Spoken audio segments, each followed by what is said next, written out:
Good morning, everyone. I hope everyone is having a good morning. Welcome on in. We are doing some more crochet again this morning. Good morning, good morning. I hope everyone had a really, really good Wednesday as well. Morning. Thank you, by the way, Nior, for the piss right off the bat. Appreciate it. Thank you for the jar of flavorful piss. Good morning, good morning. Luna, good morning as well. I hope you're doing well. I like the buttons you posted in the Discord. They were gorgeous. Very, very pretty. Also, Borodar, Emily, Borodar, have a lovely morning. And exactly, good morning. Thank you for the 7 stream streak. That's very kind of you.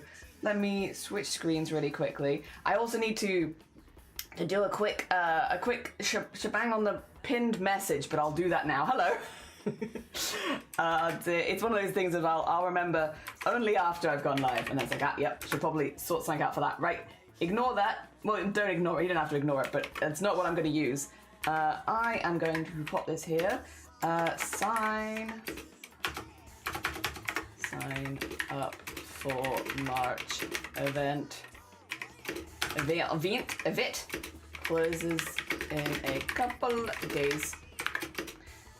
There still spaces in gaming collabs, and then post up that. There you go. Good. Good. Done. Sorted. Responsible streamer. I can put my keyboard away now. Hell yeah. Dear. You ordered them this morning? Nice. Hell yeah. And exactly, Borodar. Good morning. Good morning. Oh, dear. I hope everyone's having a good morning. I hope everyone had a good Wednesday. I feel like I had some things that I was meant to do yesterday and I completely forgot what they were, and so instead I just did mesh stuff most of the day. And I got a lot of mesh stuff done. I got loads of meshes. We are now working on like the head. I done all the body stuff that was remaining, so I'm pretty happy with that. I've also had to do a driver's update, so if things are a bit janky, I'm hoping it fixes some of the camera issues I've had, but I have a sneaking suspicion it's actually just going to make everything more janky. So, yeah, that is the reality of Thursday morning is, I don't know, things have decided to update.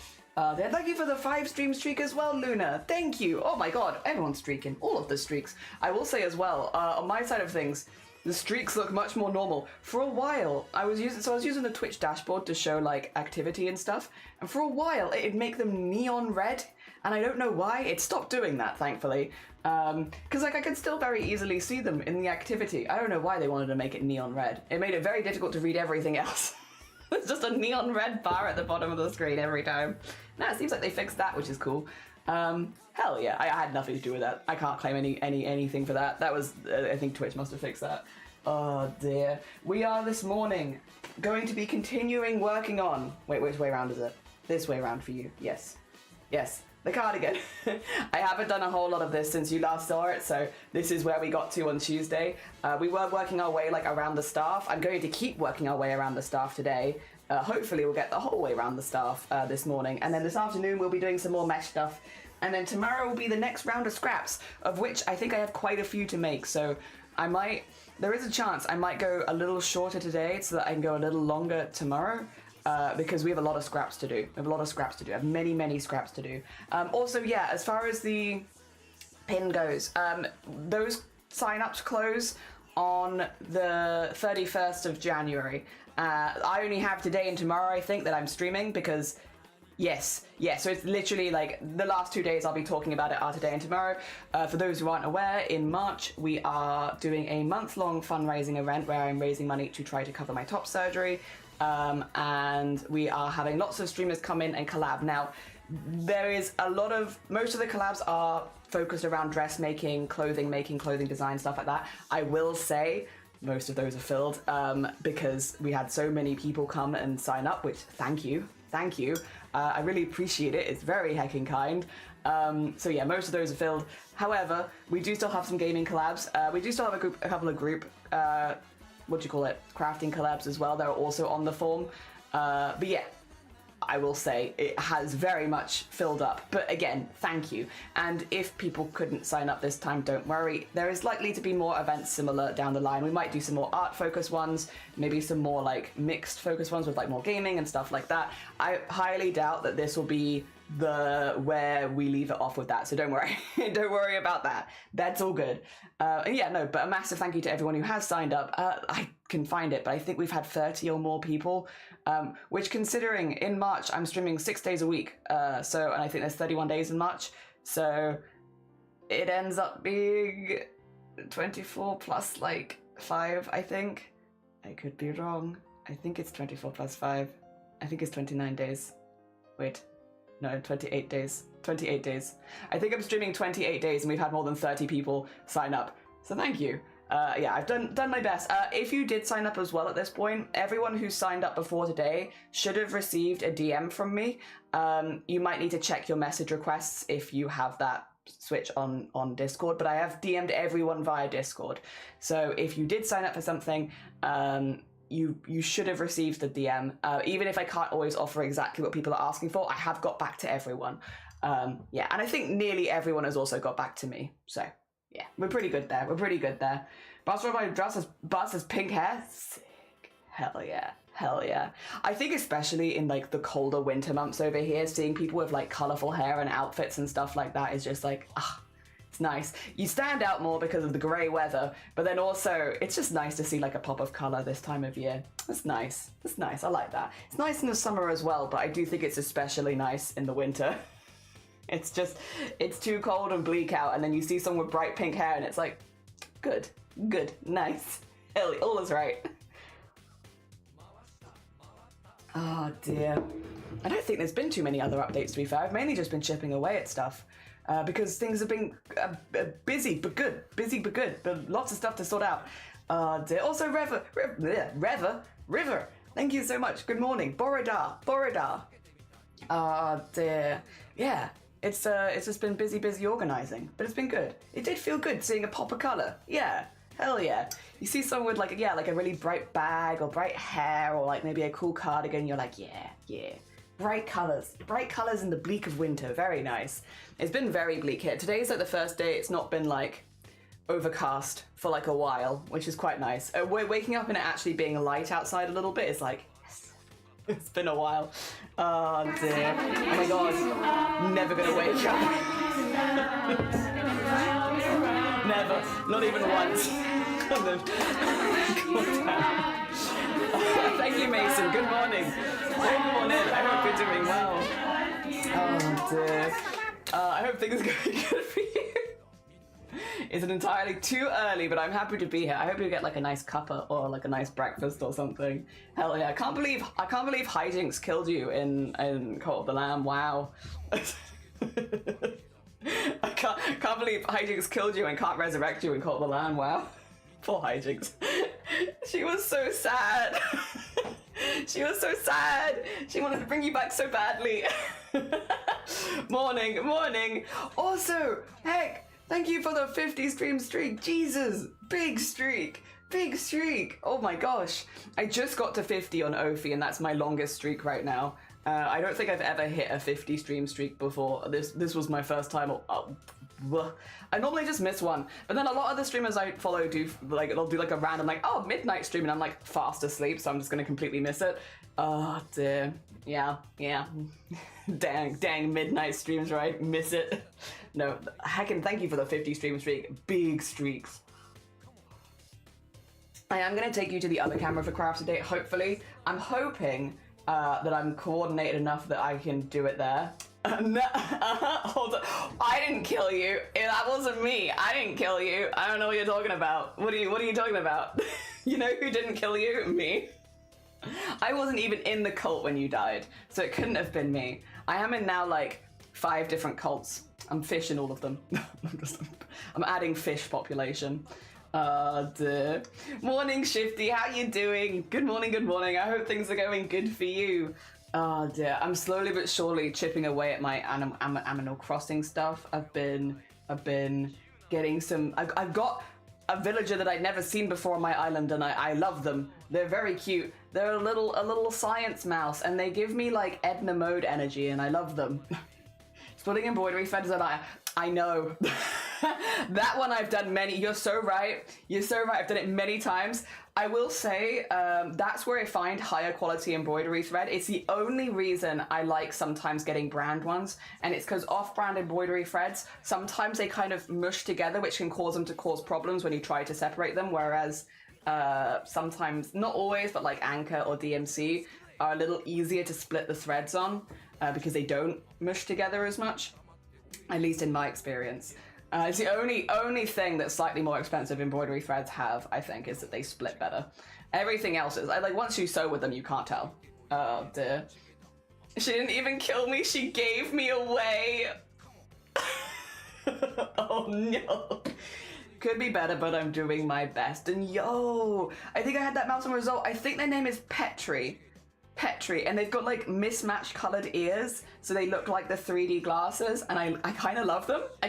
I've never seen them before, and I kind of love them. And so they were just gonna stop by as like having them as a villager, but that's my villager now. I'm keeping that mouse. And I'm moving them next to, I've got the robot octopus, and I'm gonna make them a little space station together, I think. Yeah, I'm gonna make them a little spot in the mountains where they can have their own private space station, because I think they'd like it. I think Petri said that they might like a school, so I might give them a school also. Yeah, I don't know, maybe. It's some sort of space sciencey school and space station. I'm gonna give it to them. Yep. No capes, not a single cape. No. Only strong science in this space station, fear not. But yeah, I wanna make them that. But I have no space objects right now. Because I only started my island again at Christmas. I have nothing. So like I think I've got the space food and a globe and some lockers, and that's like all I've got that's space. So I'm now having to like keep my eyes peeled. So like every day I go to my Nook's Cranny and I see if they got any space stuff there, and then if they don't, I then go to the Paradise Planning Island and I see if they got any space stuff there.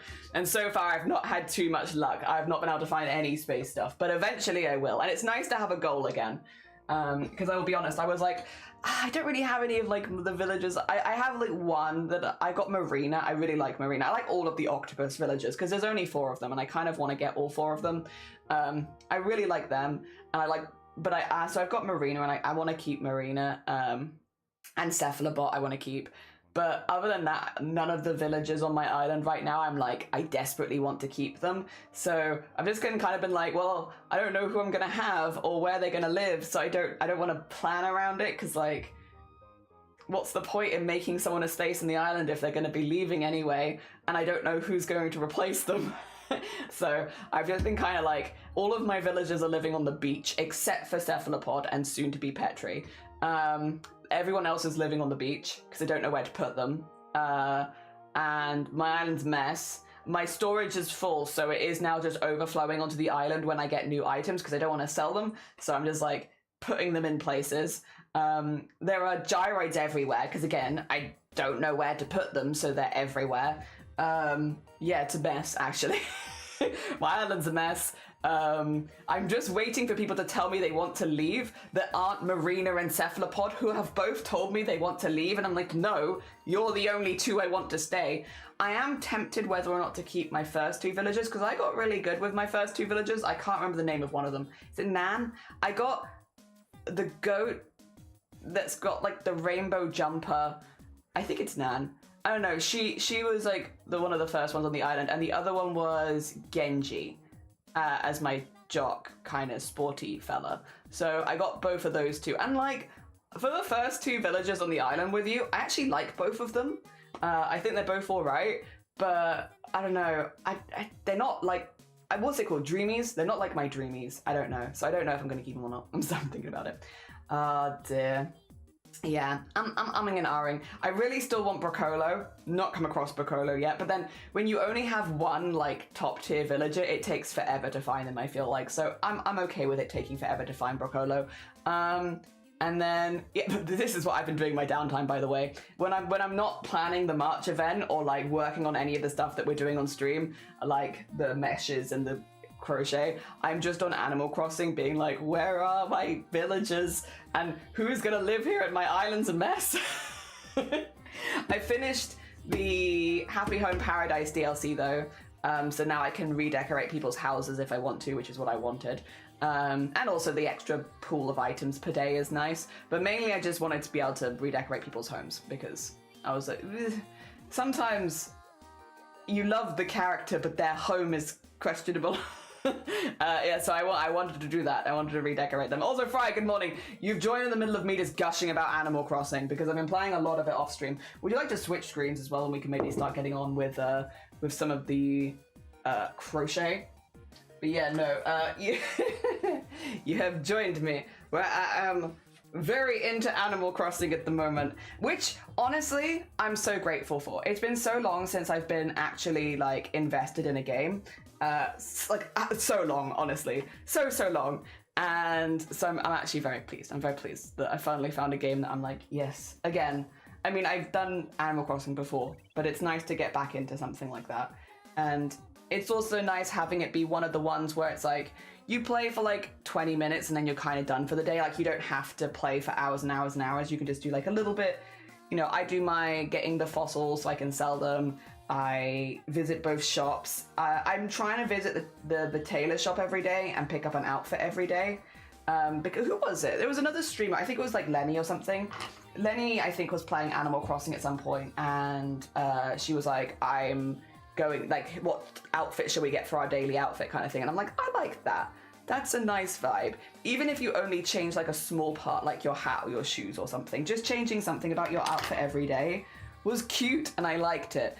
Where am I? Right, I think in some ways it'd actually be easier if I went from here and went down and then met there and then went back out again. So that's what I'll do. That's what I'll do.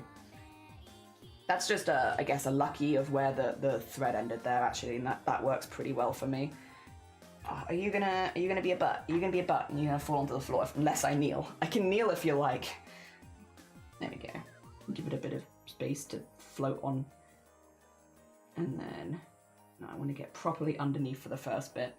You've only ever played Pocket Camp? I've only ever played New Horizons. I've never played any of the Animal Crossings before it.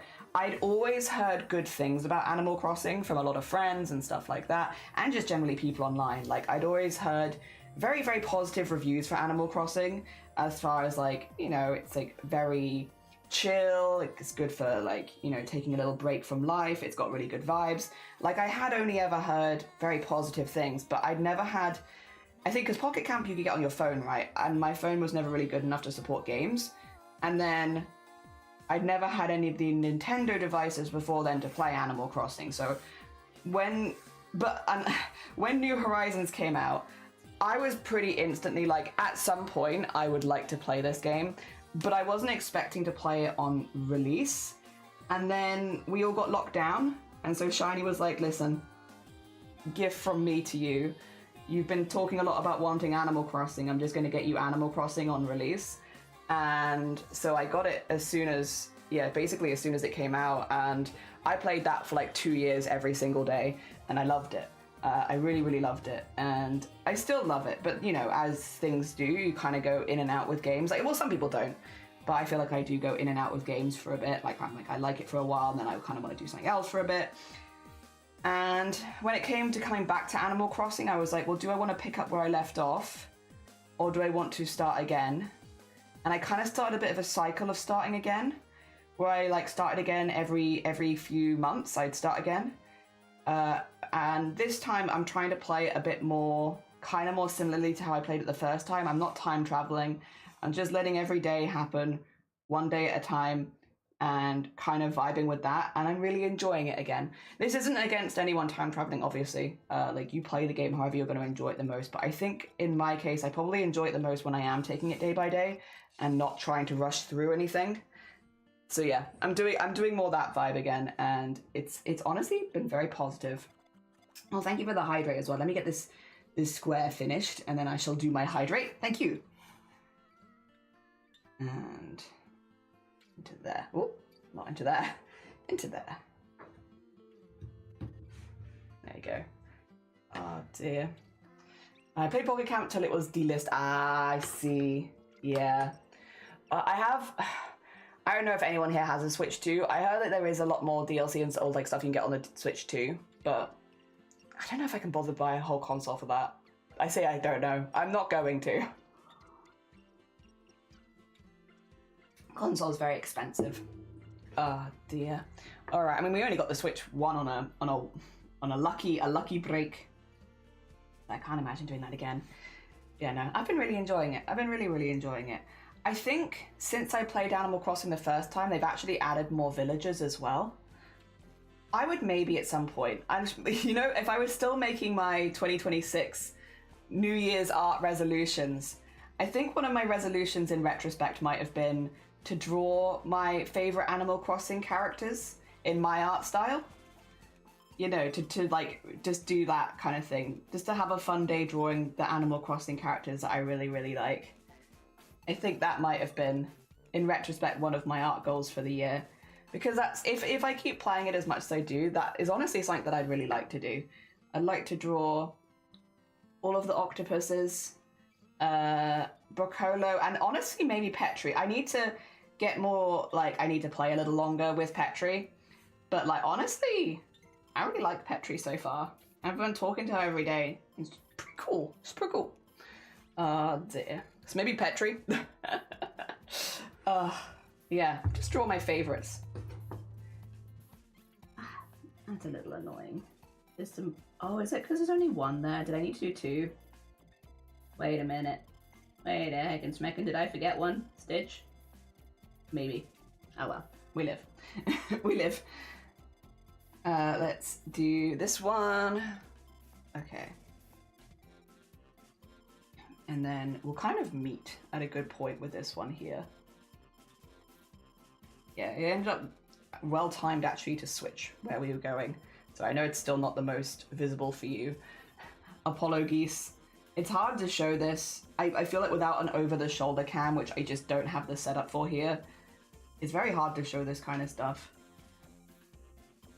But I guess I can stop every few stitches and just be like, ta-da! Here we are, this is where we've got to.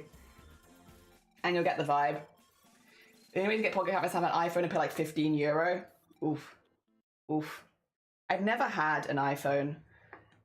Never really been an Apple product kind of person. Funnily enough, when I was in university, many years ago now, when I was in university, I got kind of put off Apple products because you couldn't use a lot of the programs very well. They didn't have like a lot of the good shortcuts and stuff for the architecture course I was on. And so they were like, just don't get a Mac. Just don't get a Mac. If you have a Mac, we will help you out by, you know, like you can get one of these through the uni so that you don't have to use your Mac, but you just don't. And I kind of got put off Apple products at that point. I think these days things have changed a lot and they're a lot more flexible, that sort of thing. But back in the day, just don't get a Mac. And it was like, okay, I've taken this to heart now. I'll remember this for the rest of my life. Thank you, university. Oh dear. Bye, have fun, take care. Enjoy the rest of your Thursday. I hope that it goes well. I'll probably just be here yapping about Animal Crossing. I kind of want to play Cult of the Lamb again as well at this point because there's also like the DLC for that. But I'm also, I don't know, I did enjoy my last time playing Cult of the Lamb. I enjoyed playing it because we played it on stream before when it came out. Obviously a lot's come out since then. But I did enjoy my first experience with it. I am tempted to play it again. One of my favorite things is going into people's chats who are playing Cult of the Lamb and just seeing, like, it's so funny because out of context, it's like, it makes absolute, it's very cursed. But people going into like someone who's playing Cult of the Lamb and just every now and again in chat, am I dead?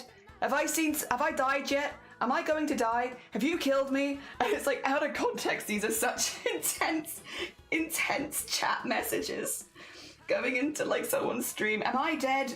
I couldn't tell you, mate. Like, I don't know. Oh dear. Yeah, for sure one of my favorite things about people playing Cult of the Lamb is just all of the incredibly cursed chat messages of just, am I dead? Am I going to die? Are you going to kill me? God. Intense stream. Dear Lanka, good morning. Welcome on in. I hope you're doing well. I hope Thursday is treating you well. Ah, dear. I was just saying a lot of the people that I watch are playing Cult of the Lamb at the moment because of the new, I think it's Winter Haven update. And again, it was a game that I really enjoyed playing on stream a while ago. But I also just enjoy being in other people's streams playing it too. I don't know. If I didn't have, because I also have Silent Hill F to play at some point, and we've got a few other games kind of starting to stack up a bit that I kind of want to get to. I'm not sure. I'm not sure. I guess there's not really any like sell by date. I could do it in the future at some point if I wanted to, if I had a bit more time. For sure, for sure. There you go. Good. Then I'm trying to decide if I want to cast on a new jumper or work on the sleeve of this other jumper. Like, I had a stressy day ahead, so my brain goes cast on a new jumper, but I know that is the devil talking. Oh dear. Oh no. I guess whichever makes your Thursday feel more approachable would be my go-to. Is if casting on a new jumper makes the day feel like it'll be easier for you, and I do that. If casting on a jumper makes things more difficult, then maybe no. Oh dear. Then again, if you've got the crafting devil on your shoulder, it's a little difficult to make that decision. Oh dear. I really enjoyed the playthrough of Silent Hill F. I'm really looking forward to playing it. I very kindly, one of the mods, Zero Fall Damage, actually got it for me for Christmas, which was really sweet. And yeah, I've been wanting to play it like since I saw it announced, and it's just been getting the right time. I really enjoyed the Silent Hill 2 remake, and I've enjoyed Silent Hill for a minute, so I think I will have a good time with it. It's just, again, finding the time to do it, especially with Resident Evil 9 coming out next month, which is one that I am... Resident Evil 7, to this day, is like my favorite horror game that I've played on stream. Maybe my favorite horror game. Maybe. Honestly, I loved that game. So like, I am quite excited, to say the least, about Silent Hill, about Resident Evil 7, Resident Evil 9 even. So I kind of want to play that one in March as part of the Craftathon. Yeah, it does depend on how much it costs at release, unfortunately, because these new games can get very expensive. But yeah, if it's depending on what price it's going to be, I would really like to play it. But yeah, we'll see. But yeah, Silent Hill F was also very, very high on the list of games that I really wanted to play. It probably was only second to Resident Evil, if I'm being honest. Because Silent Hill 2 was really, really fun. The remake was really good. I did already know Silent Hill 2 because of the original game, but I still really, really enjoyed the remake. It felt like a lot of care and attention was put into it. And so I have kind of high hopes now for Silent Hill F, although I don't know if the same team worked on it, I'm not sure. But for the same amount of care and attention, and I haven't heard bad things, so that's a good sign. All right, we need to go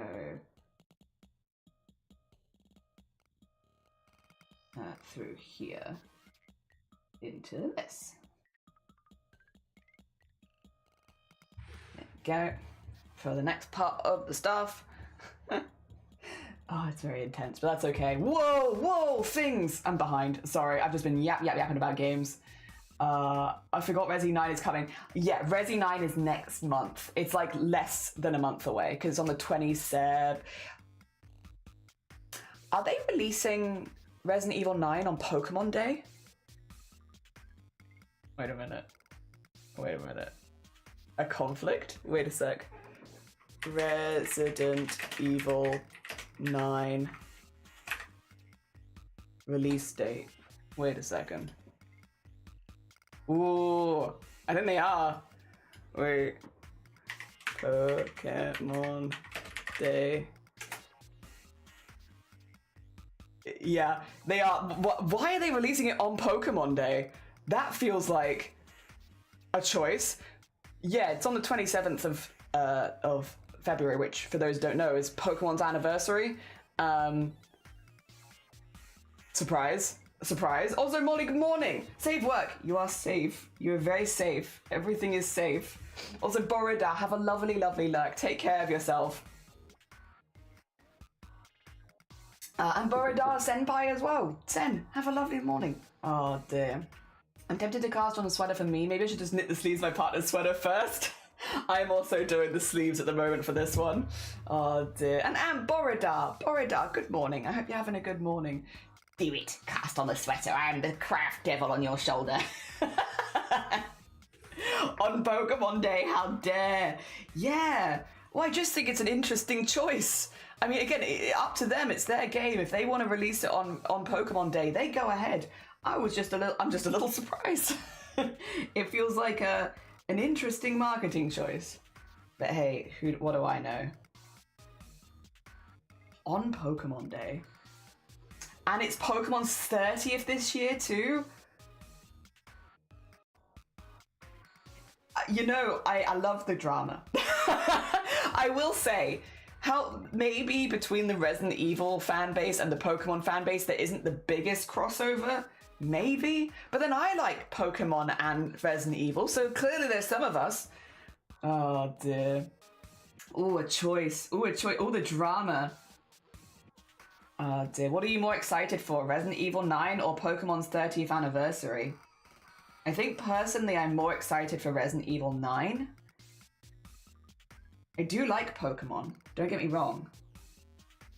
But I think between the two, I'm more excited for Resi 9. If we're making it a competition, which kind of they made it a competition, not us. If they're making it a competition, I think I'm more excited for Resi. Oh dear. Yes, let's cast on together. Then we have some variety to choose what to knit. You're so right. And Jinx, have a lovely, lovely look. Take care of yourself. I only just twigged it that they're doing it on the same day. Not gonna lie, I hope to see 30th merch out by now. Are they not? Well, yeah, it's a little surprising actually, being a month out. Maybe they are releasing it on the 27th and they'll be like, on the 27th, it's the 30th anniversary of Pokemon. Here's all the merch. Maybe?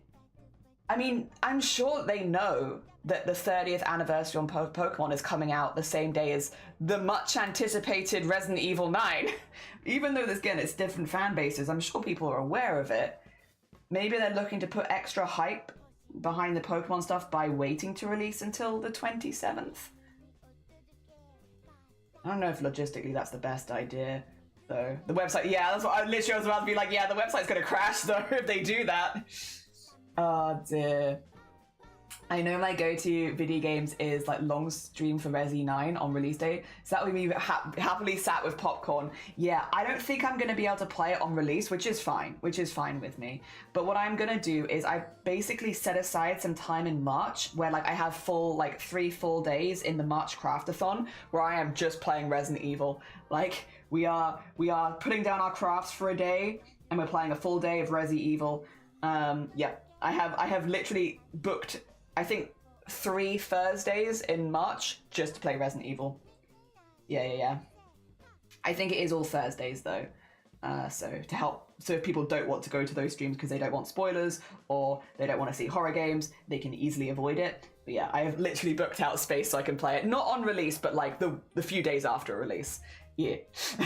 Also, Truck, good morning. Welcome on in. I hope you're doing well. We're making a Digimon cardigan at the moment. Getting all of the outlining in for Wizardmon. Hell yeah. Oh, and thank you. Whoa! Big streak. Jesus.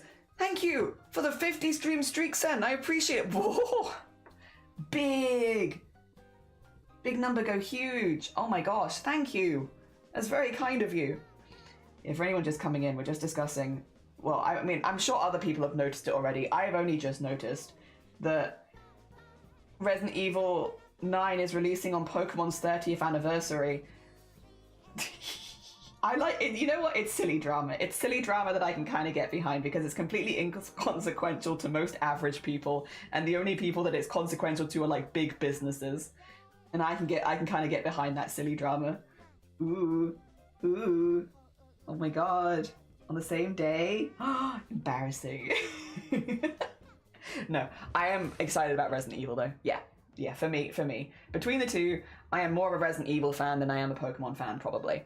And I do love Pokemon, don't get me wrong, but I've just been so excited for Resident Evil. Bateman, Speaking of people playing Resident Evil, well, you're playing the first Resident Evil at the moment, but I'm sure you're at work. You're probably like, I'm busy, Jelly, I can't bloody hear you. Resident Evil 9, less than a month away, coming out on Pokemon's 30th anniversary event. Ooh. Drama. I can't believe it. On the same day as Pokemon's 30th anniversary, Resident Evil 9 is coming out. Oh, drama. Oh dear. Hell yeah. I am, yeah, I'm not going to play it on the day of release, but I'm hoping to play it the week after. Just again, because craftathon stuff. But yeah, day after, play Resident Evil 9. I'm so excited. Because again, Resident Evil 7, to this day, is my favorite streaming experience of any horror game. I have played a fair few horror games on stream, and Resident Evil 7 is just, again, for me, it is top tier of horror. Like, I love the setting. I love the voice acting is ridiculous. I love, like, every section of the game has good bits. I don't want to spoil it for people that haven't played RE7, of course, because I think that's an experience that people should have if they like horror games. But there is just so much to like in Resident Evil 7. The DLC is also fantastic. Excellent DLC. But yeah, I've been so excited for 9. Like, I did 7 and all the DLC, then I did 8 with all the DLC, and I liked 8, don't get me wrong. I understand a lot of people liked 8 more than 7. I like 7 more than 8, but that's more to do with the setting. I much prefer, as far as like feeling scared and horror, I preferred the setting of Resident Evil 7. I thought 7 was a little bit more, for me, hitting like the horror notes that I like. 8 was still a fantastic game though, and I really enjoyed it, especially as a lead on from 7. I'm very excited. I think myself and quite a few other people were a little surprised not to see more Rose in maybe 9, but I'm still down. I'm still excited for it. Listen, it's not going to put me off it. Same energy as when Doom, oh god, all of the beautiful fan art of Doom and Animal Crossing coming out at the same time. Oh, hell yeah. That was so good. That was so good. Finally finished the first one. Oh, how did you... The first one... there is little hand-holding in the early games. I mean, a lot of early survival horror games, they don't hold your hand. Puzzles are annoying. I was like, I was lurking, I think, most of your streams for it.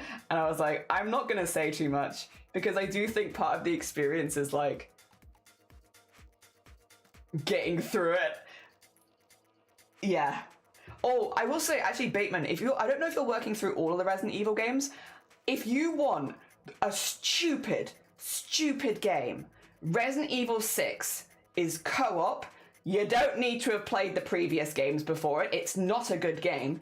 But Resident Evil 6 is co-op, and it is the most stupid, janky Resident Evil game. It's got all the tropes of Resident Evil, like, turned up to 1,000. And you can play it co-op with another person the entire way through. Me and Shifty actually played it on stream a couple years ago, because I was like, Shifty, you've got to play this game with me. It's like, it's not great, but it is great as a co-op, you know? It's like the so bad it's good.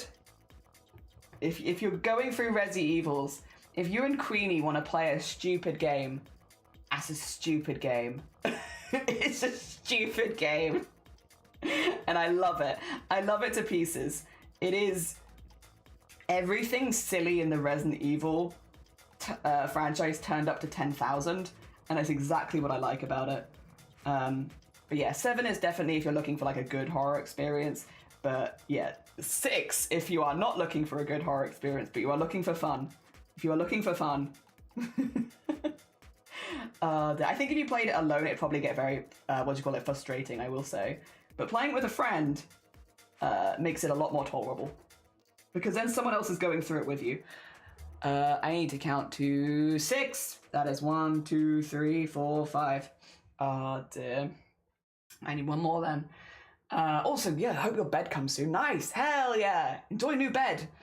I've never been into Resident Evil, but I enjoy watching friends play recently.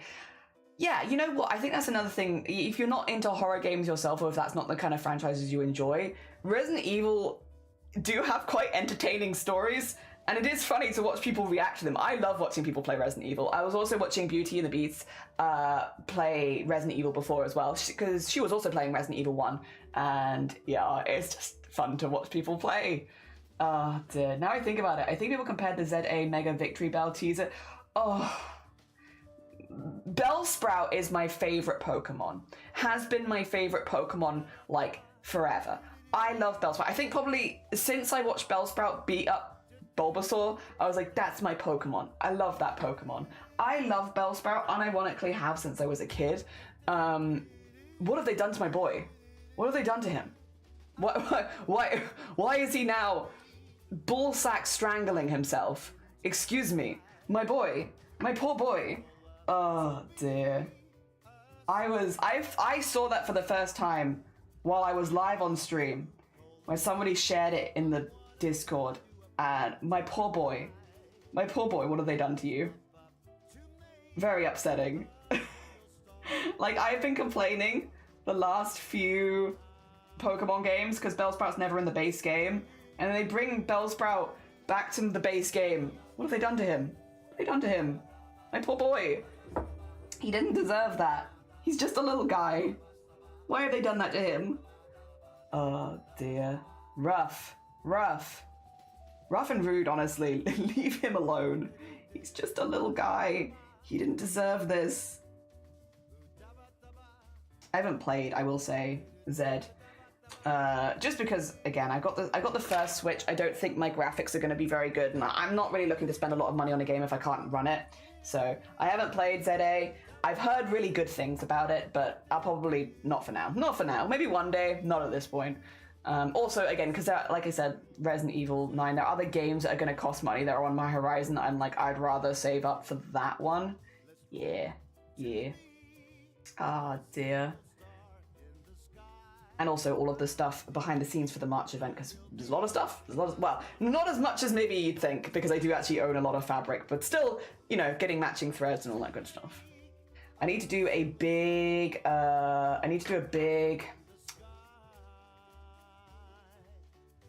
like, in-person shop, taking a scrap of a lot of the fabrics that I want to use and just make sure that I do have, because I actually don't have as many sewing threads as I used to because I've got through so many of them. So I need to go and actually go in person and be like, get all of them. But I'm doing near the end of February, so a bit closer to the event. It's just because I need to actually plan the trip to go into town or into a city, so it takes a little bit more planning, but we get there. Oh dear, boy is very distressed. He was, poor boy, why is he like that? How's the voice break?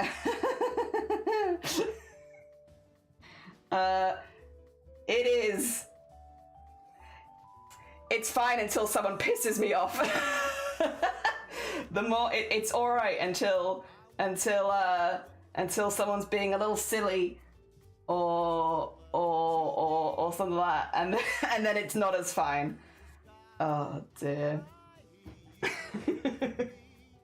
Is what is. I kind of like, it's difficult because obviously everyone's a little different, and like talking to other people, everyone has stuff change at slightly different times. I kind of thought I might get through March first before I had any major issues, which is, it turns out, not how my body has decided that's going to happen. And like, there's half of me that's like, oh hell yeah, cool, things are happening, fantastic. And then there's the other half of me that is like, you know, if it could have waited until March, that would have been kind of, or after March, that would have been cool, because I'm streaming for 250 hours in March. It would have been cool if it could have waited until after that, but at the same time, it's like, what are you gonna do? And also, again, I'm happy that things are changing at all, so I can't complain too much. Oh dear. It'll be fine, we'll get through. What? Okay, I think that was me counting to 6, right? 1, 2, 3. Yes, so I can go out now. Cool. And then through here to this one.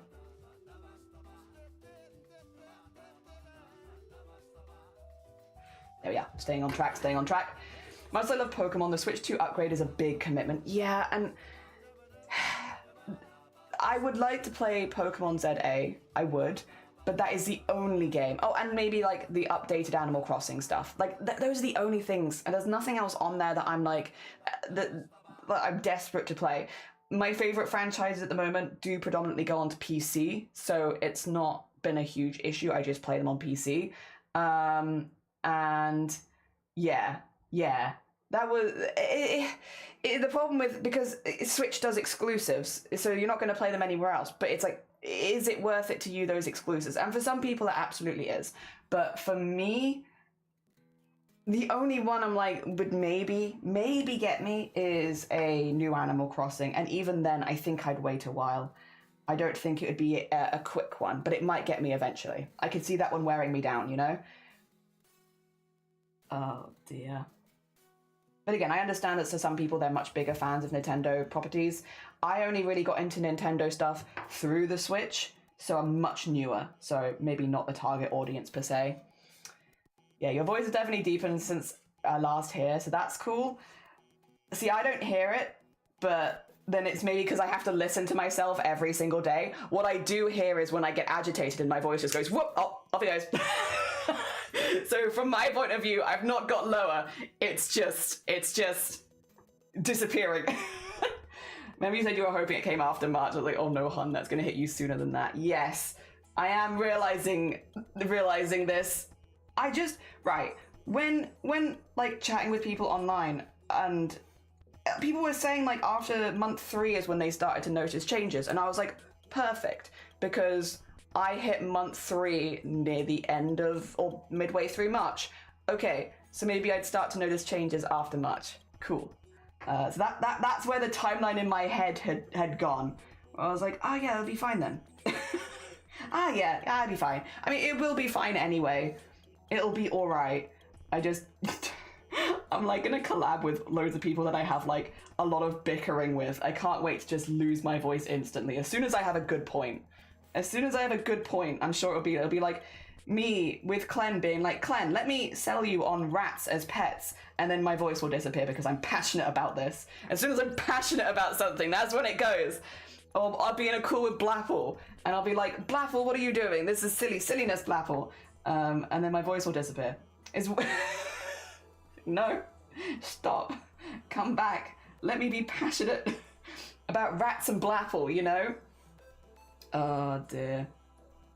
Pokemon is the reason I play Nintendo. Otherwise I probably wouldn't have had Nintendo consoles growing up. That's fair. Yeah, again, I know. Wait, yeah, no, that's fair. Between Pokemon and Resident Evil 9, what are you more excited for on the 27th of February? I'm just pitting them against each other for fun at this point. But between the two, if they're gonna do stuff on the same day, which is it? The cardigan is coming together! Bova! It is. We're slowly but surely getting the pattern in. Although we do have a lot of filling in. It will. My period may have just been after a month. To be fair, I've been in a positive situation with things like that because I really didn't have them anyway. I don't talk about it a lot on stream because I don't know, awkwardness. But I have pretty bad PCOS. I just don't have those. and I've always been pretty lucky. Oh dear. They were always like, do you want to treat these symptoms? And I was like, no, not really. Actually, I'm quite good. Actually. Thank you. We'll continue with these symptoms. Good. Oh dear. Yeah. Thankfully, has not really been a huge issue. And I wasn't really too worried about that one going into it. It's one of the few things where I've just been like, meh, on, which has been pretty good, thankfully. Dear. Hi. Hello. That's a good wave. Oh my god. Aww. Good wave. Oh dear. Same. Wait, Nap, you too then. On the 27th of February, are you more excited for Pokemon's 30th anniversary or Resident Evil 9? Because they're both coming, they're on the same day. Where does your loyalty lie? on Pokemon's 30th anniversary or Resident Evil 9? I understand in reality you don't have to pick one. You can like both of these things, but I am curious. It's just funny to me that they come out on the same day. That's all this is about. I just think it's funny. Such big franchises to do it on the same day is like, what a choice, what a choice. Well, I mean, I guess Pokemon couldn't really help it because, you know, that is their anniversary. Absolutely, Resident Evil was like, I'm doing it on the same day. It's completely on the Resident Evil people. Dear. We do hear it lowering. I just don't like to mention stuff if the person... Yeah, it maybe because in my head, I hear my voice differently. It sounds really high still to me. But, hopefully soon I will notice it also. Also, you have returned. Welcome back. Welcome back. We've been discussing Pokemon versus Resident Evil. Should we have a poll? Would you like a poll? I could do you a poll. That people can correct us there, and then in under... Oh, yeah, like, if you can fix something. Excuse me. Honestly, I can barely remember what else I played on Nintendo. It's always so random. Resonant Pokemon? Should we have a poll? The LGBT club at my college is doing a blind date... a blind date night, and no joke, adult toy bingo. Fair. Fair. Oh, dear. I grew up watching horror movies, but never really connected with horror games. Newer games are looking more interesting to me, though. See, I was the opposite. I like horror games, but I never found horror movies held me in the same kind of way as games. And I think it's because in games, you kind of had to force yourself through situations. So I was the opposite, but I do get it. Also, poll we're going to do. We're going to do a poll. And the poll is going to be... Which are you more excited for?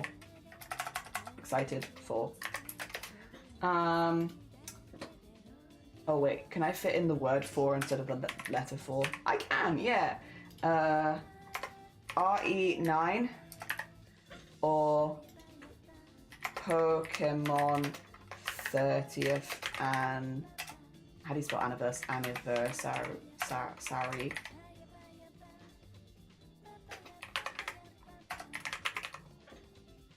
There you go.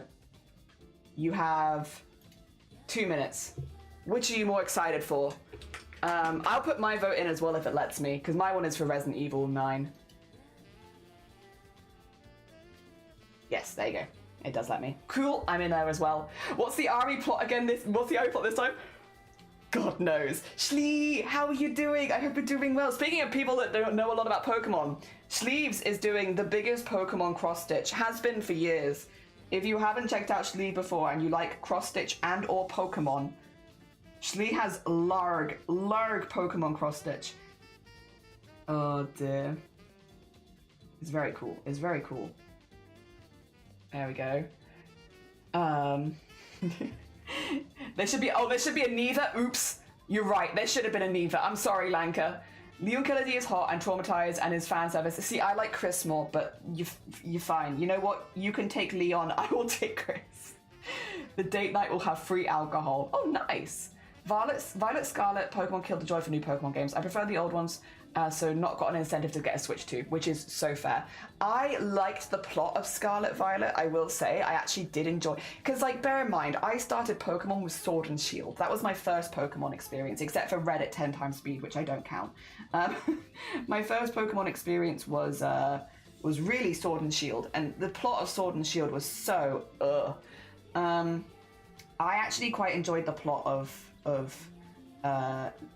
Scarlet Violet. But yeah, maybe my what do you call it? I had low expectations, maybe, because of previous games. But yeah, the way that it played was awful. Like the graphics was terrible. Oh dear. Oh, it's pretty tied. It's pretty tied between Pokemon and Resident Evil 9. Hell yeah. Hey, listen, that's not a problem. It's good to have both. Resident Evil 9 wins by 1, but that was a close one, for sure. Dear. I've noticed that a lot of people who games or horror movie rather than and when it comes to horror games. Yeah, like I like listening, right? So I will be honest. I like listening to people do deep dives into video games or films and like talk about how the people that have made them have been influenced by the other. Like a lot of horror games are influenced by horror movies and vice versa. You know, I like that. I like listening about stuff like that. I think it's really interesting. But as far as like engaging with the media itself, I am definitely more of a horror games kind of person. But I like hearing about how they have influenced each other for sure. Also, Teacup, good morning. Welcome on in. I hope you're doing well. Oh dear. You won't be going to either? That's fair. Oh dear. The awful graphics, and I don't like the open world they've changed to. That is also fair. Yeah, that's I guess, yeah, a slightly different one. But yeah, they've definitely done a lot more open world stuff. Again, I've never experienced really anything else, so it's hard for me to comment because I am so technically new to Pokemon games. it's not something that I'm like used to at all. Oh dear, but it's very fair, very fair. What I will say, the only thing I can really comment on in the most recent game is I don't like what they did to my boy, my poor Bellsprout. What have they done to him? Like, I'm glad that he's being re-included in a game again because he hasn't been in the base game for like any of the games that I've ever played. But yeah, no, it's not. That's maybe not the kind of inclusion I was. I'm being picky now, but like, what have they done to him? Oh dear. My poor boy. My poor boy. There we go. There we go. Alright. Where am I going after this? Oh, back up again, is it? If we can get the whole way around the staff, I honestly would be tempted to just start colouring in the staff. Because we haven't done any colouring in since the skull, and I really liked the colouring in. I really like cuddling. I just love cuddling my projects. No, I really like the colouring in bit. I kind of want to do that again. So if we can get the outline done, I might, you know, as a treat, be like, well, if we get the outline done, I'll let us colour in the staff or something. As a treat. Important to treat yourself as you're crafting to the bits that you enjoy more. So you keep doing it. And the bit that I enjoy more is colouring. There you go. And then... okay, get that through the back. And then... I need to go up one. Which I could, I guess, just thread through. That might be easier. Yeah, let's just thread through to there. Since that will be black anyway. There we go. That's the point of another bit. It doesn't look very pointy right now, but that's okay. It will look pointy eventually. It's almost looking like the Mega Starry thing right now, or Star Mew, whatever it was. The Mega Star Pokemon with the legs. Oh dear. I mean, only 44 more? Anyone who hasn't checked out Sleeves, by the way, sorry, I'm just because we are talking about Pokemon. Anyone who hasn't checked out Sleeves and likes Pokemon at this point, you are doing yourself a disservice. Because, yeah, massive Pokemon cross-stitch happening over there. It's incredibly impressive. It's all 151 from the first gen, right? Yeah, it's huge. It's a huge piece. Oh dear. Playing Cobblemon? Cute. Oh dear. Before Resonance was releasing movies with a year or two wait time, been waiting for the next movie. Ooh, hell yeah, hell yeah. I just realized my first horror game was probably Alien on PS1. I swear I could barely take 5 steps when I got jump scared by those things that got jumping out on the camera. Oh dear. Your first was Diamond? Hell yeah, Nap. Oh dear. I streamed my first horror game and by the end I was lightheaded and my chest hurted. Oh, but stay safe for sure. Stay safe first and foremost. So when I did Silent Hill 2, I had a heart rate monitor on, and I've been telling people for years, love horror games. They make me really relaxed. They make me feel just really chill afterwards, and I can't explain why. Well, I can explain why now. During Silent Hill 2, in the scariest parts, which I think for me the bits where I was most scared were like the prison areas, maybe the hospital areas, my heart rate dropped to 50 beats a minute. I have such a strong freeze response to fear. Like, you know, people say fight or flight. I am very much a freeze response. And I have such a strong freeze response. My heart rate drops it drops. And so afterwards I feel really tired and sleepy and relaxed because my heart rate's been so low for like a period of time. There was at one point, my heart rate was almost lower during playing playing Silent Hill than it was when I was asleep. It makes me feel so relaxed. And for years I've been telling people that on stream, and people are like, whatever, Jelly, you weird. And I was like, no, I swear, playing horror games makes me feel more relaxed afterwards. And playing them once a week is just like a really like good body reset for me because I feel so relaxed afterwards. And yeah. Nope. Now I have physical evidence of exactly why, and it's because my heart rate just drops. Huge Piece was my college nickname. God, you had so many nicknames. Also, hi CJ, how are you doing? I hope you're doing well. Good morning. 151. Yeah, Shanice's doing a huge cross stitch piece. It is incredibly impressive. All the different colors and everything. Like, it's very pretty. My first horror game was FNAF. Most of it didn't scare me, but the scene with Foxy running down the hallway got me. I couldn't walk down hallways without fear for like 2 years. Pink. Heck, I know a lot of people that was their first experience with horror though, or a horror franchise and stuff like that. And so I'm sure you're not alone with those kind of experiences. Jump scares will get me, but I prefer prolonged horror. I like, again, like the prison was a really good section for me in Silent Hill 2. Is because it like forces you to walk into situations you don't want to be in. So like that forcing you through that bit. Whereas I don't really get that same in like ones where they're more jump scary.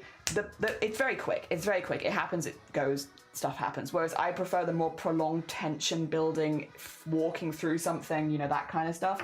Which Resident Evil and Silent Hill and stuff like that definitely lean into more. But again, it's different kinds of horror for different people. I feel like there's no right or wrong answer with this sort of thing. It's like, if it gets you, if it makes you feel afraid, then that's the perfect horror for you. Hell yeah. And I do enjoy the lore of FNAF, if not the gameplay cycle so much. Dear. Five Nights at Freddy mentions Sarah. Good morning, welcome on in. I hope you're doing well. I did go get yarn and pattern for a sweater, and I did find it cast on, and I've done a few rows. Other than that, I started the yoke, so I have now 3 sweaters on needles, and maybe I'll knit one of them.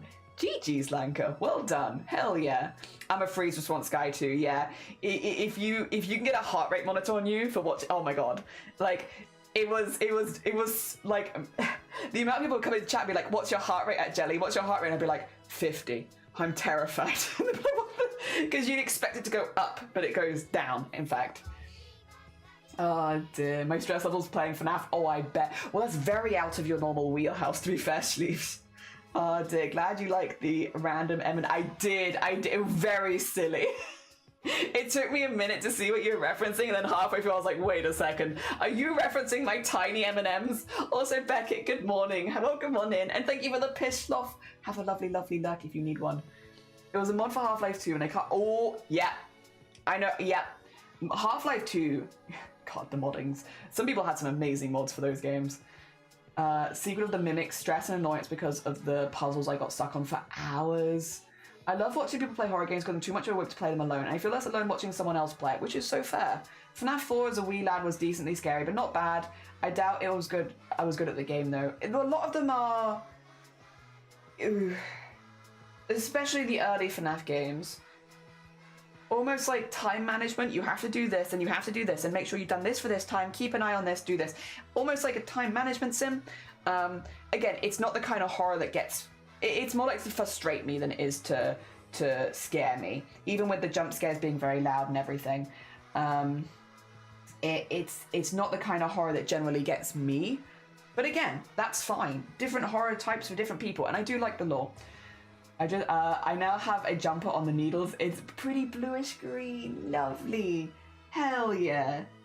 Delicious, delicious blue-green yarn. Ah, dear. But yeah, no. That is, yeah, different kinds of horror for different people is a good thing, in my opinion, at least.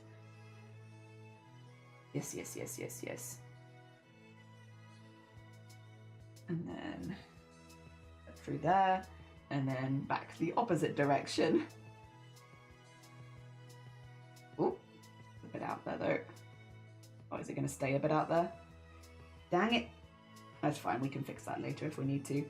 That is the nice thing about having done the colour bit already, is like, it's alright. If a bit floats a little further out of the norm, it's not really a huge issue, because I can just pull it back in again when we get to that part. Although, actually, in this case, I could even just do the stitch again, because I kind of need to move where my needle is anyway. Sick. Yeah, I'll do that then.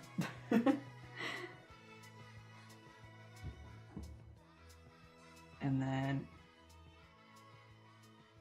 to there, because then it's another diagonal, right? Yes. Sorry, when I'm talking like that, I promise I'm just referencing the pattern to make sure that I'm getting it in the right way.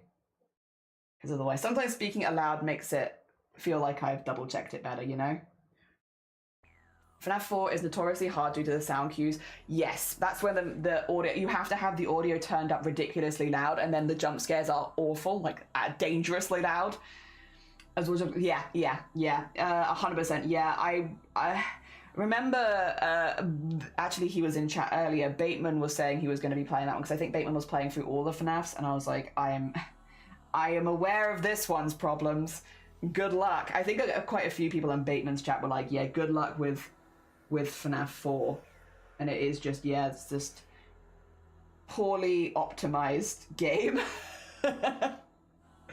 But that was at the point where they were like spamming him out, basically. The mod is Nightmare House. Nice. And I don't want to do any more horror games. It's not for everyone. It's not for everyone. It's so fair. Again, I've always found it to be a really positive part of my week because it drops my heart rate so much. It makes me feel so relaxed. It really does just reset me for the week. So it's always been like a really positive thing, like positive health thing even. But it's not for everyone. The sweater I chose is pickle salad. Pickle salad?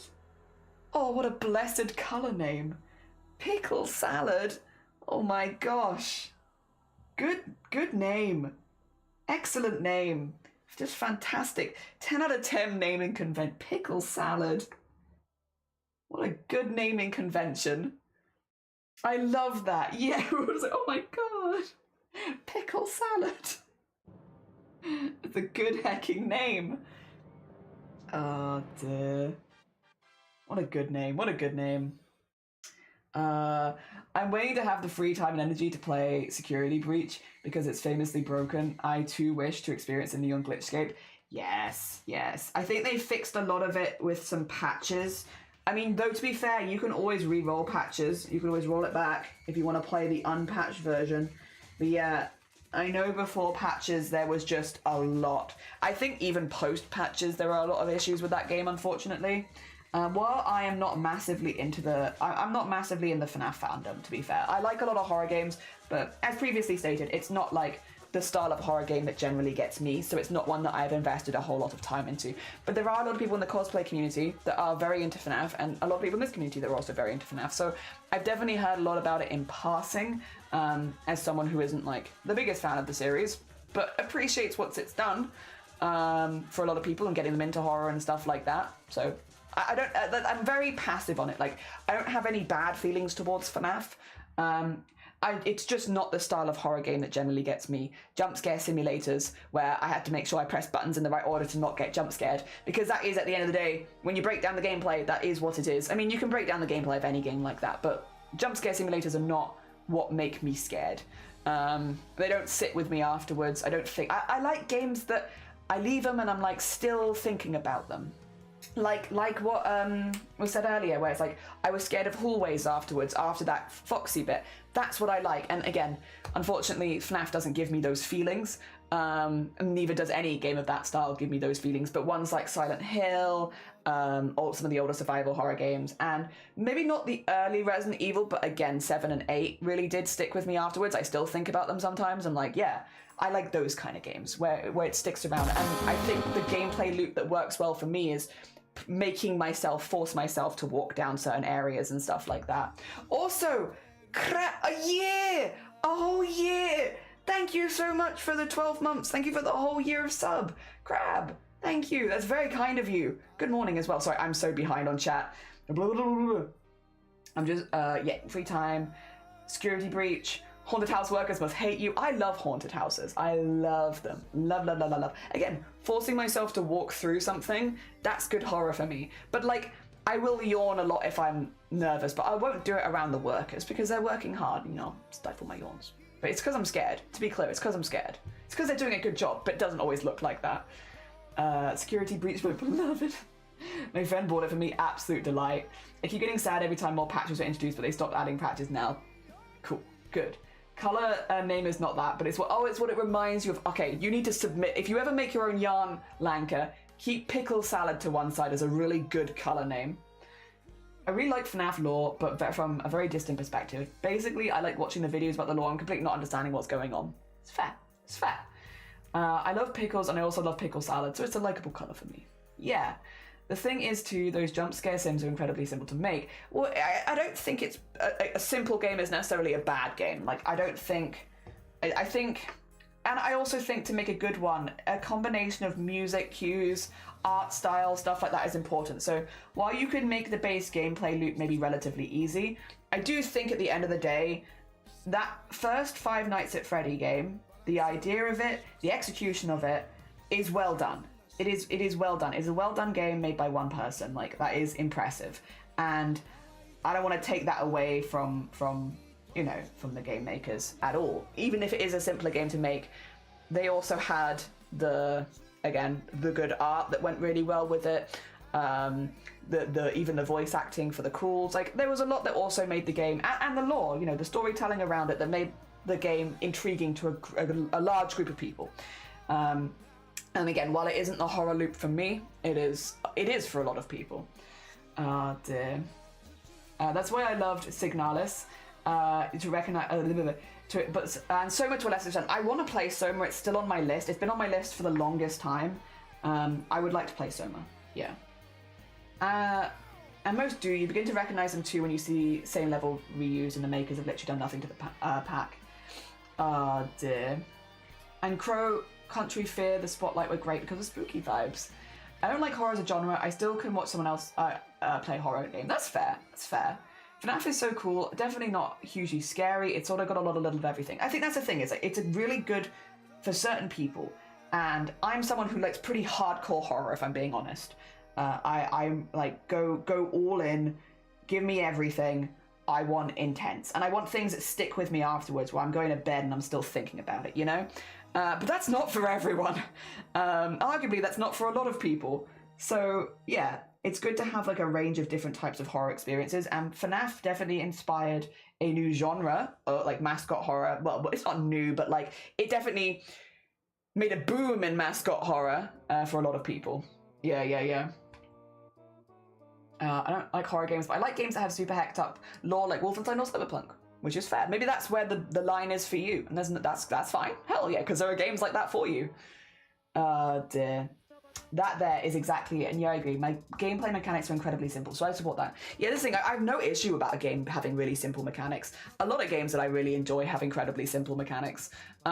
It's more like, you know, the storytelling, the lore, the music, the art, everything that comes together to make a game really good. Serena is a free game on Steam. It took me 80 minutes to play, and it's one of the best horror themes games I played. Highly recommended. I have not heard of this one. Every other game so far today I've heard of, but I've not heard of this one. Unfortunately, Twitch is not going to let me copy and paste your message because it's saying no. It's saying no. It's saying you can copy and paste your entire chat, which I will do. Cool. Thanks, Twitch. There it is. Cool. Have I seen this before?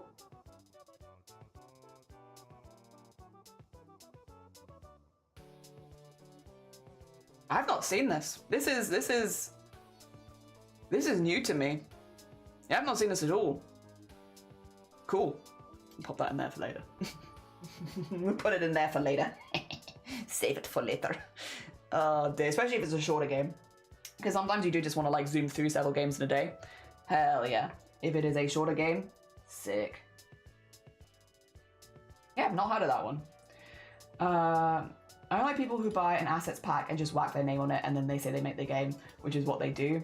I've been thinking of making Bread by Daylight, exactly the same as the original, but everyone is armed with bread weapons. Would it bring you joy, CJ? And if it would bring you joy, then you have my full support. You should absolutely make it. Oh dear. Struble! Stroob, how are you doing? Good morning. I hope things are going well for you. Oh dear. Have you had any time to look over the DM? Have you had any time? Have you seen it? I know I wrote you like an essay. Struble, did you know?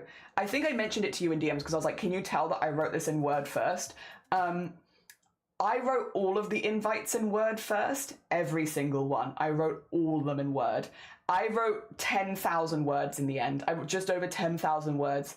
Well, technically I could still be writing invites, but yeah, I think I wrote like 10,200 or something in invites because I wrote everyone's invite individually because everyone was invited to do different things. So I was like, well, I'm not going to copy and paste stuff then if I'm inviting everyone to do different things because that doesn't make any sense. So I wrote out everyone's invite. In the last couple of weeks, I've written 10,000 words.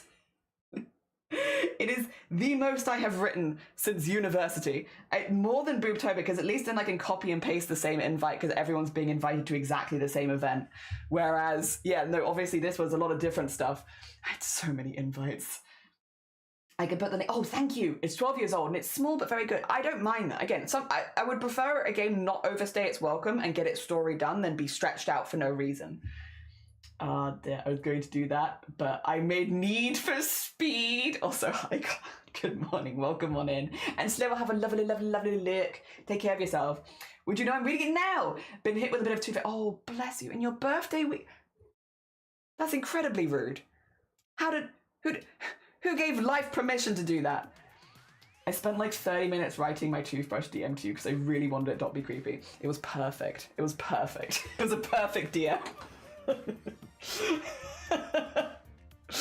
Oh my god, it was great. It was great. Well, to be fair, I would know your name around, so it's not like it comes from it. And like, if you were okay, well, we might not talk in DMs, right? Really, the DM that you wrote was obviously from you. Like, no one hacks someone's account and then asks people for toothbrushing pictures. It's too specific. So I was like, no, this isn't a hacked account. It's definitely Pink. And I know Pink from around like my community and other communities as well. So like, I know who Pink is. So it's definitely like, I know the person, and also it's too weird to be like bot or hacked or something like that. So like, it's gotta be real. Also, weird things happen. The Legacy of Kain game's been silent for 12 years. The last Unremarked title was 2003, so nothing since 3 months. They start a fan project official. Legacy of Kain page disappears. If to say there's going to be a new official game. And I'm like, the timing. 20 years of nothing, then boom. You may need to join the Bread by Daylight team. All fanfic writers are jealous right now. 10k words. And it's all invites. Oh dear, where are my 10k words? I mean, I can't show you them without spoiling some of the stuff happening in March. And while most of the events in March, I am just talking about, there's a few where I'm keeping them a little secret until the day. I can show you afterwards though. I think it's scary when you realize the lore behind something like with Killzone. Yeah, it's like they were fighting. Yeah, I think sometimes the lore can add a lot of horror to a situation where it's like, you might know that there's some messed up stuff going on, but you don't know the details because you maybe only get snippets of the lore as you're playing the game, but then reading up about the lore later can give you the rest of the context and can make something way scarier in retrospect for sure. Oh dear, and it was very rude. It's very rude, excuse me. Toothache, this week of all weeks, very rude. Oh dear. Yeah, I'm just here to, like, please let me celebrate in peace. Yeah. Oh, Cloud, thank you for gifting a sub to Struble. Struble, enjoy the emotes. Hell yeah. And ad-free viewing and all that good stuff. Thank you so much, Cloud. That's incredibly kind of you. Thank you, thank you. Oh dear. Hell yeah, hell yeah. No more ads for you. Get the ads out of there. I keep getting the McDonald's one, which is really rude because it's like, it's not the right time of day for McDonald's. I also don't want McDonald's right now. Stop giving me food. It's my weakness. Food is my weakness. Oh dear. I feel like they know that though, and that's why they're getting me with food, because they know I'm weak. They know I'm weak for food. Where am I? Ah, yes. I'm over here. Hell yeah.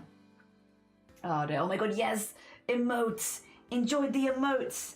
And no McDonald's adverts! No McDonald's adverts! No getting hungry at random times of the day! Do I need to go straight up here? I do. I need to go straight up here. Cool, we can do that. I know it's a it is both. It is a nod and it is also small headbang. The teeniest of tiny headbangs. Oh dear, food is your weakness. Lord help me. Manofi, good morning, welcome on in. I will say food is I love food. I love food. Food tier lists with me are very boring because I'm just like, is it edible? Yeah, I like that. Yeah, that's good. That's good, I like that. Put that in the yes please tier list. Then I'm I should maybe be a slightly pickier eater. I am the level of maybe I should be a little picky about what I eat. I don't have to eat garbage. But I do choose to, often. You keep yes! Yes! Yeah, the amount of time. I get that one as well, Cloud, where I'm just like, I'm here to watch my cozy Animal Crossing streamer. Let me go watch some Animal Crossing while I play Animal Crossing. And then it's just like side sweeps of crotches constantly for 30 seconds before the stream starts. It's like, Animal Crossing, my Animal Crossing. What is happening? Yes, I've been getting the Calvin Klein ones too. Oh dear. Calvin Klein McDonald's. A classic combo. A classic combo. Oh dear. Cyberpunk where it's like oceans are dead because of self-replacing sea mines that does anything moves, yeah.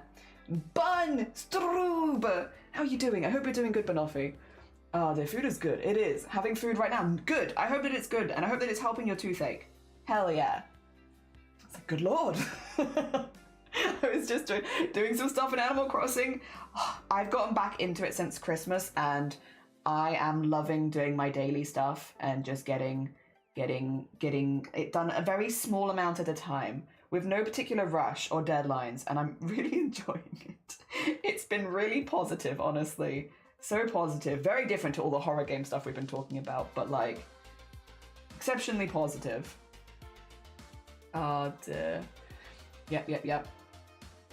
I mean, we don't mind the odd crotch, but at the right moments, I think the dissonance is what gets me. Is if I'm going into like a lot of the streams I watch, they're like 18 plus spaces and it's whatever, like, you know, seeing underwear and stuff before kind of fits the vibe, if anything. But it's when I'm going into like the cozy streamers that are very much like PG vibes. It's just, you know, everything's pastel, all Animal Crossing, and then it says like black and white, really stark contrast, crotch, 30 seconds. It's just quite funny. It's a funny dissonance. I'm not offended, but I do think it's funny. Oh dear. I think it is very amusing. It just feels very out of place for those specific people. Oh dear. I hope you're well. I am good. Things have been good. You've been getting gambling and alcohol ads. Ads for women's insurance? What is women's insurance? Sorry. I'm sure it's a thing elsewhere. Do we have that in the UK? If you're watching a jelly, bam, crotch. Well, and that's not even the ads. That's just that's just the stream. At the moment, I try to eat 30 different plants in a week. It's a fun to try. That is fun. Oh my god, what a fun! That is a really fun one. What the heck, Lanka? Hell yeah. Me too. People said it was slow, but I'm actually really enjoying the pacing of it so far. Yeah, I like that there's no rush, and I can kind of just chill and, you know, do things at the pace that I want to. And yeah, I'm really enjoying that, to be honest. I'm having a really good time with that. I'm not time traveling this time. I've time traveled previously. I'm not time traveling this time, and I'm kind of just enjoying it for what it is. Yeah.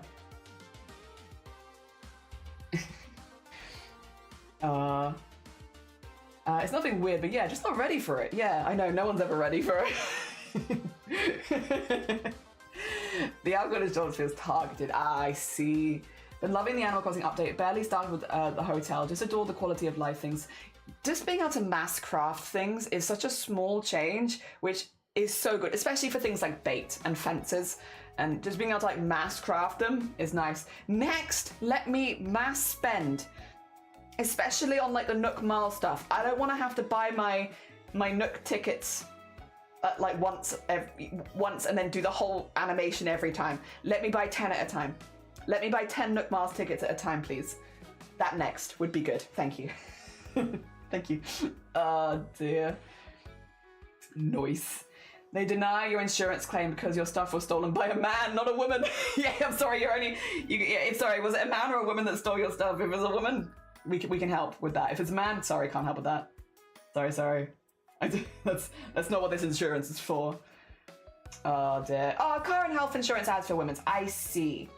I guess fair. Fair. I can't say I've seen that before, but fair.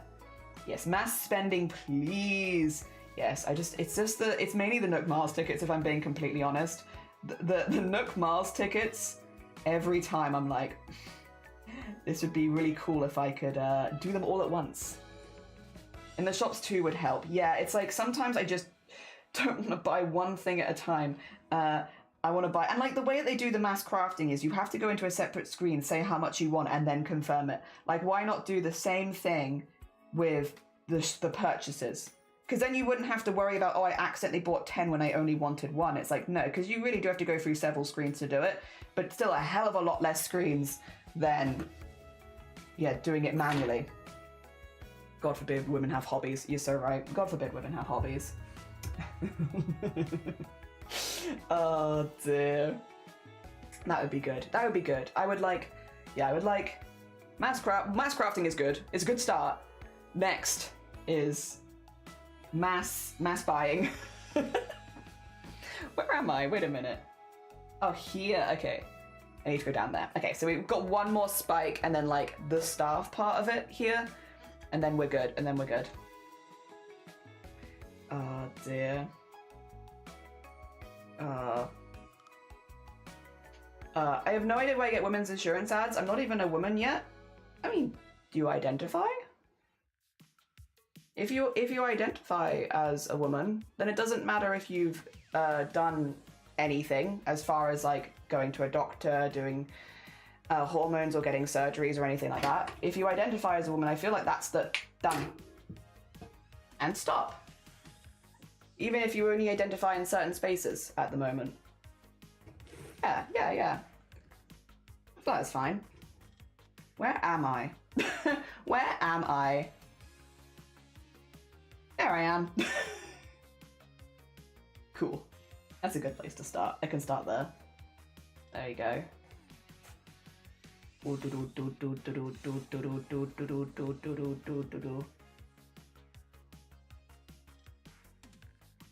you go. And then all the way back again. You know, there were so many years where I'd always tie knots, which I know is like, a lot of people know that's not the best idea, but I really did it for a long time. It is so nice just be able to thread it through and have it stay. That is nice. If you identify as a woman, you are a woman. Your physical form's just lagging. Yeah, just got some of that PC lag. Happens to the best of us. Where am I? There I am. Okay, get through there. Oh dear. A packet of chocolate eclairs identifies me as a family of 4. You take that. You take that. Enjoy. Listen, what I will say, the serving suggestions on most desserts and cereal. Have you seen how much cereal you're meant to eat if you have the serving suggestion? It's wild. You want like this much cereal? Don't listen to them. Don't let them keep you down. No. It's ridiculous. It's ridiculous. And I'm not just saying this because I will I will eat an entire coffee cake for a family of 4. Actually, no, it's a family of 8, isn't it, for the Tesco's finest ones? Listen. I will. It's ridiculous. Don't listen to servings. Be the serving suggestion you want to be in the world. Oh, dear. I got the woman DLC, but it's more of a battle pass. I'm still crying. God damn it, Sarah. You're so right. Hell yeah. Good luck on your grind. Sorry. I like, yeah, good. Suggestion is the key word. It is a suggestion. Yeah, 30 grams of cereal. It's like, you want this much cereal? Like, no, who's eating that? Who's eating that? Be the serving suggestion you want to be. Yeah, it is literally like 2 spoonfuls. I'm hesitant to identify as a woman because when I said I had autism, it was used against me, so I'm not risking it for now. But in spaces like this, no one's gonna hold that against you. You'd be more than welcome to identify as you actually want here. Like, no one's gonna hold it against you in this space. I understand in IRL spaces, unfortunately, I'm not gonna disregard that experience because that is rough. IRL spaces are not always the same. But in spaces like this, you know, no one's gonna hold it against you either way. People just wanna know how you wanna be referred to. Oh dear. And like, if anyone was to hold it against you, they'd face pretty bad backlash in a community like this. Be like, bing bonk. Could you imagine? Oh dear. I think it's very, again, it's completely to your comfort level at the end of the day, but I think, yeah, it's pretty normal to have some spaces at the beginning at least where you feel comfortable in some and not in others. Phil's bowl, just enough room for milk. No, literally. I mean, who? That's how I do it. I mean, I feel like that's how most people do it. Like, surely, I feel like who? Well, no, okay. I guess if you're grinding for something in particular and you're like, I want to follow serving suggestions because I have to be really careful about my sugar intake or something like that. Like, so fair. Obviously, you know your body the best. You do whatever's best for you. But for the average person who maybe isn't having to watch things that closely, it is like this much as a serving suggestion, and I feel like putting that in a bowl just looks a little bit sad. It looks a little sad. And I don't think it would fill me up for that long either. I had 2 crumpets for breakfast today, and that was nice. I don't know what the serving suggestion is on crumpets, but if it's less than 2, I'd be concerned. Because I wouldn't be full. I mean, I could honestly have had a yogurt with it, but... Oh dear. Honestly, that's on them though. Well, they get it. But yeah, Devo for IRL space like so. Yeah, I did it the opposite, which, again... but the same kind of vibe. I was out to all of my friends and family before anyone online. But yeah, it's fine.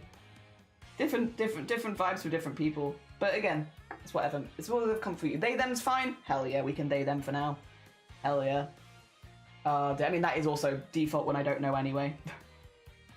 What happens in a jelly stream stays in a jelly stream. Yeah, which is good for everyone, including me.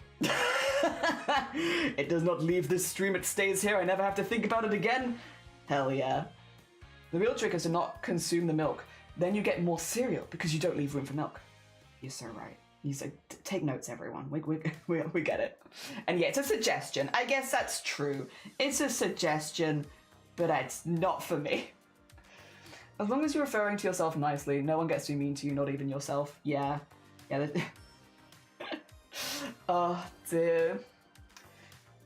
When you watch your sugar intake, you don't choose cereals, you choose like more filling option. Yeah, that's true. I feel like a porridge or overnight oats kind of vibe is maybe more.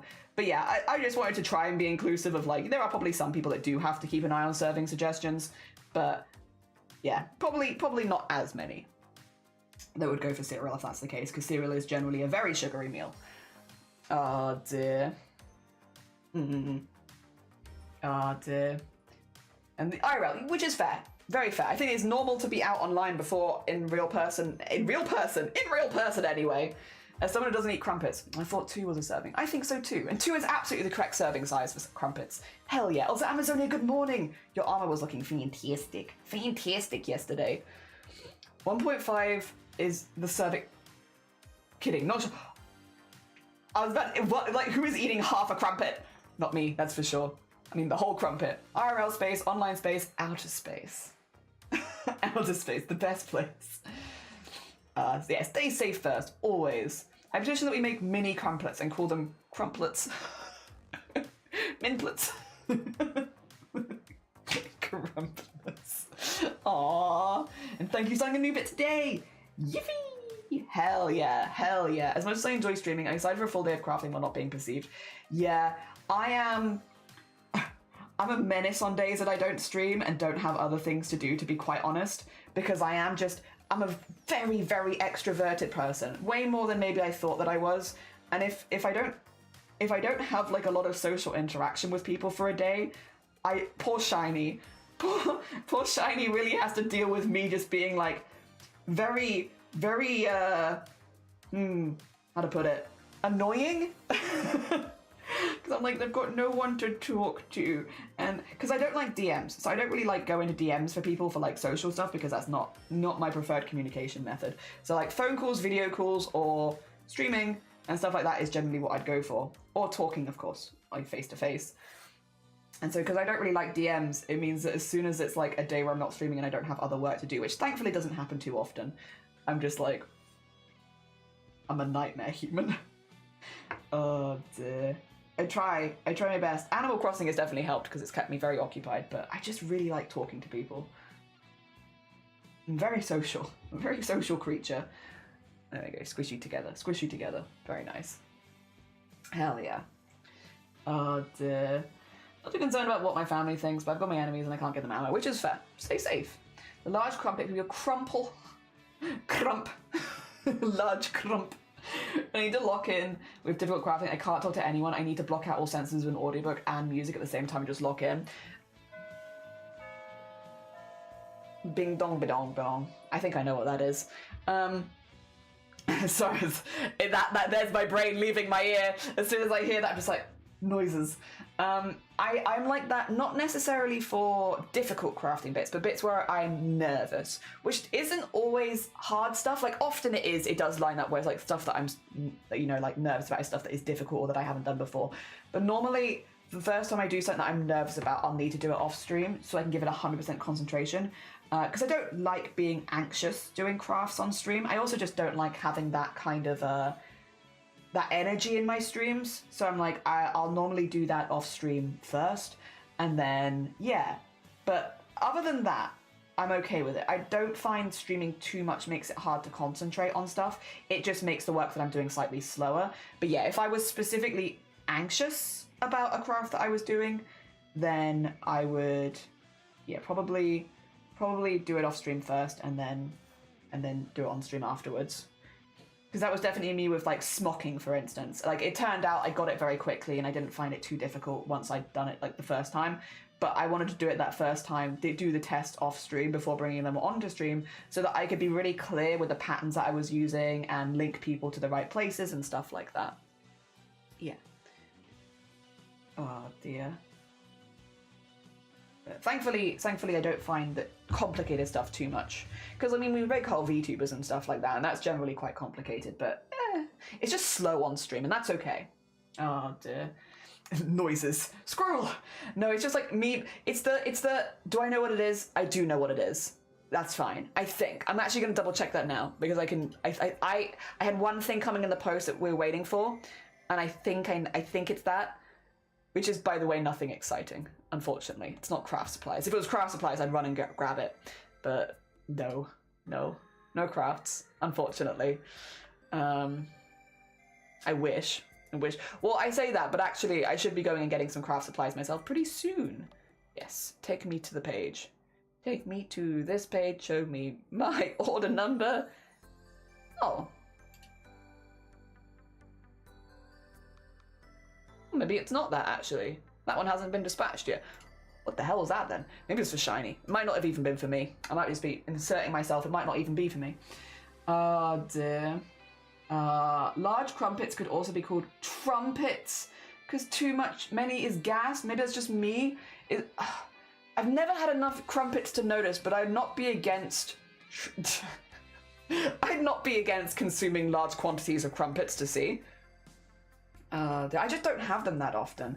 I was thinking to maybe get some hot cross buns as well, because 'tis the season nearly for hot cross buns. Oh dear. I think I might have a rearrange and tidy of my workshop before I can start crafting, as I know once I get going, I won't want to stop. That's fair. You know what? That's so fair, actually. At some point, I need to do a proper clean out of this room before. I need to also put all the projects that I want to do in March into little bags. Like, label them for the days so that I can easily transport in and out of this room the stuff we're doing day by day, because otherwise it's a lot of stuff. It's a lot of stuff. But I'm also, maybe this weekend. I'm like, I don't know. Because I'll be honest, the admin stuff really wears me out. And so I'm like, I don't know when I'm going to have the energy to do that. I probably just need to start planning some days aside where I'm like, I'm not going to stream this day. I am just going to do this one thing and get it done so that I'm not thinking about it anymore. The thing is, I really like streaming, and so whenever I'm like, I should plan a day where I'm not streaming, I'm like, but I want to. But I want to stream. Oh dear. Good morning. You try really hard, you could get lucky, you can make a note with one. Ooh. I need to get Warhammer for my friend. Ooh, that's a fun shopping trip. Hell yeah. Enjoy your Warhammer trip. There's so much pretty stuff to look at that I can't afford that I think is lovely. Oh dear. I need to unpack a delivery of molding stuff and also empty a shelf, move it across the workshop, refill it, and then get rid of my 4 bags of rubbish. Honestly, that sounds pretty organized, Amazonia. It sounds like you're on top of things. For science, yeah, for science, let me eat as many crumpets as I can and see if it causes gas. I don't know what a crumpet is. When you have a chance, do it a little Google, because I don't think my description will give it justice. But it's like a holy bread thing. And you toast it. And it's really good. A holy bread thing, and you toast it, and I put honey on my crumpets. And it goes into the holes, and it's good. An English muffin with lots of holes. Not all the same texture. No, it's because like really springy. Also, Ulterior have a lovely, lovely look. Oh dear, and yeah, Warhammer do be very expensive. It probably look like an ocarina from The Legend of Zelda, unless you mean the sound it make after I eat it. Oh.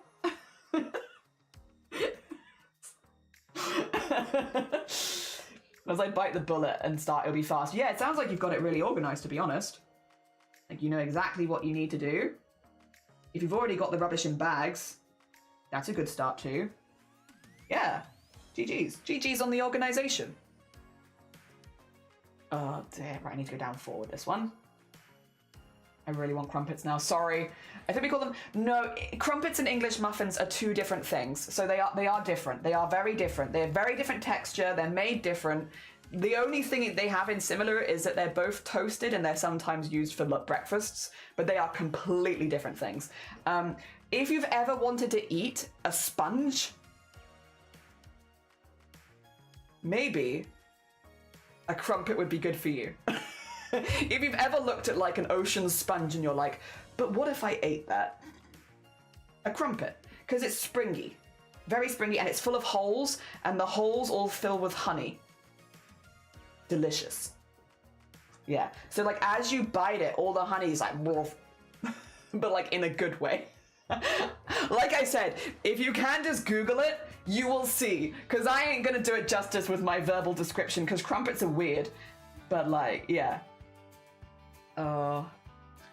Toaster pancakes, not really. Not really. No, crumpets really are their own thing. Crumpets are not really like anything else.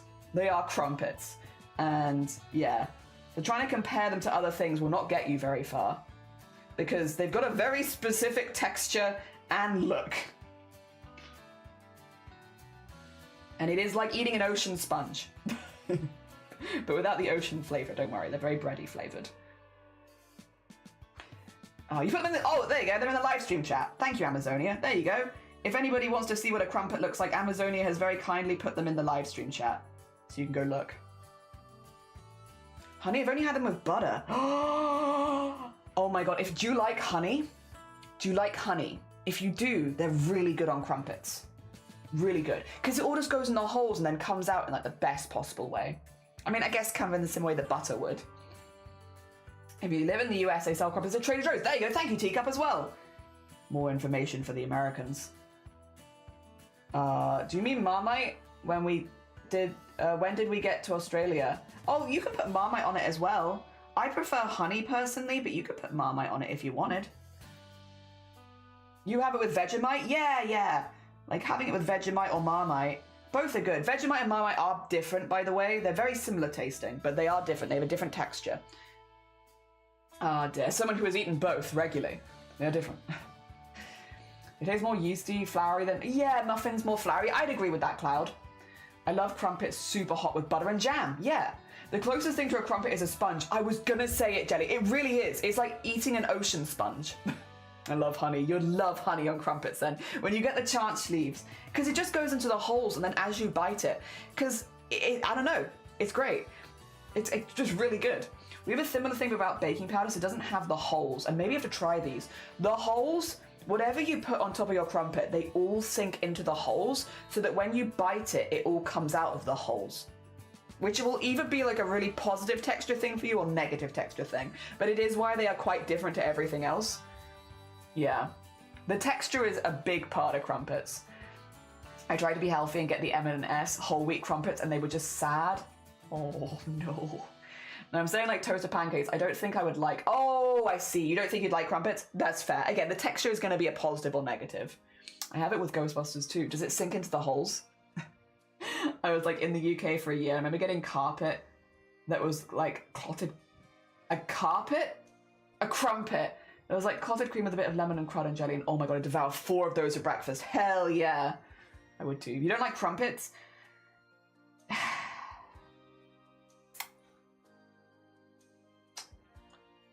Why am I not surprised? Like, why am I not surprised? Why am I not surprised? You know, I tell Sloth that I like something. I'm like, Sloth, this thing, it brings me joy. I really like it. It makes me really happy. And then Sloth's like, I don't like that jelly. Why am I not surprised? No, I'm joking. Holes. Glad we have context already. Holes like a sponge though. Not a sexy hole. More like it might give you the, is it tryptophobia? The hole fear? Texture is plasticky. It's spongish. Here's my boyfriend to pick up some crumpets on the way home from work. And this is why they call streamers influencers. This kind of bull is why streamers are called influencers, because you talk about a food enough and then everyone's like, I need to buy crumpets. I just had homemade orange curd. Ooh, that would be amazing in a crumpet. Oh my god, I sink into the holes, lowers the shades. Yee! I like crumpets better than English muffins. That's fair. I am not the biggest fan of English muffins, just because I don't feel like they add a whole lot to most of the stuff that I eat. But like, I get why people like them. Super value pancakes are sad, I imagine. Do you just kiss your teeth? Yeah. Yeah. I miss the giant crumpets. You know, you're in good company. We all miss giant crumpets. Crumps. The big crumps. I saw protein crumpets. Strong crumpets. Oh my god. Crumpets to make you strong. Yes. I've learned not to trust the influence people on the internet. I'm going to try them. I told you they were meh. They weren't offensive. They just weren't that good. And then I tried Ribena and I still miss, I hate the fact that we don't have Ribena. That's so common here. It's interesting when common brands just do not exist elsewhere. I've added crumpets to, god damn it, the influence. Maybe I should make some crumpets. We don't have them in the store. It's so dry and wet, which is just not a good thing. Yeah. Oh dear, once again, this is why streamers, whether they like it or not, are influencers. You talk about a food enough, even if you don't talk about it in a positive way, and people will buy it. Oh dear. And on that note, if Warburton's would like to sponsor me, I've done you good work today with your crumpet stuff, just saying. If any bread company would like to send me a sponsor, I have a track record of making people buy questionable foods. So just DM me. Yeah. I'm currently saving for top surgery, so I could honestly do with any help I can get, please. Yes, thank you. Warburtons. They're really passive-aggressive crisps, were they not? I would agree with this. I rarely have crumpets nowadays because I live with someone who's celiac, yeah. Though now I have a hunger that only crumpets can satisfy. To be fair, you can get really small packets of them shifted. You can get like a packet of 4 crumpets, which is basically like, you could finish those in a day. You could polish those off in a day. So I feel like you don't have the big commitment thing with crumpets, at least, just because you can buy them in like a pretty small packet. So you don't have to worry about them being around for too long. Yeah. Oh, blah, blah, blah, blah. Never had elderberry until then. That stuff's delicious. Hell yeah. I wonder if there's a gluten-free option. I mean, there probably is. I'm also going to say the Nutella is not that good. It's alright. It's strong okay. I feel no strong way towards or against Nutella. I think it's aight. Oh dear. They are a gluten-free versions, but they're not as tasty, but less issues. Yeah. And 4 crumpets would not satisfy me. That's fair. They also do 6 packets. Packets of 6, if that's better for you.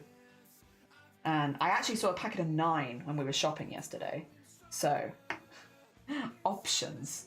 Options. 9 crumpets is a lot of crumpets for one sitting, though, I will say. Like, I'm not here to judge. You want to eat 9 crumpets in a row, you go ahead. I feel like I would get a little bit tired of chewing, because, again, they got that sponge texture. They're kind of chewy. I'd get a little tired of chewing, I think, before I'd eaten 9. But again, you want to eat 9 crumpets? You heckin' go ahead. I'm not here to police your crumpet intake. Oh dear. Time to go. You got this. Good luck with your tidying. I hope that it goes well, Amazonia. Anyone here not checked out Amazonia before? She's making amazing, amazing costume stuff over on her channel. Go send her love. Whoa.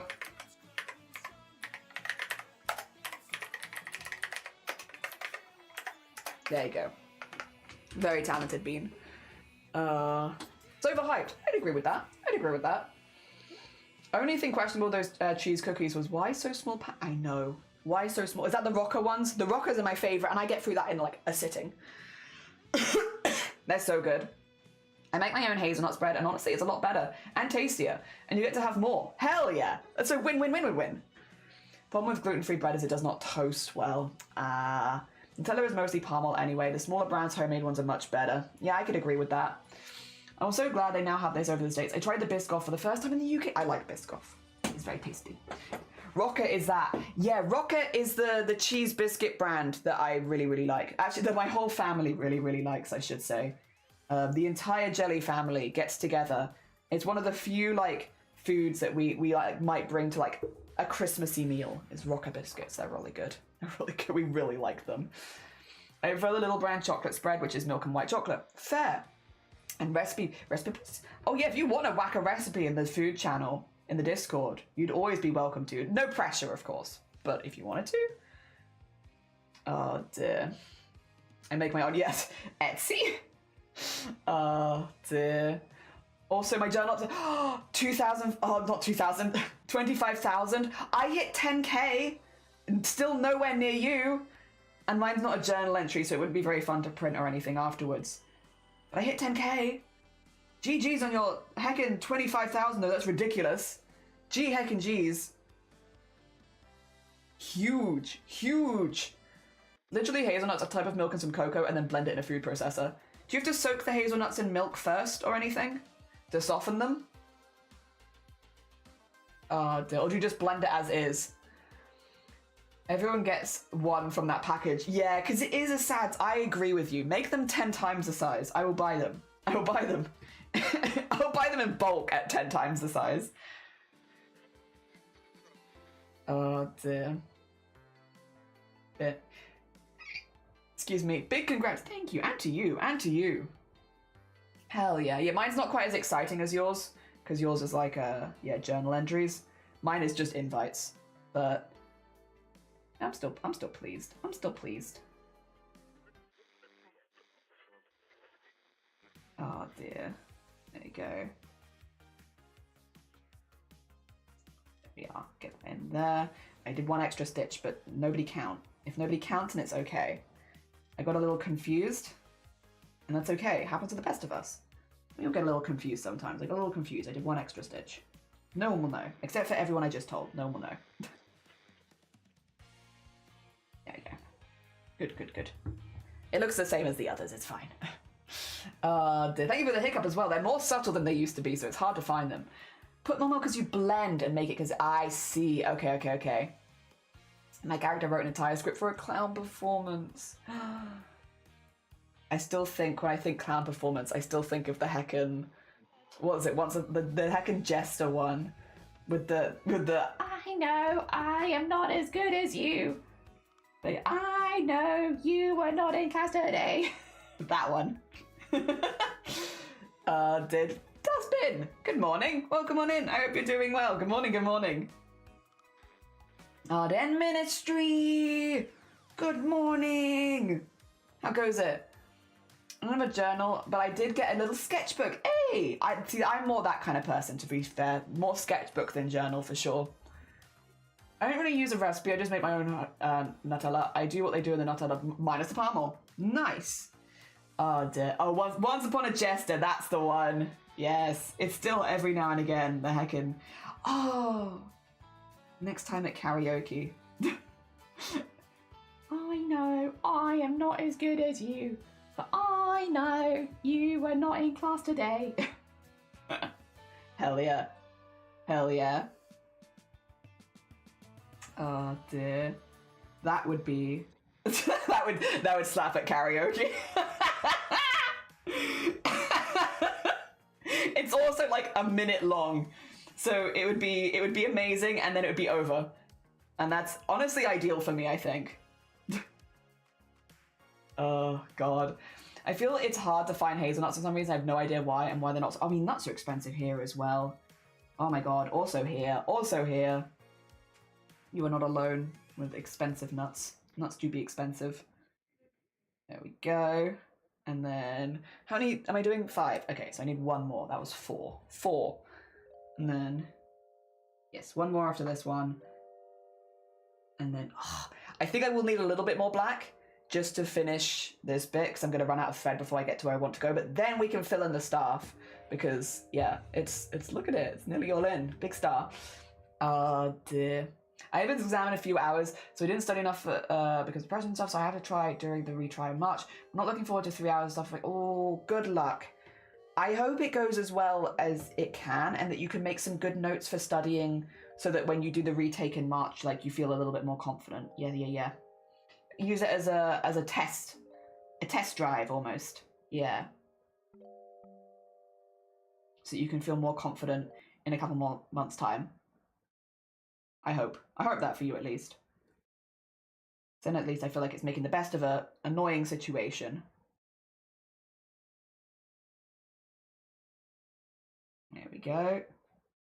And, oh, fried chicken. I think we'll win. I think we win fried chicken. I didn't even realise we were playing, to be honest, until just then. So that bodes well. Nice. There we go. Let's thread this back in again. And then, did my music give up? I think it did. I think it decided it didn't want to play.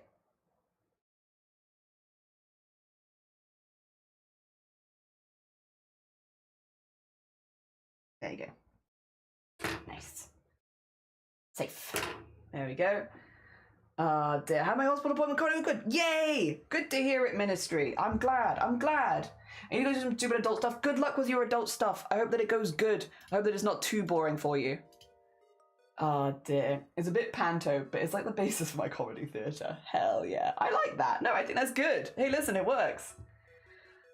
Oh dear. Half tempted to do just a half-hour job. I mean, get a bad grade anyway, so why give the 3 hours and spend your energy? I mean, it is maybe an opportunity to again, take some notes at least, even if you don't answer all the questions, on what the questions are on. So you feel like you feel more confident when it comes round to March. Use it to your advantage. You don't have to. Oh dear. It's your life. I am simply a streamer. Oh dear. Why can't I read this? What the? Why is it doing this to me right now? Okay. Sorry. My chat's being a bit funky. But there we go. I used to be able to get 5 pounds of hazelnuts for less than 10 bucks. Well, there was absolutely no good to take off the skin. They sold it pre-baked. However, they don't take off the skin, so I literally had to do it in the oven to take off. Ooh, so there's the extra work. But then, again, if you're making big batches of it anyway, I guess that does make a lot of sense. Embroidery takes a heck ton of time, huh? Yeah, it is slow, but it's fun. It takes forever, but I really enjoy it. Oh, dear. Also, have a lovely like sloth. Oh dear. How's your medical stuff going? And with what you were happy to share? Well, I mean, my medical stuff, again, a lot of it thankfully got tied up last year. Last year was a lot of like tying up ends, crossing T's, having stuff checked. I still have to have a lot of regular checks, but like it's fine. It's like just chipping away. The only thing that's really changing now is, well, changing, it's the same, but like is taking hormones. But again, that is just something that will be for the next few years at least. Like things will be changing and then hopefully things even out after a few years. But like nothing massive is really going to happen from it, if that makes sense. Like not suddenly at least. It'll just be, hopefully in the long term, yes, but like in the short term, just kind of chill. It's just kind of chilling and vibing. My voice will probably sound a little tired for, well, it could be a while. It could be a while. I might sound tired for a while. I'm not actually tired, nor is my voice actually that tired, but it might sound tired for a while. Oh dear. I might get more acne at some point. Which I'm assuming most people would probably not point out or not go out of their way to point out because it's normally rude, but like, you know, you might see it. Especially because generally my face is relatively clear. Anything else where you'd noticeably change it? My hair might fall out at some point. But to be honest, I am fully expecting it and I'm ready to embrace it. It's okay. We live. But again, I don't think it's going to happen all in one day suddenly. So we should have some good time to get used to it, you know. Oh dear. Gonna go take care, Fry. Enjoy the rest of your day. I hope it goes well. And Flumph, hello, good morning. I hope you're doing good. Only the highest grade counts for the final grade, so I can only try all my subjects at once. I have another exam tomorrow, and it's a bit of the same story there. Fair. One day, just wake up with a Santa beard. I mean, that would be amazing. I wouldn't say no. Listen, I wouldn't say no, and if I wasn't originally streaming that day, I would immediately stream. Be like, everyone, look! Surprise! Alright, goodbye. You'd get immediate stream. Oh dear. And then I'd take like 1,000 selfies. But I have a sneaking suspicion that's not how it's going to go. Yeah, and I don't want to be too conspiracy theorist, but I don't think that's probably what's going to happen. Oh dear. I think it'll probably be a lot slower than that. There's a final. Assuming you're in winter classes, I wouldn't risk half arse in the final, especially since I'm sure it's worth a substantial amount of your grade. Well, I think Floating was saying that they might be retaking it in March anyway. So, yeah. I just sort of a very Simpson-style bottle of pills called Overnight-a-Sol that causes me... That would be... I mean, listen. I feel like if that existed, people would be like... like, well, straight away, overnight, amazing. Oh my god. Because, like, you know, in an ideal world, I feel like that's what a lot of us would... Not everyone, of course. Everyone wants different things. But, like, at least people... like me, I'd take that. I'd want that. I'd want that overnight. That'd be great. I wouldn't have to worry about all the awkward in-between stage. But yeah, unfortunately, the awkward in-between stage is a part of the process, and you're going to see a lot of it via me, I guess, in some ways, because I do show my face on camera, and I stream a lot. So you're going to see it, and that's fine. We embrace it. Oh dear. We'll embrace it here because why the hell not? Why the hell not? Life too short to be pissed off about it, or to be upset about it for me. And also it's something that I'm very excited for, in general. Oh dear. Yeah.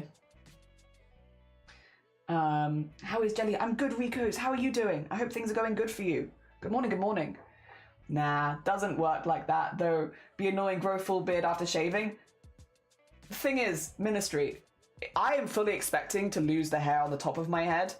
I feel like it's going to happen because I'm already, like, again, you can't really see it with the haircut that I got, but like my hair starts pretty far back anyway. Like I already have pretty far back hair. Like my hair has never been thick, and baldness also runs in my family. So like I am fully expecting to lose the hair on my head. With that in mind, if I could grow some facial hair before that happens, that would be fantastic. Like, you know, I know not everyone, you don't have the choice. At the end of the day, your body does what your body wants to do. But if I could grow some facial hair first, that would be fantastic. That would be fantastic. Oh dear. Yep. But again, you don't really get a choice with that sort of thing. It's very much genetics. What I will say, I'm hopeful, because a lot of the men in my family do have beards, that hopefully I have good genetics for this, but we'll see. Again, only time will tell. And generally, it's very slow. Very, very slow. I think even if you have relatively good genetics, it's relatively slow. So we shall see. We shall see. And that's fine. Again, we're here to embrace the awkward in-betweeny moments because, life too short. Also, what is happening here?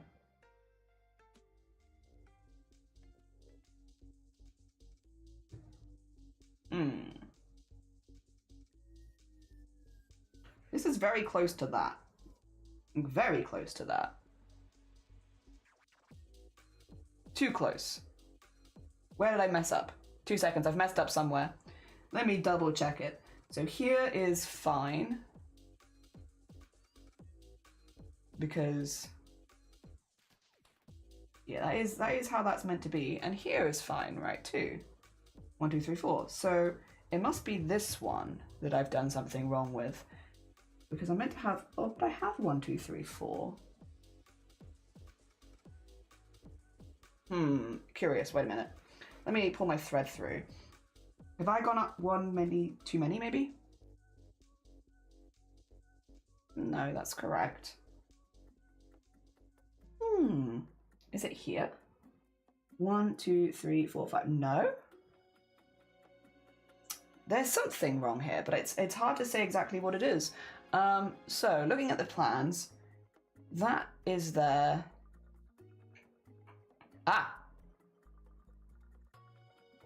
Is it this? Is that where I've messed up? If there's a mess up, by the way, it doesn't really matter too much. Yes. So this is meant to be here. And then this was meant to go backwards one. I see. So I instead went... Right, I see what I've done. Do I want to undo it is the question.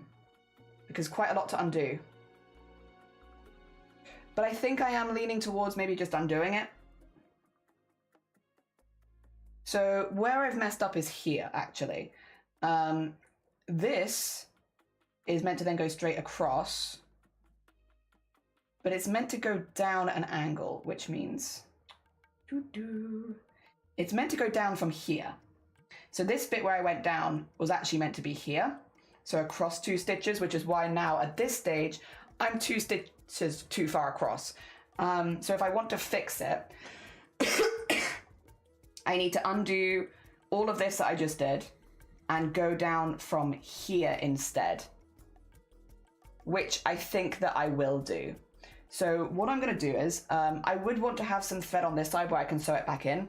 To be honest, I could try and unpick all of this thread, but I think it's going to cost a long time. So instead, I might just cut my losses, pin that there so I still have the thread that's left on my needle, and then very carefully cut just the black thread and undo all of this. And then nearer the other end, I will be a little bit more careful with unpicking it a little bit, just so I can sew an end back in again and then start again. Yeah, I think this is just a little too much to unpick, unfortunately.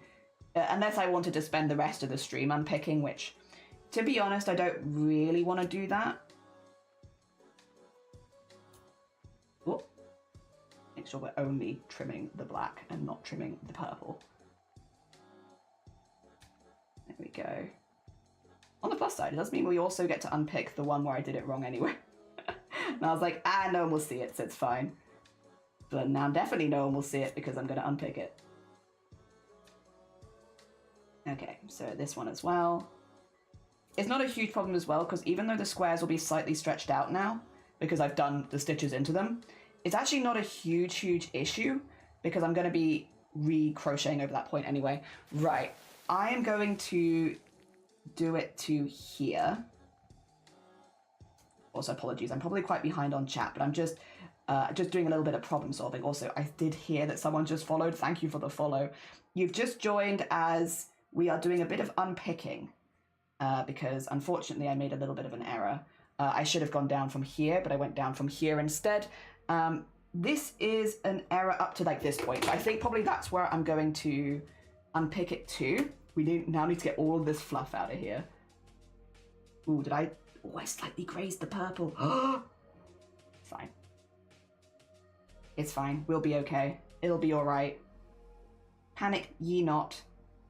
Because it's all going to get crocheted over the top of again. Like, if they're slightly stretched out, if there's like a little nick on some of the purple bits, it's not a huge issue. We will be, in fact, restitching over all of this, which is why I'm like not so worried about it, because there's a lot of color in this area. So all that is going to get restitched. So it'll be okay. It just means we're wasting a little bit of thread, which, while again, I would rather not waste thread, especially on a project that already is eating this much thread. It's okay. Ooh. We could even maybe pull this easier from the other side, huh? Oh no, I know why that's struggling. It's because I thread some bits back into it here, didn't I? So it's really thick. Well, let's cut a couple of them. There you go.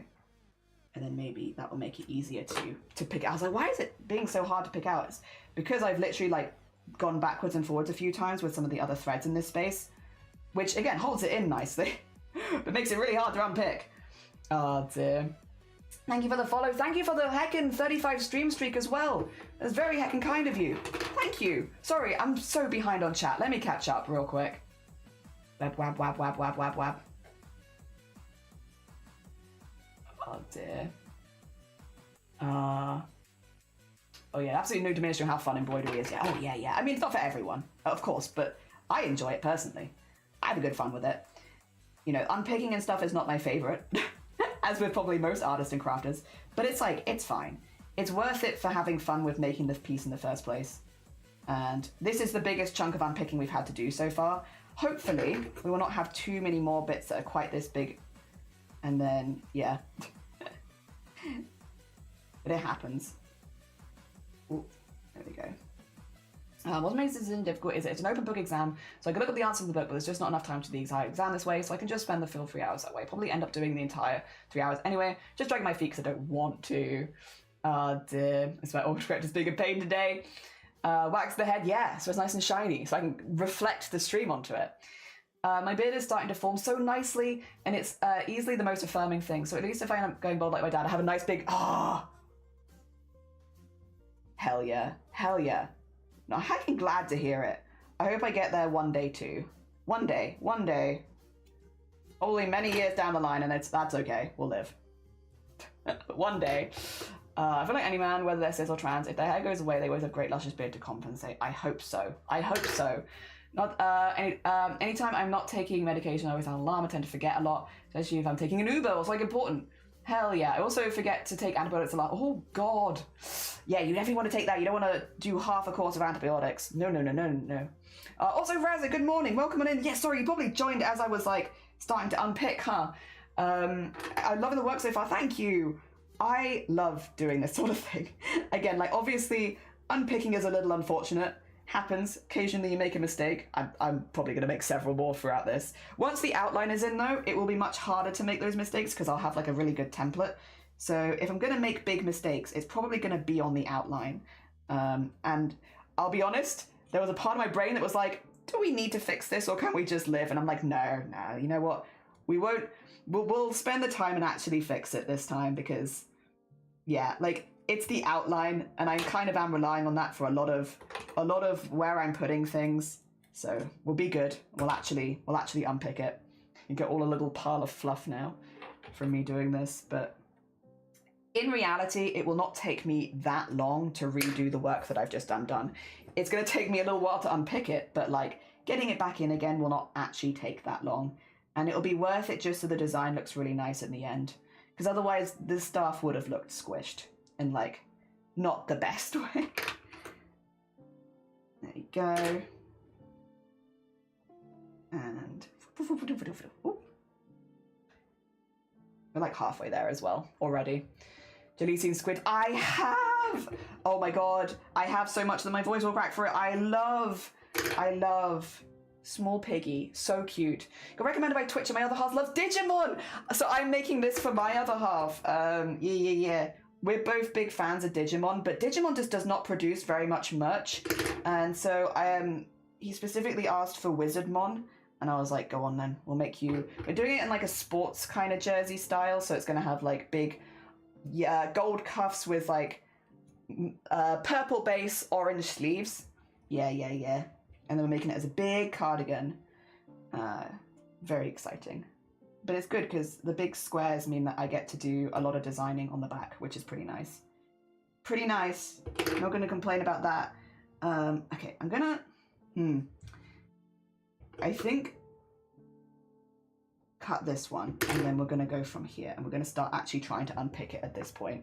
I'm going to use... I have a couple of needles. I can try and find where I've started and finished things. Sometimes it's easier than others.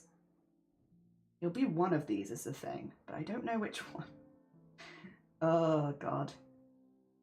But once it starts going, hopefully it should be a little easier. Hopefully, please. I'd like it if you proved me right. That'd be great. If you could prove me right for 2 seconds. Is this kind of still frogging?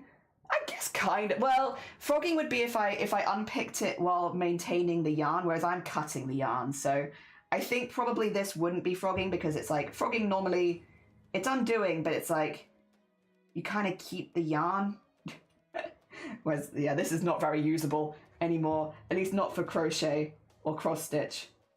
Maybe for stuffing. Oh dear. Okay. And come on. It's thinking about it. It's having a really hard think about whether it wants to listen or not. So far it's saying no, but you know, I like to think there's time. In time it might say yes, there you go. Cut a few extra bits and it'll have a good think about it. You know what, maybe I could even take this as a compliment. The stitches were really solid in the first place, which is why they're so hard to undo. Because they were good stitches. Oh dear. Take it as a compliment. Oh dear. I feel like I did too. The thing is that you always see the mistake there too, so it's easy to, yeah, without looking at it. That is, yeah, the other part of it is like knowing there's a mistake there. Every time that I'd refer to it, be like, oh, ignore that bit, because that's where I made a mistake. And it's like, I don't know if I want to do that. We got a lot of hours left working on this. I don't know if I want to be stuck in this cycle of please ignore the mistake that I made, you know? Because, yeah, my brain would definitely want to point it out to every new person coming in. I'd be like, there's the mistake, by the way, that I made. Don't look at it, even though I've just pointed it out to you. There we go. And here. And there. Okay, cool. And then is now starting to go quite quickly, thankfully. Getting a lot of chunks out. Cool. And then this bit too. Oh, this bit might need a bit more convincing. Maybe. Oh, maybe not actually. Maybe that came out pretty easily. And then this bit. Do you want to be convinced to come out?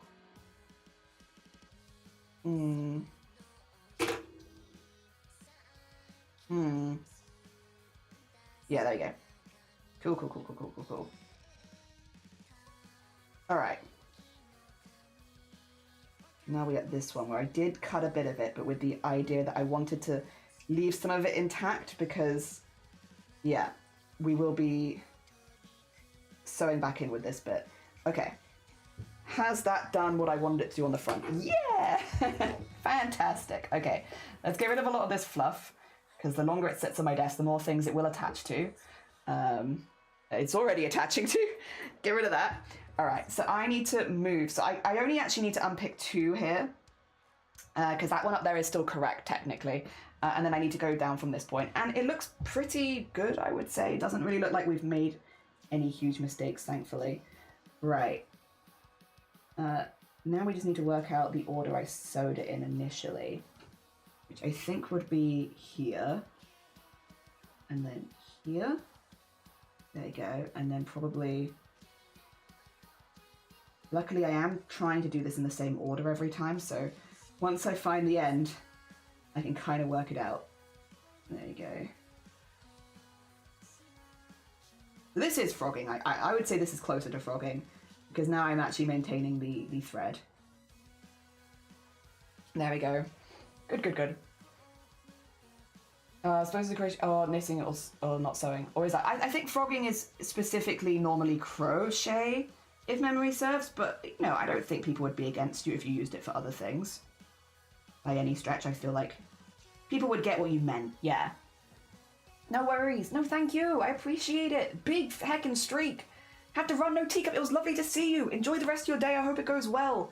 Feel like I'm watching some intricate surgery. Yes, please. Scalpel, new needle. Unpicker. Okay, hold it there, hold it there. What are the levels like? We're losing them. No, we're good. Okay.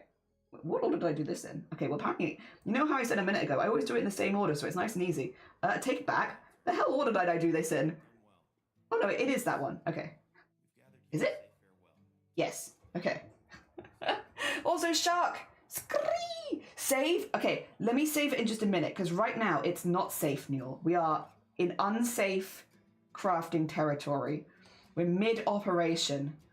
I don't know if the patient's gonna make it just yet. So let me get through this bit and then I will save them. Ooh.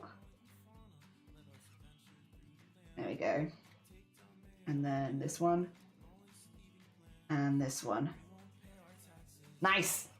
We're safe. We're safe. And you are safe. You are safe.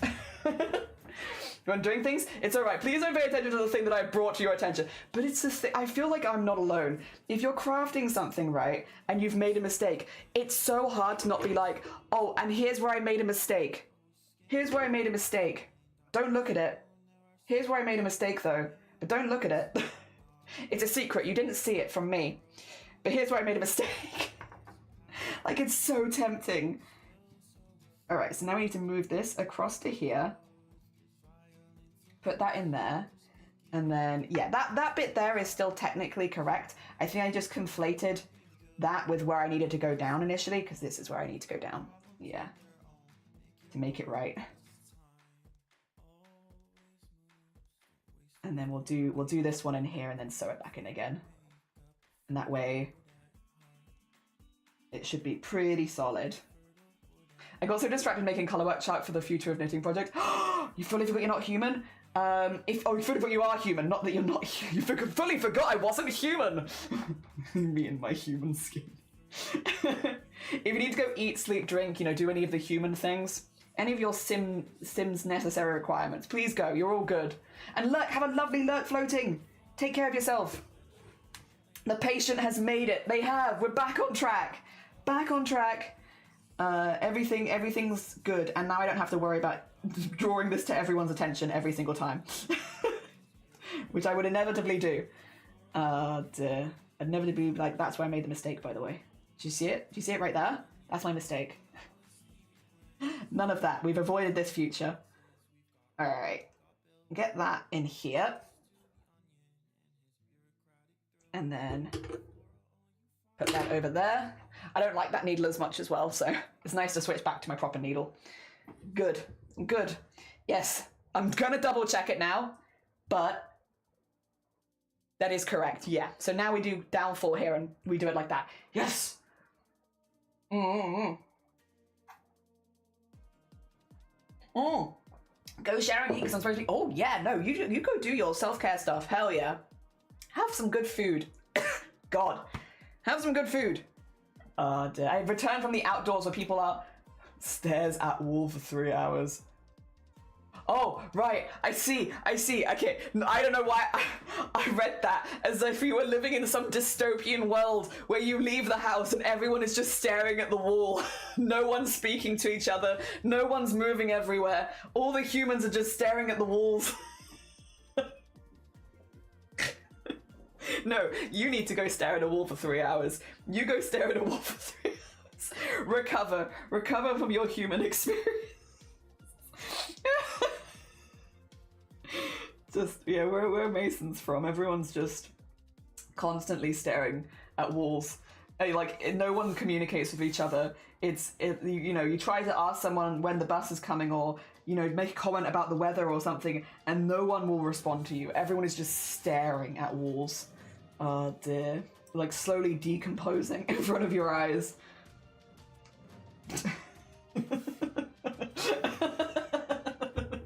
Terrifying. Feathered, by the way, good morning, welcome on in. Stupid brain, my brain has convinced me I was a day ahead. Oh, wait, so you thought it was Friday? I have my Friday socks on today, so I'm also confused. And we can both be confused together. Then good luck with the crafting. Thank you, River. Take care of yourself. Enjoy the rest of your day. Have fun times out. Hell yeah. I read it the same as well. To me, like two reads to my brain to catch up that everyone around Mason is just... I love a world where everyone just stared at the walls and was not bothering me. Oh, see, I'm such a social person. I'd get upset really quickly. Be like, why is no one talking to me? Why is everyone just staring? What the heck? Oh dear. Why is no one talking? I'd be so sad. I love social. I will say though, I am a menace in public because I will talk to strangers. Not so much these days as I used to. I'm getting better at it. But like, I'm definitely a social person where I will just, if I have a question, I'll just walk up to someone and ask it. I got questions. Oh dear. But yes. If no one was responding, if everyone was just ignoring me and staring at the wall, I'd be like, what? Why is no one talking to me? Too social for this. Too social for this world. Some people out there should just sit and stare at a wall, to be fair. God. Honestly, probably me. It's probably me. I'm probably the person where it's like, stop bothering people in public, go stare at a wall. It's probably me, right? I'm the person. Oh dear. If I had a question, I'd Google it. If that doesn't work, I'd hope for the best. Listen, I know I'm a problem. Don't worry. But I am someone who, if I'm sat at the bus stop with someone for like more than 5 minutes, I'll be like, time to strike up a conversation. I'm sorry. I will say, God. Where was it? We were in the line for the post office before Christmas. Always really busy at the post office before Christmas, but like I send stuff out all year round. So like I normally label my stuff before getting to the post office because I'm like, it's going to take a while. So let me just, be good, label my stuff in advance, all that kind of stuff. So I just have to hand it over. That being said, there's still like a queue to hand it over. So, we're waiting there for a minute and I struck up a conversation with the lady in front of me. We were both talking about crochet, to be fair, in the end. I try and listen, she had a cardigan on, and it was like, okay, this clearly looks homemade, or someone's made it. It doesn't look like it was bought in a store. So I was like, oh, nice cardigan. Is it crocheted? And yeah, start conversation. Conversation initiated. I'm now talking to this, 80-year-old lady about cardigans, but also, in my defense, I was making some cardigans at the time, so I had cardigans to show. I had cardigans to offer to the conversation, It was nice. I tried to explain this cardigan to her, but that one kind of went over her head, and that's fair. It is a bit of a weird one. No pee-pee. Think about people doing bad things. Oh, yeah, true. If people are being annoying. Luckily, I live in kind of a chill area for the most part, so most people are chill. I also got to Tesco, and I don't want to go. Oh, you got to go to Tesco. Don't want to go to Tesco, but they also have Pet Shop. Where the Pet Shop is, and Momo is out of dry food, so I have to go. Does someone want to go with me? I would go with you, Feathered. I wouldn't go alone, because I think shopping is fun with somebody else, but I'd go with you. I'd be like, if you want someone to tag along, one of us can push the trolley and the other one can grab the things, make it a bit more of an efficient process. And also you have someone to talk to as you're going around the shop. I do that. Oh dear. I think shopping alone is a little... Well, it's very much like you do it for utility, right? You got to get the stuff, so you go in, you go out. But if you wanted someone to chat with, it might be a bit of a journey to get to you and the Tesco's that is near you. But I would absolutely talk and walk with you around the shop. Hell yeah. Oh dear. A good talk and walk. There we are. And then afterwards, if it's a big Tesco, it might have a cafe in it, right? And then we can go to we can do our shop and then go to the Tesco cafe afterwards. Yeah. Where they are doing, I saw an advert on a bus stop for it. What are they doing? Was it a chicken crumpet? I think this might take us full circle back to crumpets. Were they doing a chicken crumpet? I don't know. They were doing something weird. I saw it on a bus stop. So, 2 seconds. Tesco cafe menu. Yeah. Was it a chicken crumpet? Show me. Show me. Would it be in the breakfast section? I don't know. I don't know that I've ever been to a Tesco cafe because the Tesco's near us are not big enough. They never have been. But I've heard mention of the Tesco cafe. Is it a lunch thing?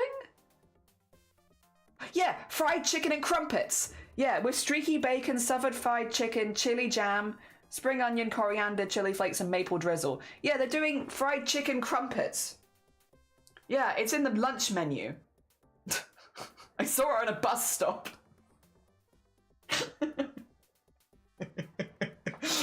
Crumpets. They're everywhere. Oh, God. I'd push the trolls. Yeah, pushes trolley and picks feet up and glides down the aisle. Hell yeah. Oh, dear. No, you pushing the trolls. I like that. That would be awesome. Having company for the weekly shop makes it a lot less painful. Tesco's is 5 minutes just up the road, so no snack shop, but there is a oh, perfect. I like Costa. They might not have the chicken crumpets, but they do have a lot of nice drinks. I'd go for a Costa, hell yeah.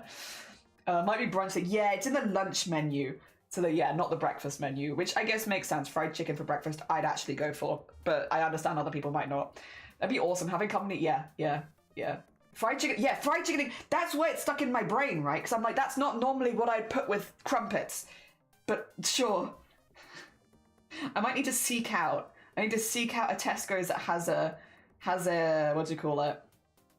A cafe so we can try them. Tesco's cafes aren't bad. The pictures that I saw on the menu there look nice.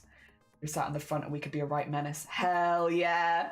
Also, Feral, good morning. Welcome on in. I hope you're doing well. There's a food crime if ever I heard one. It's unusual, for sure. But I'd give it a go. I'd try it, because I do like both of the ingredients. You know, I like fried chicken and I do also like crumpets. So I would give it a go, but I can't say that I've ever had anything like it before. Oh dear. Might be great, but it's not right. It's just in principle. Like, it might be really good, but I still don't agree with it. I think it's similar to chicken and waffles. However, the waffles aren't sweet. Yeah, they're actually very savory. Chicken where? Tesco's cafe. They're doing chicken crumpets. We're bringing it full circle back to crumpets, but they're doing chicken crumpets in Tesco's cafes right now. I saw it on a bus stop and I Googled it and it's still there. So, yes. The bus stop prophecy. It's told me. Oh dear. Of the chicken crumpets. I want chicken on waffles now. Me too, to be honest. Me too. I think having a wrap for lunch, it's not actually nothing like either of those things. But I'm still looking forward to a wrap. It'd be nice. It'd be nice to have a little wrap lunch. Something simple. Same here. However, it's too late early. It's currently 3:30 in the morning and nothing is open.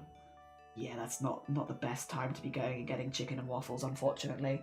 You'd have to be quite lucky to have a 24/7 chicken and waffles place nearby, I suppose. Oh dear. We do not, unfortunately. This looks better. This looks better. This is a happier for everyone.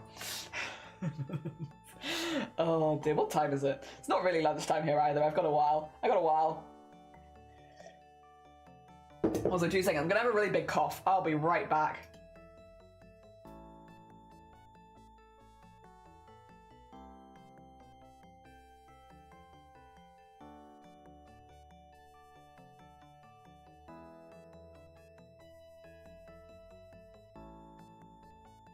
It was actually not a big cough, it was like a really pitiful, wheezy cough. Not quite as good as I was hoping for. You know what? I might have a cookie.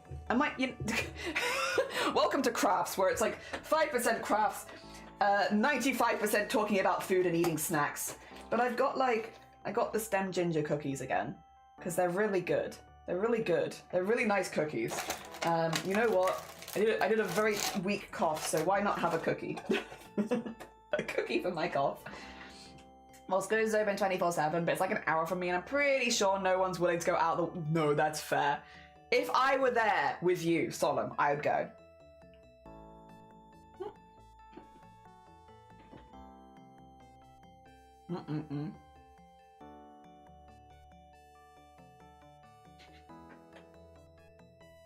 To be fair, I didn't used to snack as much on stream, but these days, I've kind of just given up on that one. I'm like, you know what, it's nice. If I've got good snacks nearby, and we do talk about food a lot, it's pretty nice.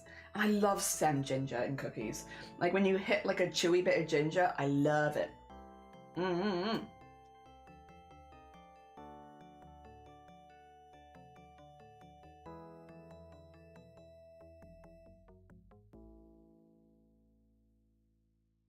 I will eat away from the mic though, so you don't have to hear me eating.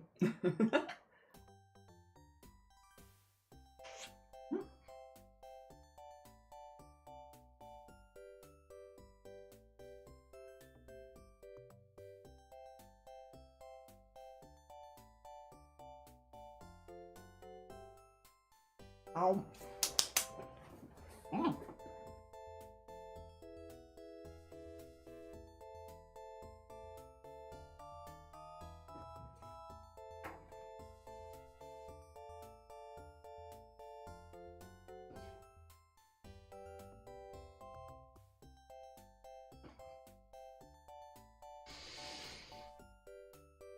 It actually forces me to shut up for 2 seconds as well, which doesn't happen very often on stream. Just two full seconds of no talking. You've not lived until you've had chicken and waffles. You know what? I'd be inclined to agree.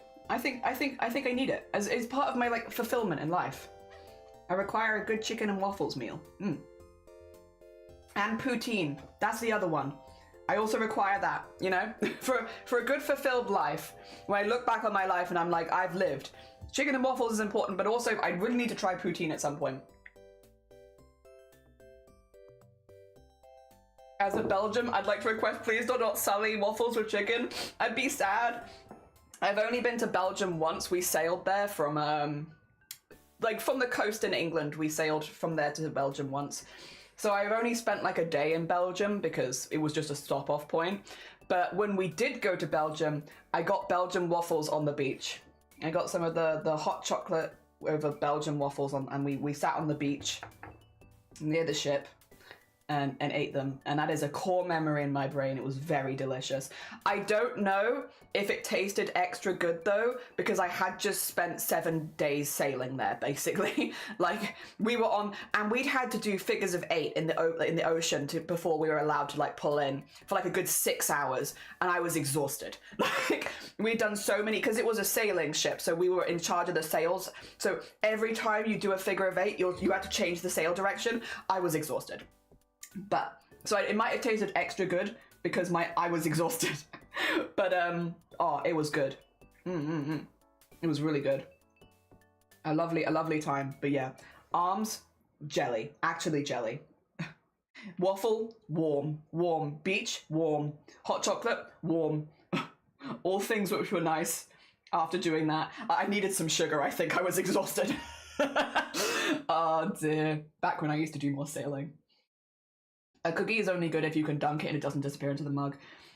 I've got a really big mug at the moment though, and I'm like, I'm always a bit nervous to dunk things into this one because if I did lose it, it's gone. Like it's like I'd have to stick my whole hand in the mug to get it out.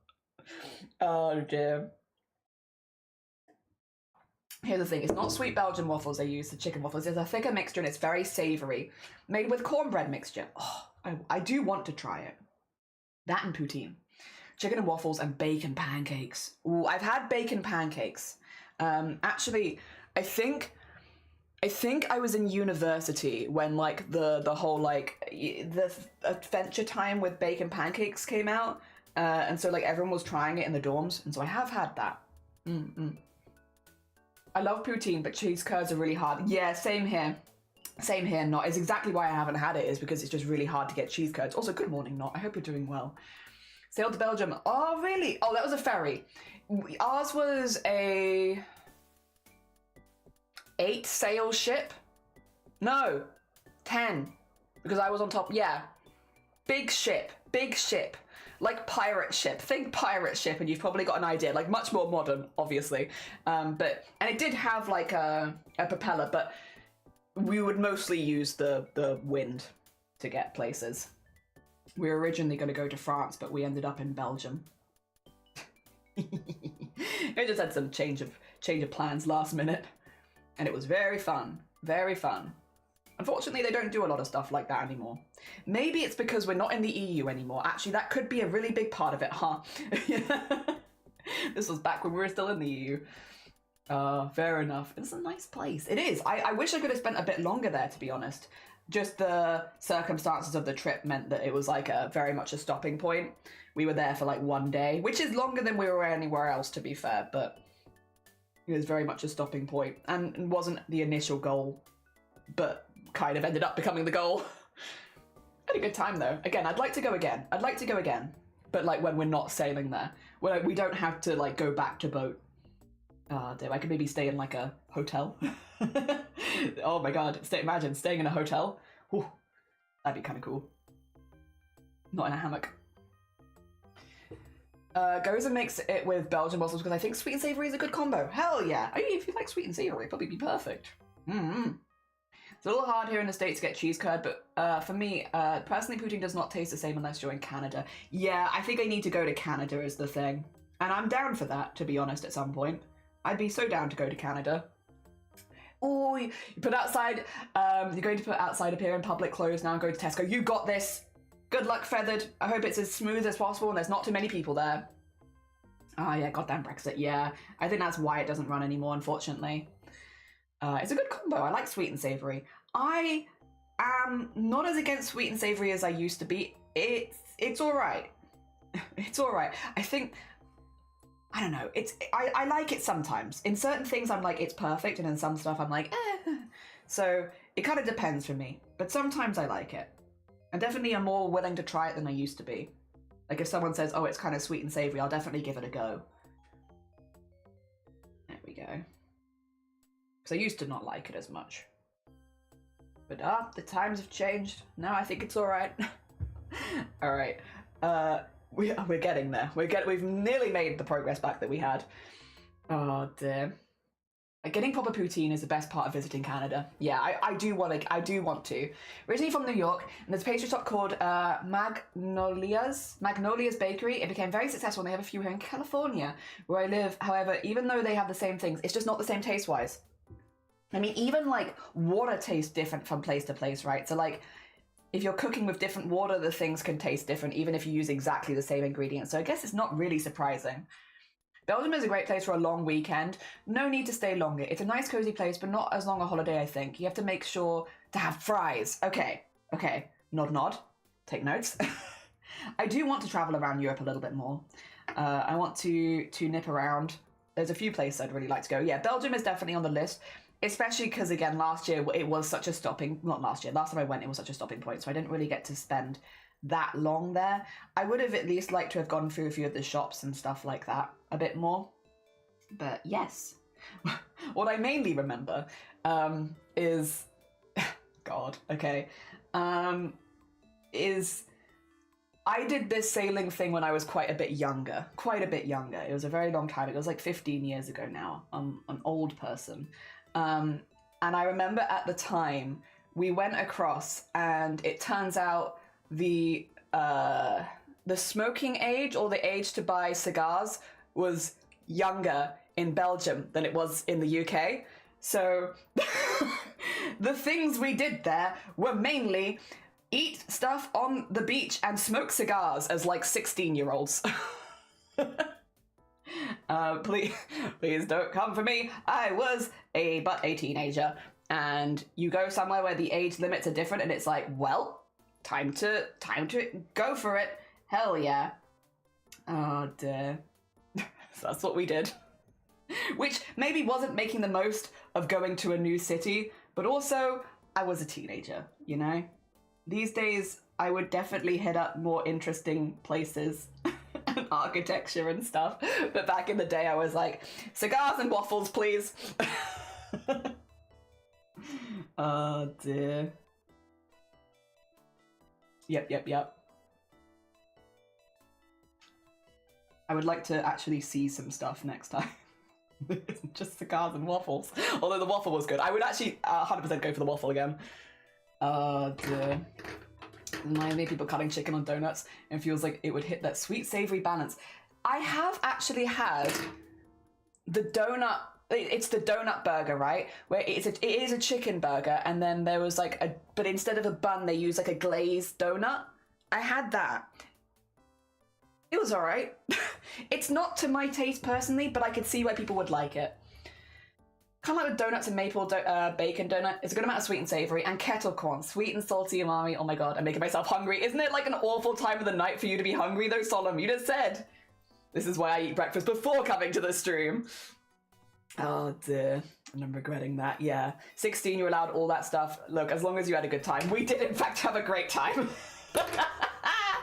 We had an excellent time. It was like one of those, I will say, a bit of a mess, because we'd been on the water. This was my first like long sailing trip. So like we'd been on the water and like in a sailing boat, so it's quite rocky. For several, like I think 5 days, 5 to 7 days, I can't remember. It was like a fair few days, like 5 to 7 days in a row. And when you get off the ship, I found that my legs felt really weak, and I was like, I feel dizzy now that I felt dizzy when I initially got on the ship, which is seasickness. Okay, cool, got over that. And then when I got off the ship, I was like, I feel dizzy again, which is sea legs, or like, I don't know what you call it. It's when you feel really wobbly when you get off the boat. I felt really wobbly. And then, so I got off the boat, and then one of my mates I was sailing with was like, here, have this cigar. And I was like, I've not eaten. I feel really wobbly. Sure.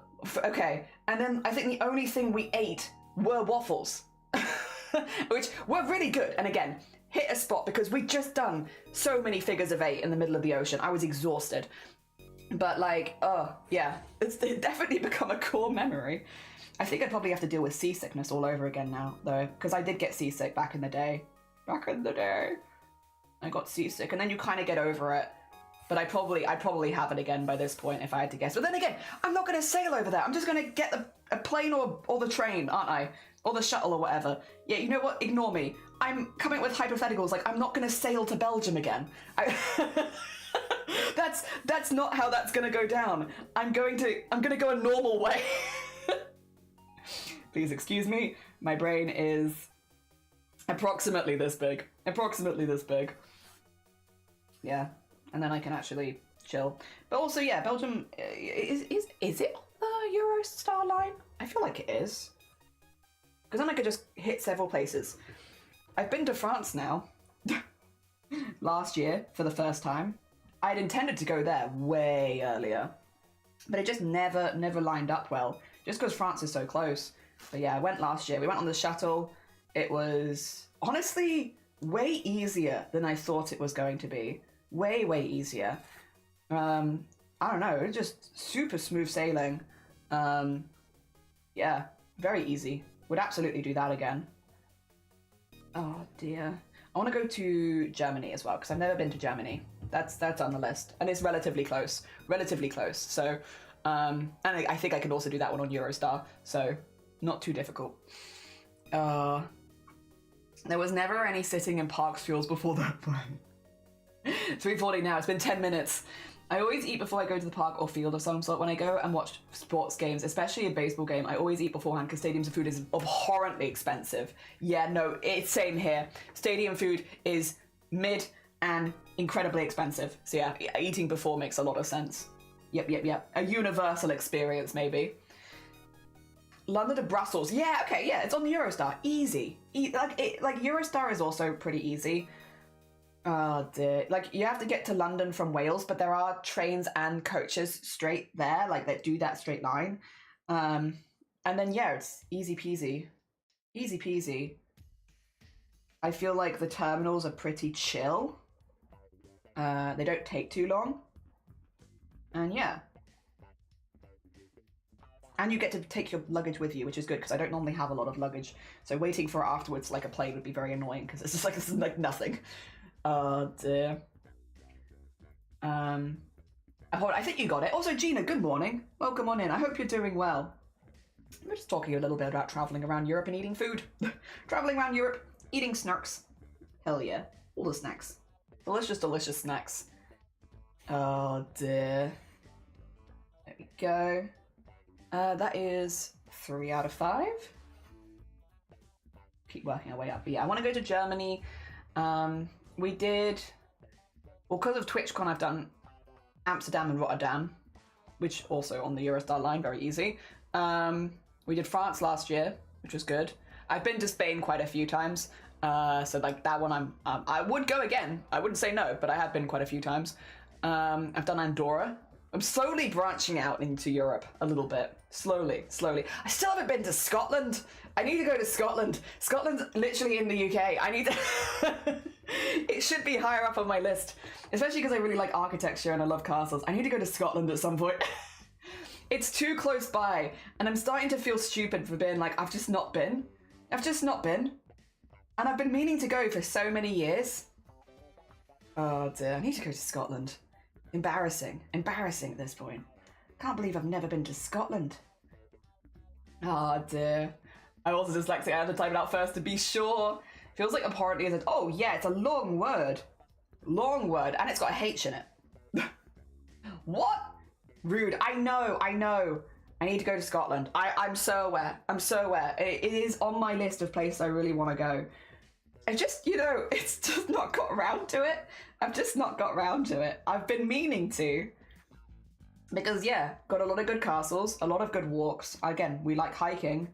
And a lot of interesting architecture. I gotta go. And it's really not that far. But it's just making the time to actually go do it is a little difficult. But I'll get there. I'll get there one day. Oh dear. I just need someone I know to get married in Scotland, and then I can be like, right, that's a good reason to go. Book a whole holiday around it. That's literally basically what happened last year. It was like, oh, you're all getting married in different places. Let us book hotels for your weddings, and then we'll just do a holiday there, Because then we're going anyway, so we're already taking the time off. We'll just do it then. If someone could go quickly get married in Scotland and I can come, then that would be great. Oh dear. Pretty sure the H is silent. Abhorrently? Maybe? I don't know. I know how to spell aardvark. Aardvark's a weird one as well. Too many A's. Many A's. All of the A's. Oh dear. Yeah, I need to do that. And then at some point I want to do... In Wales we have a ferry across from Wales to Ireland. I want to do the ferry. But I specifically want to do the ferry. Because I do like boats. I do be liking boats. I want to go do the ferry across one day. Also, because then we can literally just drive onto the ferry, go across, be in Ireland. Cool beans. Yeah, that'd be cool. I'd like to do that at some point. Also on the list. Also on the list of things I'd like to do. We'll get there one day. Right, this is where I got to last time, where I realized I'd made a grave error in judgment. Let me make sure that I haven't made a grave error in judgment this time. 1, 2, 3, 4 is correct. And then, oh, actually, I think I'd done a few more stitches. I think I'd gone to there. But that is looking more correct. Hell yeah. Hell yeah. Staff is correct this time, from what I can see. I'll double check it again in a sec, but it looks better.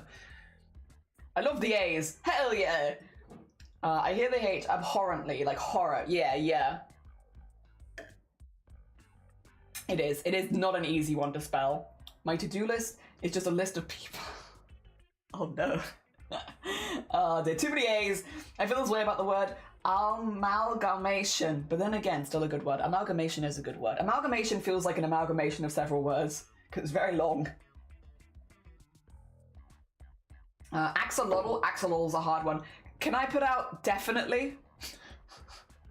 I have been trying to learn to spell definitely for my whole life. Definitely. Cannot spell definitely. Definitely is hard. Defiantly, also, similarly. I find that quite difficult. But I use definitely a lot more. I'm very, definitely. Yes, very, very assertive person. And I really struggle to spell definitely. That's my struggle word. I struggle with that one. Definitely is always hard. Definitely. Same. Yeah, definitely is hard. And like, I normally spell it so bad that spell check doesn't know what the hell I'm trying to say. And so sometimes it will correct it to defiantly, which is also not what I want. And sometimes it just does not. Sometimes it's tried to change definitely to specifically and stuff like that, like really different ones. Because it's like, no, you've just spelled this so wrong. We have no idea what you're trying to say. It's like, please. Are they spelled the same? No, defiantly and definitely are spelled differently. Defiantly and definitely spelled differently. Oh, that's a hell of a sentence. I had an English teacher who drummed definitely into our heads, so that one doesn't get me now. Nice. Why? It's easy enough to spell definitely. That is me on Discord trying to be assertive. Oh dear. Oh God. It's so hard. Then again, I guess defiantly is also relatively assertive, so I can always default to that if that's what it's going to spell check it to anyway. And then there's words that can be spelled the same, but definitely yes. Those words twist my brain. Yeah, no, I feel that. I feel that. And how goes it? Good morning. We made a mistake and we fixed it, and now we're back to where we were previously before the mistake, and that feels pretty good. I hope you're doing good. Oh dear. When I can never spell as necessarily. Another long word. Yeah, you know what? I agree with that. I hate the one. Conglomerates? How often do you say conglomerate? But fair, because that is a hard word to spell. Oh dear. It's definitely another one. Definitely is definitively a difficult word to say. Craft. Good morning. Welcome on in. I hope you're doing well. I agree. I agree 100% with this sentiment. Get that tattooed on my arm, honestly. A struggle bus on that one. It's really hard. Definitely, defiantly, definitively. These are all very hard words for me. Also, unluck. Welcome back. Welcome back. Ghostbusters to Weatherly. Oh dear, this one's impossible. I actually say conglomerate a lot while complaining about corporations. Oh, fair. Fair. I swear the English language is a death for me sometimes, and here's the thing, if I'm not mistaken, the English language is made up of like 3. Yeah, it's 3 languages in a trench coat, which makes it even more annoying. It's better than Tuesday. Got home and settled in my 12-hour shift. Nice. I hope that the shift went as well as possible. And you got snacks. Hell yeah. I pride myself on being a perfect speller, but I cannot do that word. Oh dear. I was saying earlier, Amazonia, I am really bad at spelling. I am actually garbage at spelling, and I always have been. I'm not dyslexic as far as I'm aware. I'm just bad at it. I don't have any... I'm just bad. It just doesn't stick in my brain well. But because I'm bad at spelling, I write out, whenever I'm inviting stuff and people and doing planning and events, I write everything out on Word first, because I like the Word spell checker more than I like Discord and a couple others. I just like sorting it on Word and then pasting it to people. And for the event in March, I have now written over 10,000 words because every person's invite is very individual. I've written everyone's invite individually. There's only 1 or 2 things that I've been able to copy and paste. Sometimes the information for the Discord is copy and pasted because I can. And for like one of the events, I had 2 people doing exactly the same thing. And it was, I think, Noob and Nyor who know each other, so I copied and pasted theirs. Other than that, I wrote out everyone's invite individually, and yeah, over 10k words of invites. But I know that because I wrote it in a Word document, and so I can see the word count of the document. Oh dear. But it's because my spelling is really, really bad, and so I need that support over there to like help me out with it. And I'd rather do it there than accidentally send something with lots of misspellings in it. Yeah. So I do my best. Also, Grumpy, good morning. Welcome on in. I hope you're doing well. Literally is a hard one. I agree with you on that one. We're talking about words we struggle to spell. I had to use a lot of ICT in college and uni course of year 1, so I had to type out a lot. So saying the word is fine. Fair. Oh, let me get you a shout out. How was your stream? What were you up to today? We are continuing with our cross stitch onto the cardigan. We did have to undo quite a lot of work earlier because I got something wrong. But we've literally, let's get the word in, just got back to where I was before the mistake, and it's looking pretty good now. And I'm happy that we did go and redo it. Also, thank you for the follow. That's very kind of you. Good morning. Oh dear. Oh yeah, and Captain Coda, good morning as well. I hope you're doing well. I have over 8,000 words so far, the script for my Heavy Armor videos. Each section is its own real length vid, then a photo post which needs captions to, oh god, writing captions. Ooh, takes so long. Takes so long. Worth it, but it takes a long time.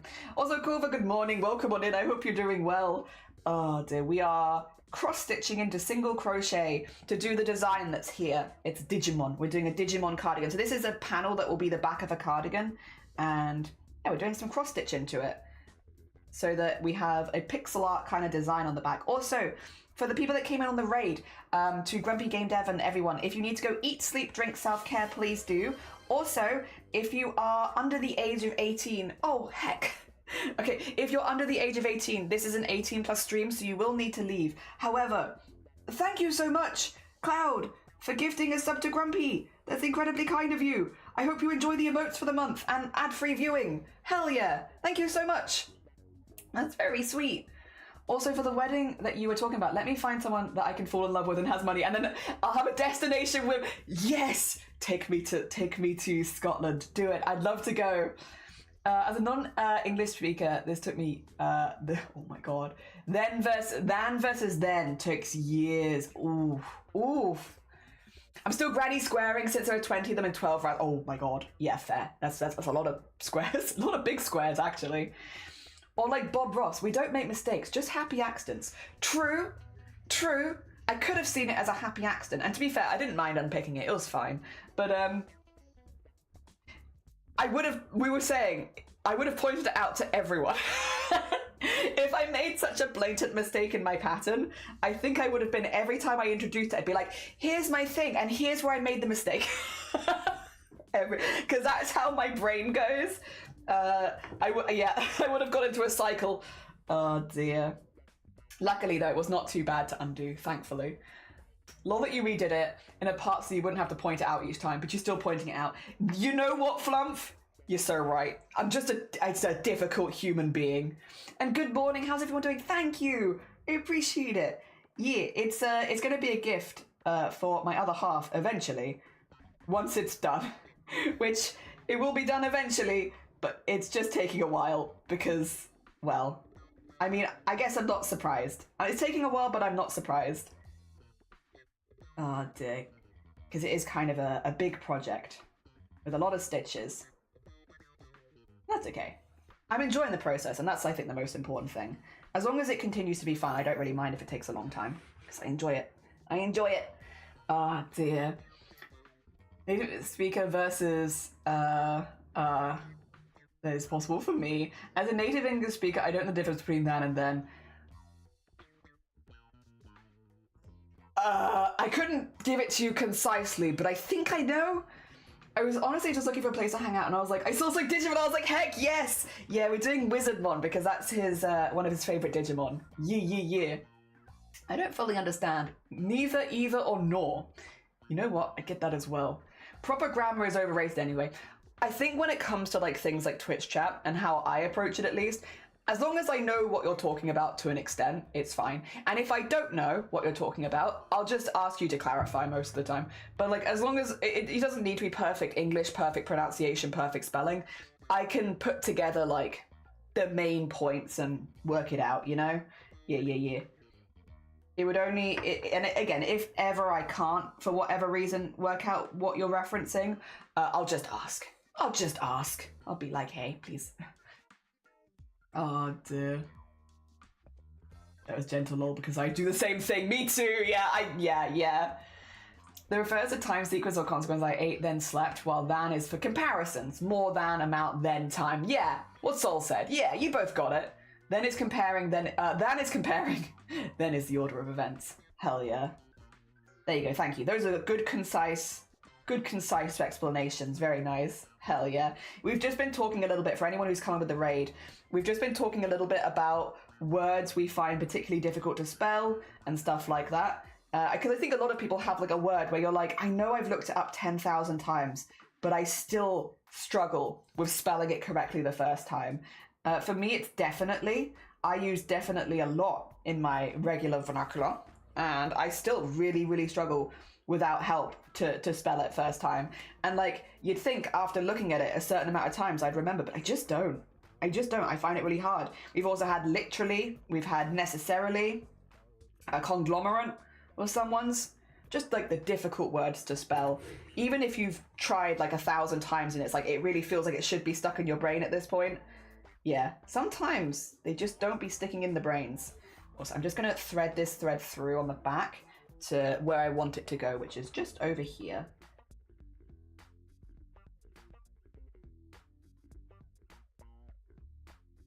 There we go. Very nice. Because this needs to go one further, and then that is actually going into the staff part, like the bit which is held. Hell yeah. And then we can actually maybe start filling in some colour on these, which would be quite exciting. Oh dear. For me, it's also definitely, yeah, Harry, I definitely, defiantly, definitively. That set of 3 words, I very tripped up. And again, I've looked at it thousands of times at this point. I've said before, you know, people sometimes will say things in chat where you'll be like having a particularly cursed conversation and people will be like, oh, I wish I could see your search history, Jelly. And I'm like, definitely, definitively, that's my search. It's literally just me searching words because I am spelling them so incorrectly, my spell check isn't helping. And so I am Googling the words so I can find a spelling for them and put it across. It's a very boring search history. 95% words that I can't spell. I often type def instead of definitely because I can't spell it. Yeah, I think honestly, I haven't done that up to this point, but I might maybe switch to doing that at some point.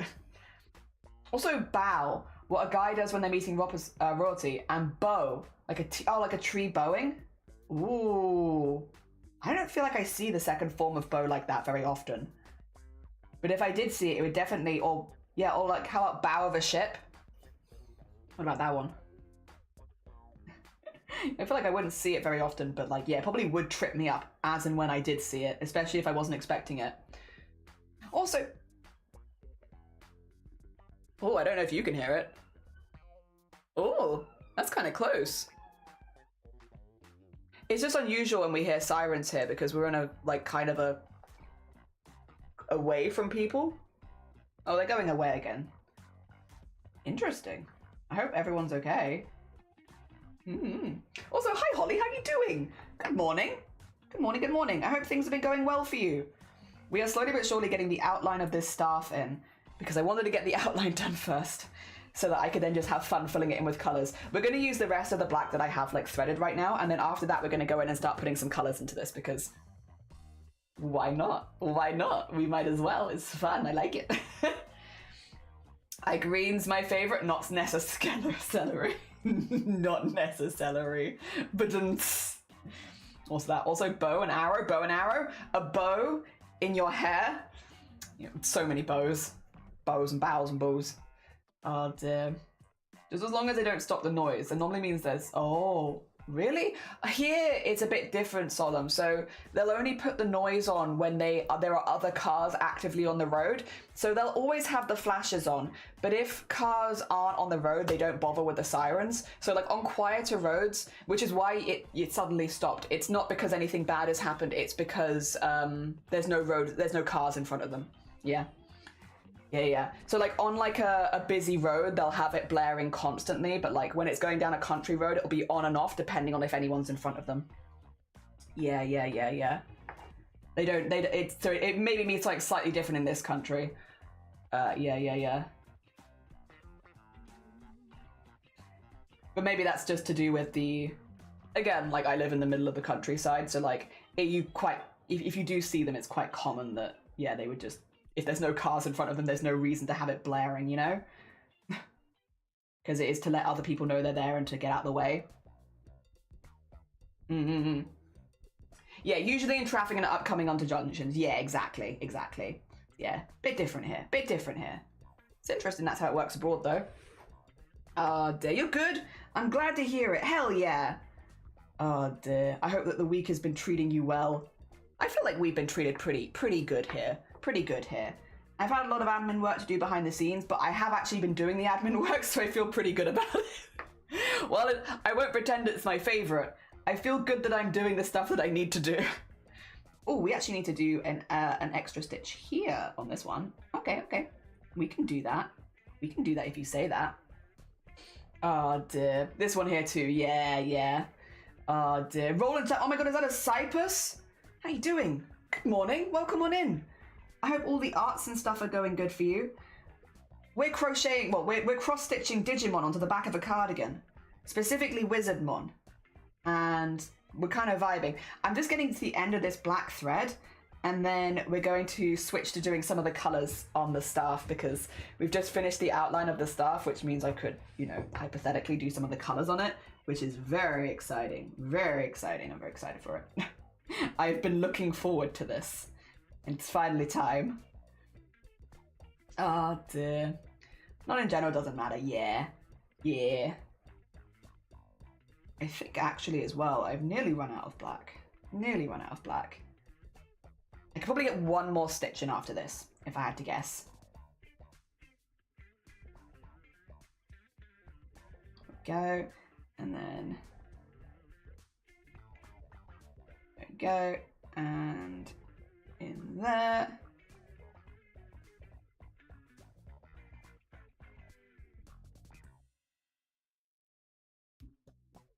And in there, and then I think, okay, so if I do this, I could do the last one here, because that's a diagonal, yes, and then we can get our last black stitch in here, thread it back in, filling some colours, yes, yes, yes, yes, yes, yes, yes, ah dear. Also, I will say, I am kind of sidestepping the topic of death a little bit just because brain is... sorry if I'm not reading the messages. I'm just sidestepping it a little bit. It is interesting. I'm probably going to cut the conversation there if that's okay. Yep. I have something nice for you today. Artwork. Not a lot of people see, but I know a lot like. Ooh. Ooh. Exciting. Oh my god. Art teasers. Hell yeah. Hell yeah. Oh dear. Very heckin' cool. Oh, I'm looking forward to seeing it. Very, very exciting. I don't feel like I have too much exciting to share back with you though, Cypress. We've just been like chipping away a lot at the bigger projects we've been doing here. Yeah. So I don't have a whole lot to share back. No. I have to do something exciting at some point so I can... oh, wait. I've been turning people into scrap creatures. I don't know if that counts as an exciting art project. I've been enjoying it. I've been turning lots of streamers into little scrap creatures. And it's been pretty fun. That's been pretty fun. Okay, then we're gonna thread that through there and pull that out. Nice. Just about enough. There we go. And Mossy, good morning. Welcome on in. And Firefox, good morning. You both joined us just as we finished doing the outline on the big head part of the staff. And then we're going to do some colours on it, because why not? Why not, honestly?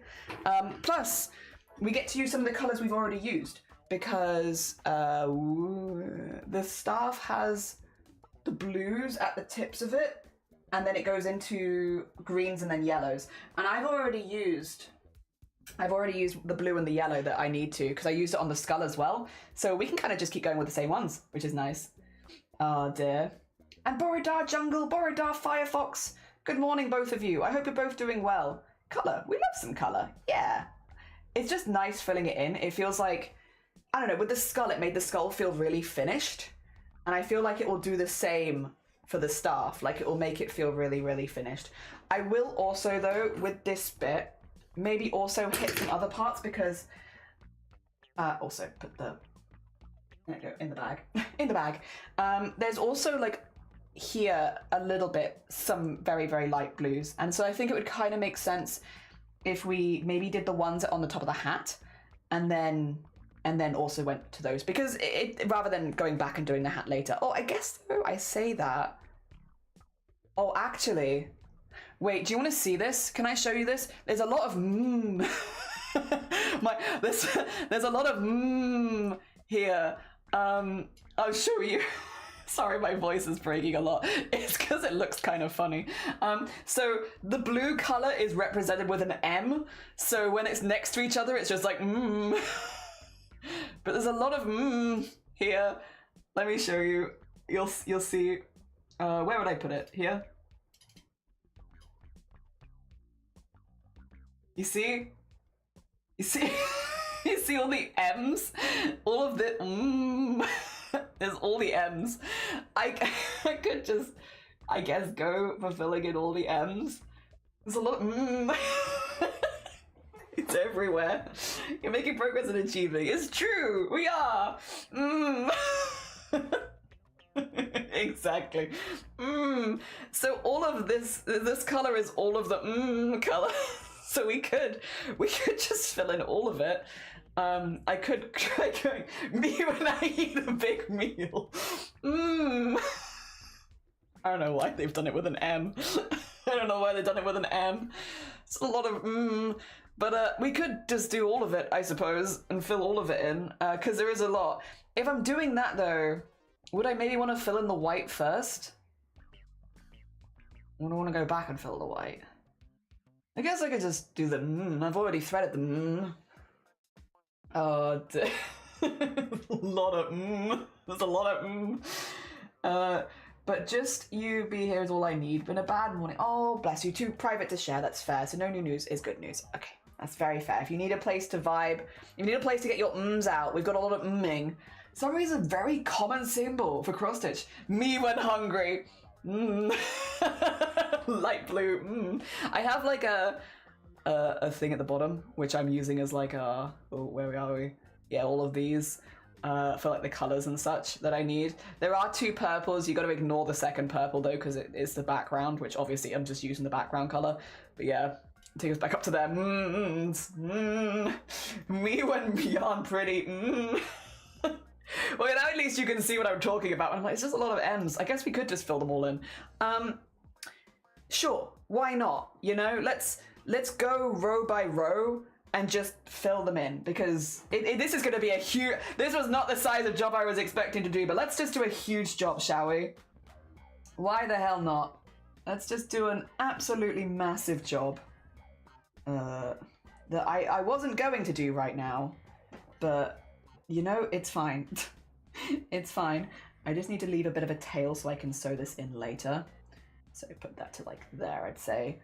And then we'll sew over it in a second. Just make sure that I'm on the right side of this. And then, ooh, there you go. And then,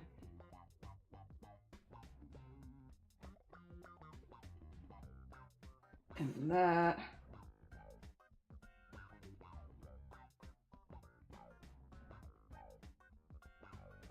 And then in here.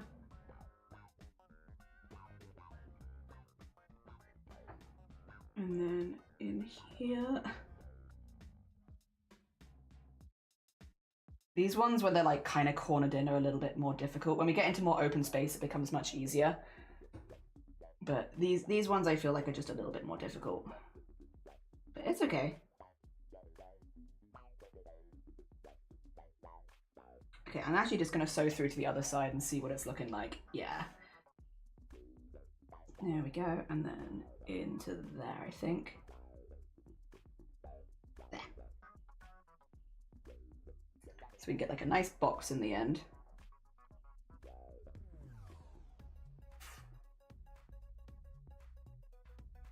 And into there.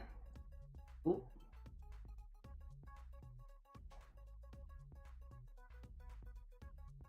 To there.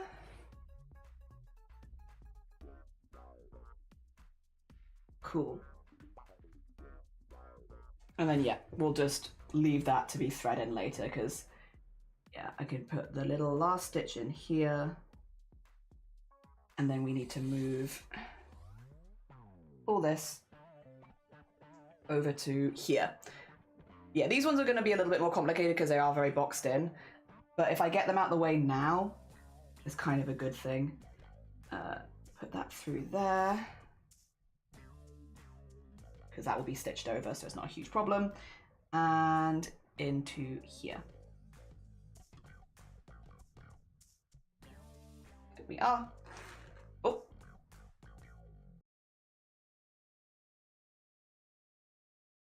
Not do that, thank you. Oh dear.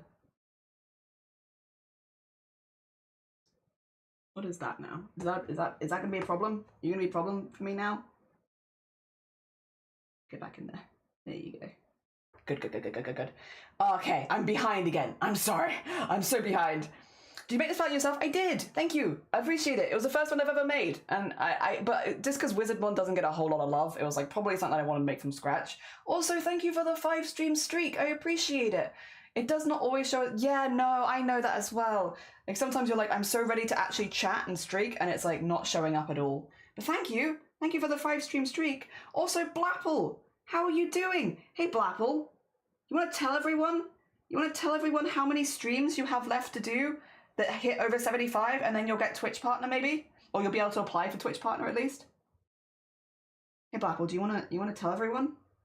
I bet people here would be excited. Especially considering like your next stream is tomorrow, if memory serves. Oh dear.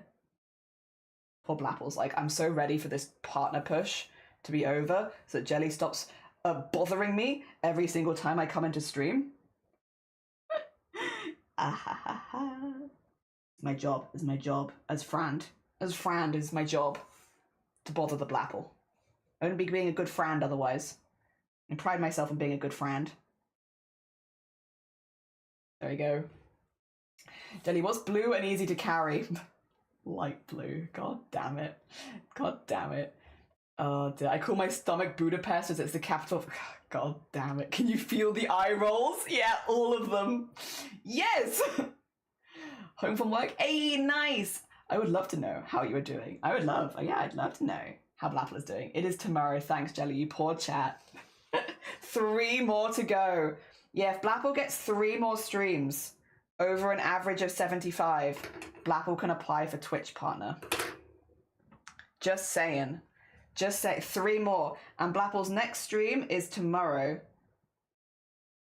You can so if we all help Blapple tomorrow, if we all go lurk and go follow and all that good stuff, then going into next week, Blapple might only need 2 more streams.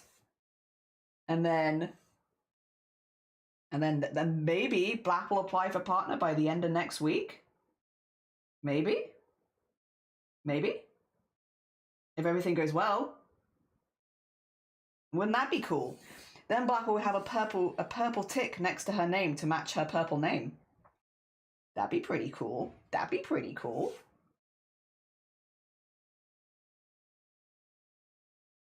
we go. I will keep doing this forever, by the way, Blapple. I'm so sorry. Until you get partner. So, also save Blapple from me.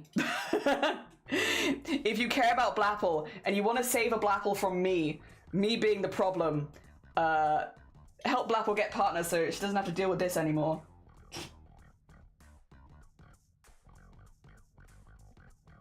Alright, we need 2 here. There we go. You'll look a bit silly for a minute, but that's okay. Oh dear. Tomorrow this time of day. Shh, Jenny, do cross stitch. I think I have to wait for them to roll over, but it could be next week. Okay. Fair. I would love Blapple to be partnered. It is well deserved. I would also love Blapple to be partnered. I've only been bothering her about it for like... Honestly, I think since I got partner, so about 1.5 years. It's only been 1.5 years since I started bothering Blapple. Oh dear. Actually, to be fair, as well, when I say bothering Blapple, it's always been under the pretense of, if you say you're going to for partner, I will support you, as will likely my community. But you have to tell me that you're doing a partner push first, because I won't do it unless you tell me first. Yeah. So it was... I have been bothering Blapple, but under the pretense of, you do have to tell me first, because I won't take action if you don't tell me. Yeah. Oh dear. Yep. Pretty much. It's so funny to me to watch someone who cross stitches with a method, because the way I cross stitch can only be described as cross stitch anarchy. That sounds sick, floating. No, I think whatever you're doing it right. That sounds amazing. Oh dear. For me, I get lost if I don't do it in a consistent pattern, because I'm like, wait a minute, where the hell am I? But I like the idea of some cross-stitch anarchy. That sounds pretty heckin' fun to me. Alright. The last one there. So squish, squish, squish, squish, squish. Squish, squish, squish. So it looks nice. And then we need to move to there and to there. And then we can start doing the around here. Oh dear. Yes, yes, yes, yes, yes. Jelly was like, look, I did it. It's true. Gift subs don't count, do they? Just viewer count and new individual subs. They keep changing the criteria. There's no sub goal, so you don't need to hit a sub goal to get partner on Twitch. It's all to do with your how many streams you've done in a month and the average viewership of those streams. That's all it comes down to. So you need to hit over an average of 75 viewers on 6 streams in a month, and then you need to do that twice in a row. So 12 streams, but again, it's 6 streams a month, 2 months in a row. Yeah, is what the current criteria is. Yes, and you have to have streamed over a certain amount of hours within those streams. So you can't do like a 10-minute stream 6 times a month and then get it. You have to have streamed a certain set hours, I believe. Yes, but you are right. They've changed it since I got partner. I had to relearn when Blapple was doing Blapple starting her partner push. I had to actually relearn what it was because it's so different to what it was a year and a half ago for me. They've changed it a few times. Does anyone have experience with modeling clay? I want to use it as a base to make mosaic earrings. Holly, I'm going to shout you out a streamer that I think might be live later today who is modeling armor out of modeling clay. And oh wait, what? There you go. She is modeling armor out of modeling clay, like really detailed armor, and then casting it later.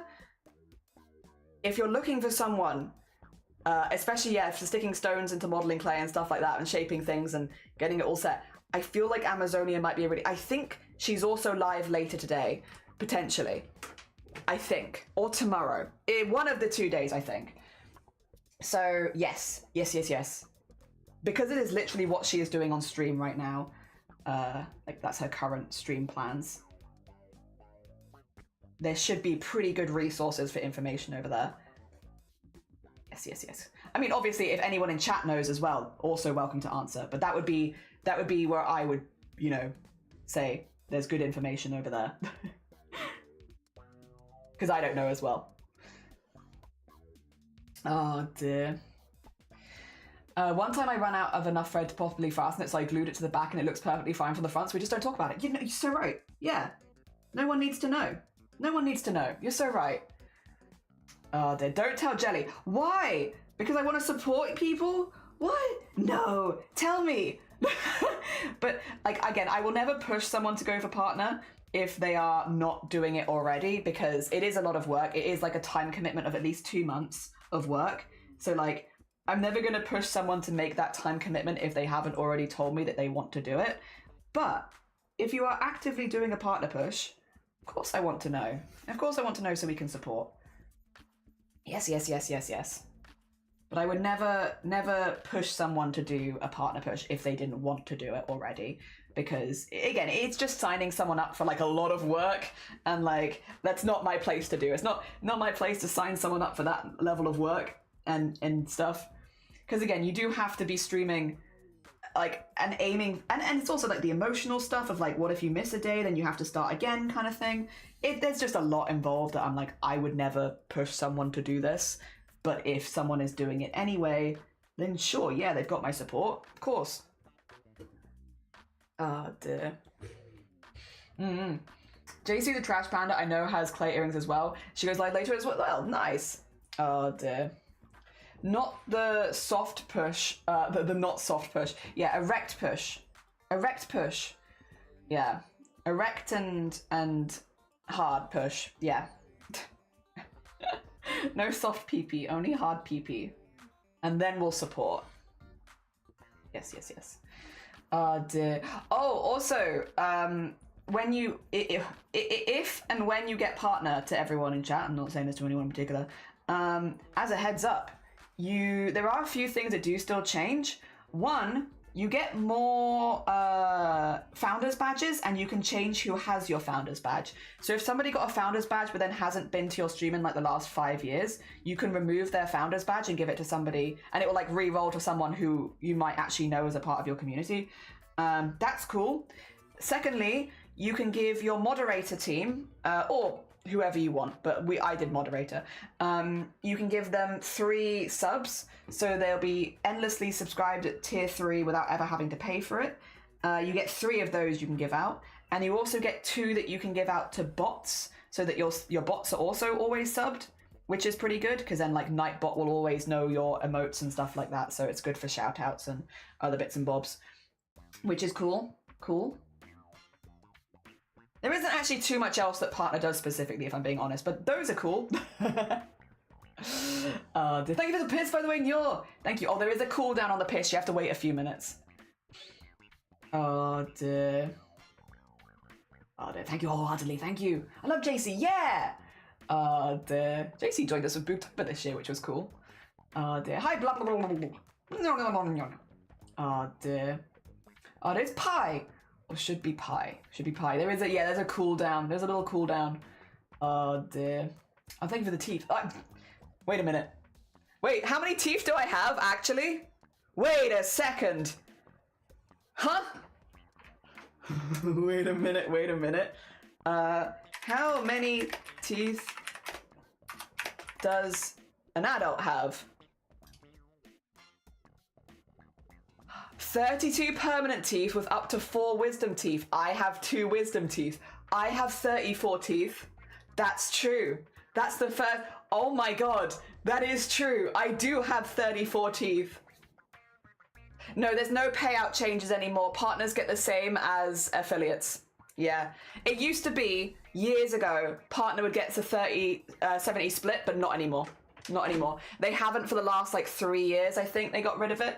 Yeah, and you have the Partner Plus program, which is if you get over 100 subs, that are not gifted, that are like people subscribing, then you get a 60-40 split. And if you get over 300 subs that are not gifted, 300 natural subs, then you get 30-70. Yeah, and that's the only way you can get a 30-70 split these days. But positive, you can get a 30-70 split as an affiliate now. But yeah, you don't get it automatically as a partner. Not anymore. Haven't for years. I've never had that split. I've been partner for 1.5 years if I've never had it. Because it was gone like a couple years before I hit partner. It used to be partners would also be the only ones who would get larger amounts of emotes. Like you used to only be able to get 5 emotes as an affiliate. 5. That was it. And now, obviously you can get a lot more. But you don't get more for hitting partner, really. I don't think so. I didn't get more emotes for hitting partner. I think I got more at tier 2 and 3. There you go. I got more emotes at tier 2 and 3, but I didn't get more emotes in general. But yeah, no. So you don't really get. The only things you get benefit as partner, you get verification, which next to your name, because you have the tick next to your name. So you are basically like when looking to talk to other people, you have that verification that it's you, which is good. You can apply for front page. Only partners can apply for front page. It's been that way for the last 2 years now. It used to be anyone could get on the front page, especially doing events, but it is only partners now. Only partners. So only partners can get on the front page carousel. So you can apply to be on the carousel of the front page. And you can get your mod team free subs at tier 3, which is nice. And you can have your bot subbed at tier 3, which is also nice. And you get more founders badges. That's it. The difference between partner and affiliate is very small these days. And the idea that you hit partner and it becomes a full-time job is just not the case. You will not necessarily earn more as a partner than you will as an affiliate. Hi Jean, good morning. Also thank you for the follow as well. It's very kind of you. Thank you. So yeah, I would say I'll wait for this to run out. Also, Dobbs, thank you so much. I appreciate it. Good morning. Thank you for popping into the YouTube. I would say genuinely, like as a very genuine thing, if you're actually curious, Google it. And I know it sounds really like dismissive, but Google what partner stuff you get, because a lot has changed in the last few years. There are very little benefits to being a partner these days, except for the verification that it gets you and the fact that you can apply for certain things via Twitch that you couldn't before. I guess if you look at like Twitch cons, there are spaces that are just for partners, but like I can't be honest, I never even visited the partner lounge when I was at TwitchCon because like the people that I wanted to hang out with were not partners. So yeah, it depends. There is less benefits than there used to be. Some of that is because it's extended to affiliates having it too, like the extended emotes, like being able to apply for Partner Plus, stuff like that. But so that isn't a bad thing, I don't think. But generally, you're like, for me, pushing for partner was really useful for the affiliate, for the verification when it came to doing stuff with charity. That was important and it was really useful, and it has been really, really useful for me. It's actually a very similar story for Blapple. Again, a lot of it is just useful stuff for verification because it means that charities are more likely to communicate with you, and you know, you've got that nice tick next to your name, so you seem more verified appearance-wise, right? So that's good. But to the average person, there's a few opportunities you get as a partner that you don't get as a not partner. I guess you could say that communities tend to trust you more when you have the partner tick because you've obviously put some hours into it, but not as many as you'd think, and not financially. Financially, there is no benefit really to being a partner. So if you're thinking that you're going to earn a lot more money as a Twitch partner, no, not true. As far as like my finances go, it has changed very little over the years as far as month to month, and hitting partner made no change whatsoever really. Hopefully that kind of explains, but again, if you actually want a list, you're going to want to Google it because then you'll have it all written out. Get in the jar in that time, yeah. You have to keep hitting it month for month to get the split, yeah, so it's not something that you hit once, it's something that you have to keep hitting again and again. You have over 100k? Nice. So what is the point? New emote slots, no. You can get those as affiliate. Because emotes is how many subs you have. So again, you could do a subathon and get loads of emote slots unlocked as an affiliate. You don't have to wait for partner for that. Yeah. The only emotes that you get differently as a partner are the tier 2 and tier 3. You get more emotes. Yeah. I never heard the split changed. It changed years ago, Nior. Years ago. Like 3 or so years ago on Twitch, it changed. Yeah. Why are people doing then? Verification. Again, it's different for everyone. In some cases, it's for the recognition of the work that you've put into Twitch, because at the end of the day, the tick next to your name, it makes you feel like, yeah, I've done something with this. This is a platform that I've worked hard to create, and now I've got some evidence of that, so it can work well as that. Again, for me, it's been really, really useful for the charity stuff that I do, and making events like Boobtober seem more legit just by having a partner in charge of it, because I'm also putting my reputation on the stake with this event, right?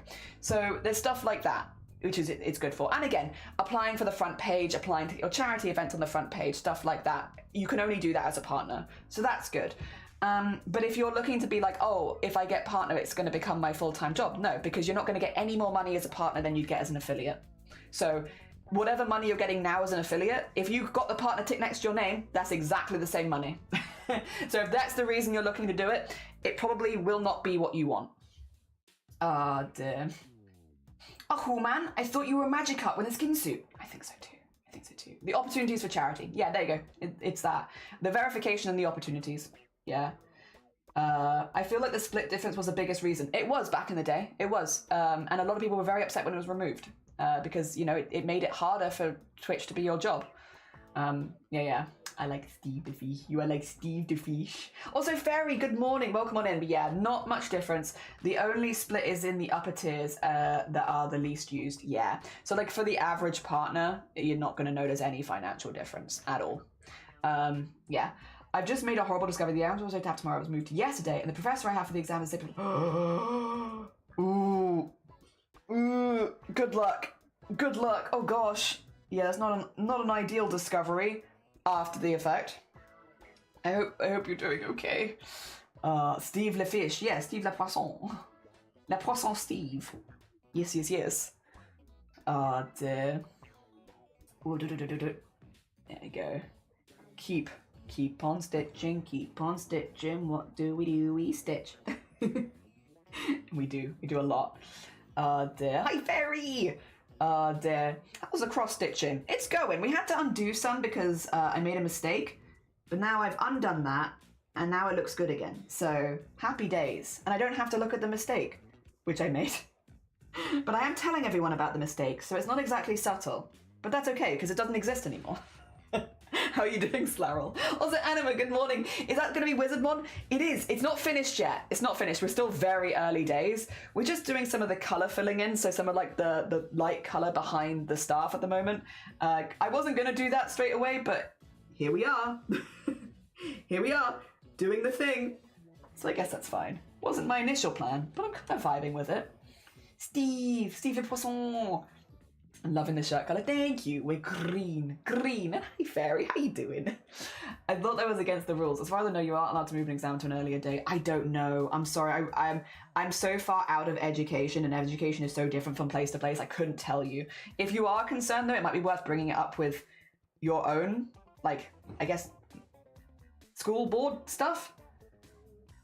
Oh, the one on the left is the Wizardmon. So no, you're fine. Don't worry about it. Also, Reva, good morning. Would you like to do a stretch? We can do a stretch. Let me finish this stitch first, just so I'm not left in an awkward place, and then I can absolutely do a stretch. If not mistaken, it's just a happy tree.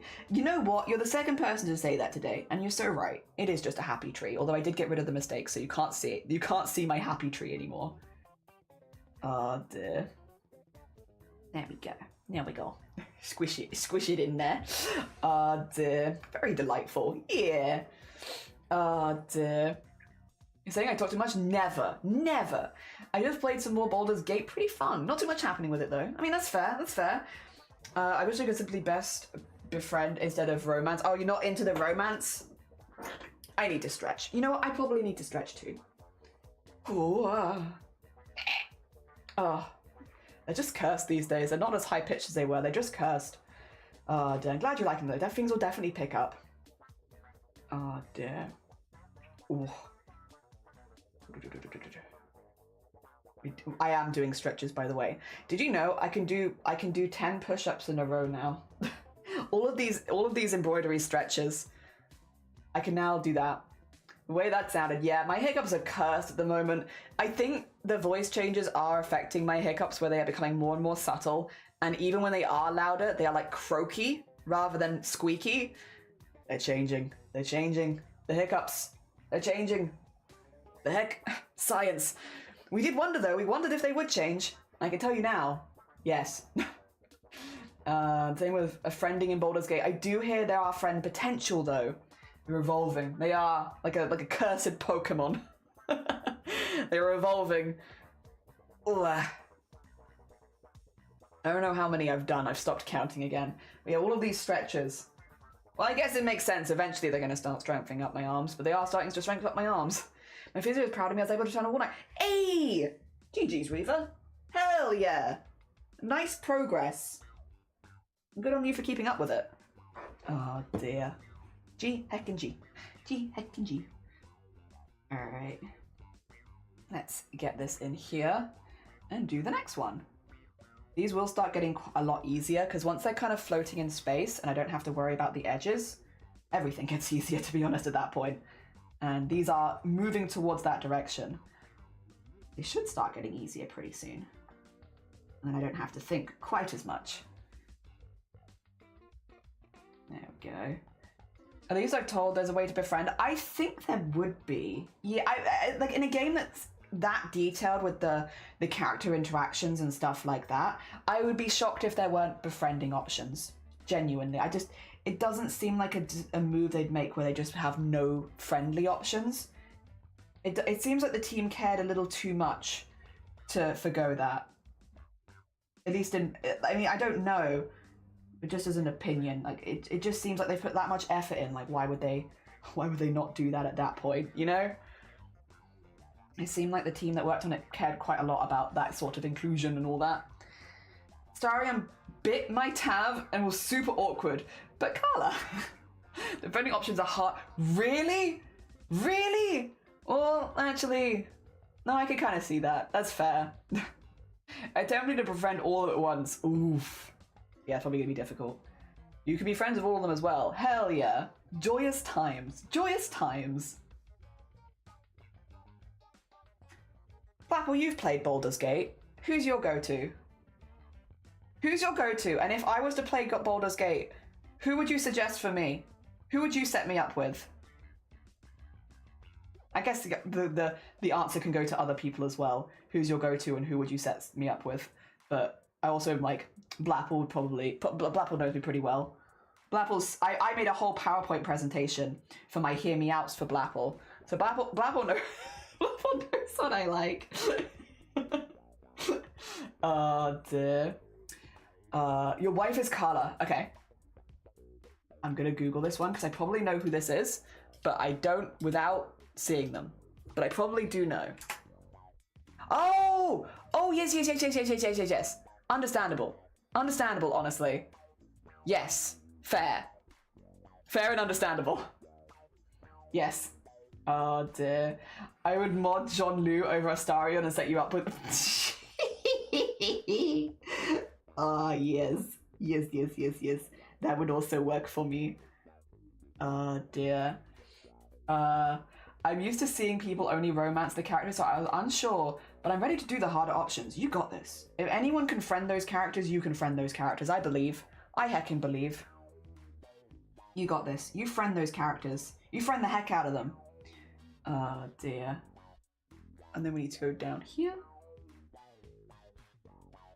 Oh dear. I was also in a polycule with Halcyon the Druid as well. I love her. I think you're a Gale? Who's Gale? Sorry. I need to Google all of these characters. It's Gale. Gale. I'm gonna need to put Baldur's Gate, aren't I? Baldur's Gate 3, there you go. It's a bit too much of a consistent name. Is it because he's got long hair? Is that... What kind of character is he?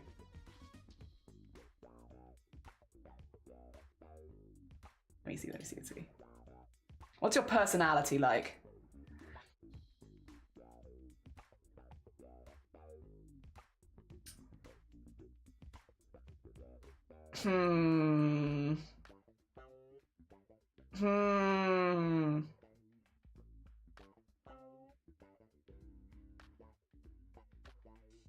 I don't know how much of this is spoilers, so I'm not reading it aloud, just in case it's spoilers. Hence why I'm just setting a screen going,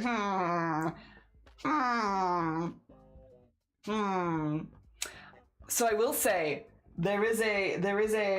I've got a red flag here, right? I got a red flag here for one of the statements that it says in the Wikipedia, which is sensitive to criticism. I'll be honest, I don't know. It depends. That one is a bit of a red flag for me. Which, yeah, I don't know. We'll see. Oh, I'm behind again. Karlach is probably the only one I'm willing to romance just because she's so cool. I thought of Astarion, but that again, my boyfriend was obsessed with the white batty vampire. It's fair. I think a lot of people are obsessed with the white batty vampire, I think, right? Dear. Is it Batty or Catty? I feel like everything I've heard from him is Catty. As an animated a sofa in 3D as a handle in it. Wait, really? I'll call it hard. That does sound hard, but it sounds cool. I thought you said my wife is colour. All of colour. All colour that exists. That's my wife. Oh, dear. My back friends. Oh, I hope your phone update's going okay. Yeah, fine. I know you haven't played it. Yeah, I just have to Google things. I struggle with Baldur's Gate mostly because my friends treat it like a dating sim, but I'm glad people can have fun with it other than that. It's his characteristics. I don't know. I'm not the sensitive to criticism bit. I'm like, like, obviously, you know, pick and choose who you take critique from in life in general. But if you're trying to romance someone and they're sensitive to criticism, I'm like, that's a big red flag for me. A big red flag for me. I don't know about that. Oh. I don't know, just... If you don't feel like you can have those conversations with a partner, I'm like, I have to be 100% okay with who you are as a person, like, or like the way that you handle things and stuff like that. because if I know that I can't criticize or critique anything that you've ever done. Like, I'm not saying like get into a relationship with someone to change them, but like if you can't have even the basic of conversations like, oh, when you load the dishwasher, can you do it the other way around, because otherwise these plates don't get cleaned. Like, if I can't have that conversation with you and you're sensitive to, I realize this is not the criticism he is probably sensitive to, but you get the vibe. If I can't tell you that you're putting the plates in the dishwasher the wrong way around and it's meaning that they're not getting cleaned, that's a problem. That's a problem. Shadowheart is my wife. Hell yeah. Oh dear. Finding Housing is going to be one of my upcoming quests. Very focused on getting my items back from the Tiefling's children first, though. I don't like Gale, so I assume you're the opposite of me. Many have described him as neurospicy as well. I do not care one way or the other. He might be neurospicy, but it's the criticism thing for me. Is like, listen, if you're filling the dishwasher wrong, I need to be able to tell you that you're filling the dishwasher wrong. And if he's going to be like funny with me about it, nah. Communication is important. Would you believe? Communication is important for me. And I'm a very blunt person, which sometimes means people that then can't accept criticism and we're never going to get along. Oh dear. Have you got or know of any charity events planned in the next couple of weeks? Mr. Frightful, well... Also, how are you doing? Good morning. I am not in any charity events for a minute. The next event that I'm doing is my fundraising for my top surgery, but it's not a charity event. It's an event where I'm fundraising for me, and that's in March, which is in 4 weeks. But because I've got that big event coming up, I haven't booked myself in for any other fundraisers, because I've got that one coming up, which again is not technically a charity fundraiser, but it is kind of the same amount of planning as a charity. Well, no, it's more planning because it's 250 hours of streaming. So yeah, I'm sorry, that probably doesn't answer your question very well. But that's kind of where I'm at. All of my resources are going towards that right now. Apollo Geese. I'm sure there probably are some fundraisers going on if I had to guess. I don't know what they are because I haven't been able to take part in any of them because of the March event coming up for me. Sorry. Oh dear. Gail would probably chew my yarn. Well, I can't have that. How dare you? How dare you? It is done. It's done, it will. Nice. Dear. I think the funniest part of my gameplay is my character often seems pissed or judgmental to autistic. Hell yeah. Very nice. Very nice. Oh dear, let me get my pattern up on the side. I think the funniest part of my gameplay is my oh, sorry. I took one look at White Bounty Vampire and was like, my parental trauma immediately imprinted on him. He is my dad now. Hell yeah. The dishwasher loading is a fine art. Agreed. And like, if you're with someone who's not loading it correctly, or like then you need to be able to tell them that the way that they're loading the dishwasher is going to mean that there's going to be dirt left on the plates. And like, if you can't have that conversation, it's just, you're going to end up washing those plates by hand forever afterwards. Like, yeah, no. So I realize this is all coming very much back to, it sounds like I've got dishwasher related trauma. I don't. But also, I feel like it's a good example of like, you know, again, when you say that someone is sensitive to criticism, is it like I can't tell them they're doing the dishwasher wrong? Or is it like they've had a past relationship where someone's been rude to them? Because then it's like different. Okay, you know, if someone's been nasty to you, and so you're a bit more sensitive to stuff like that, okay, that's fine. But like, can I tell you that you're loading the dishwasher wrong? That's what I need. Yeah, I don't know. I see it as a bit of a red flag for me. I need that communication. Twitch just gave me a notification. It's been 5 years? Oh my god. Jesus Christ, it's been that long? Thank you for the 5 years. Spot on 5 years as well. Wow. Astarion is a no-go for me. As you pull a knife, you get a fireball. That's fair. That's fair. Also, Jesus. Sorry, 5 years. Heck. Let me check dates. It would work. I've got something that could be a giveaway, but it needs to be claimed by March. I can DM you. If I'm not able to stream at the moment, so I figured I'd try and pass it on. Oh, bless you. The other person to ask would be Blapple, really, I suppose. Blapple, do you know of any charity fundraisers happening in the next month if this doesn't work? Because, yeah, my DMs are open. You're more than welcome to DM me. But just so that if it doesn't work, there's, like, other options as well. Yeah. I know Blapple is also someone who is very deep in charity scene on Twitch. If not, though, no worries. Mm-hmm. My grandparents' dishwasher obliterated one of the plastic straws I brought. Absolutely baffling. Oh no. Also make sure the dishwasher has enough salt and rice. Yeah. Rinse aid. The number I see complaining of being out of basic consumables, and then clean the filters occasionally. Yes, because it can't clean if it is not clean. 5 years, 7. Jesus Christ. Also in the 5-year club. Oof. Oof. Moko might be. Yeah, Moko would probably be on later today as well. Oh dear. I'm sure they've also got their DMs open as well, of course. Oh dear. Let me have a look at the emails I've had. Hell yeah. I'm sure something is happening. Yeah, unfortunately my one starts in March because mine is my... Wait a minute, I can show you. Again, also to be clear, mine is a personal fundraiser and like, you know, it's this one. It's the craftathon one. So I'm fundraising for my top surgery. It's not exactly a charity one because I am not a charity and this is like a very personal fundraiser. So like, I totally understand if that's not what you're looking for.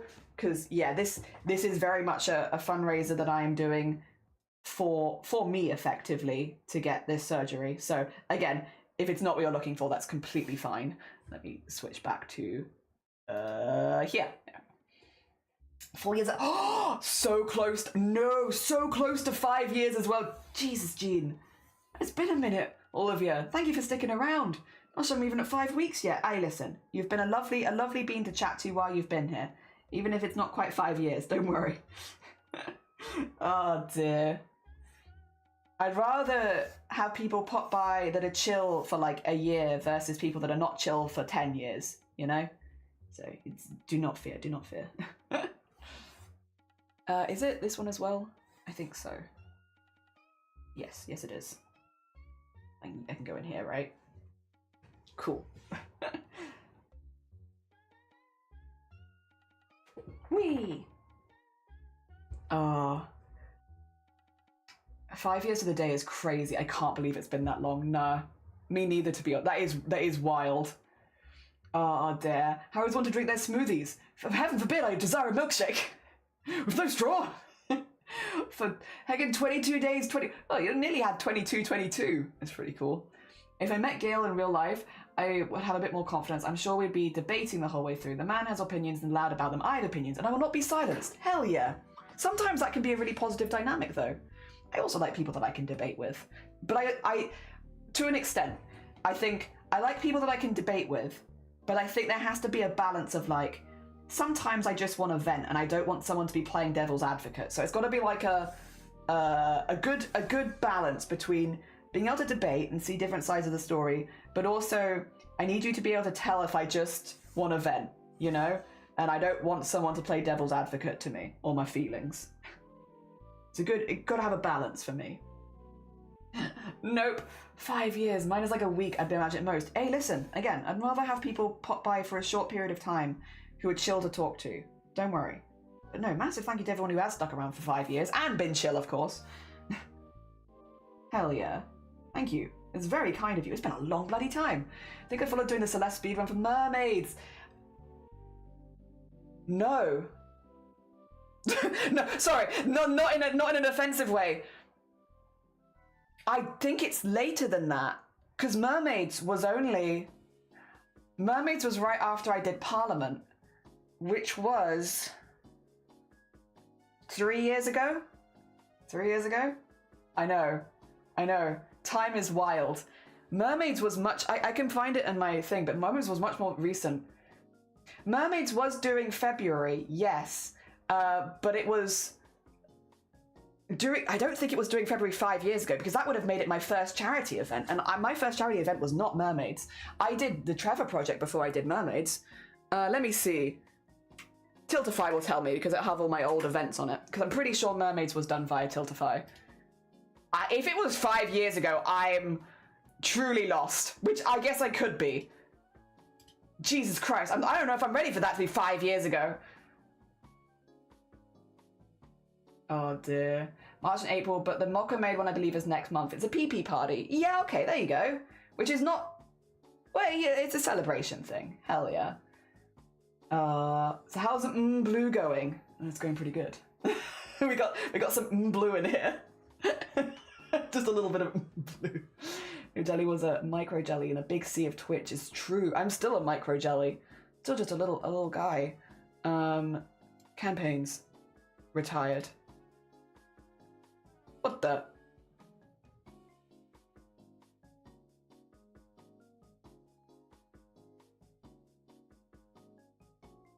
Okay. Sorry. Where's my mermaids one? Wait, was mermaids not via this? I'm sure mermaids was via Tiltify. The Trevor project was this one. Starlight. The breast cancer. Mind. Where the hell is it? I've lost it. Also, what was that? Hogan, good morning. Welcome on in. I hope you're doing well. I'm trying to find out when I did a specific event and it's just disappeared. Wait, where the hell was it? Thank you for shouting out Hogan. Hogan, how was your stream? I hope you had a really good one. What were you up to today? We're doing some cross stitch into crochet. We're making a Digimon cardigan, specifically Wizardmon.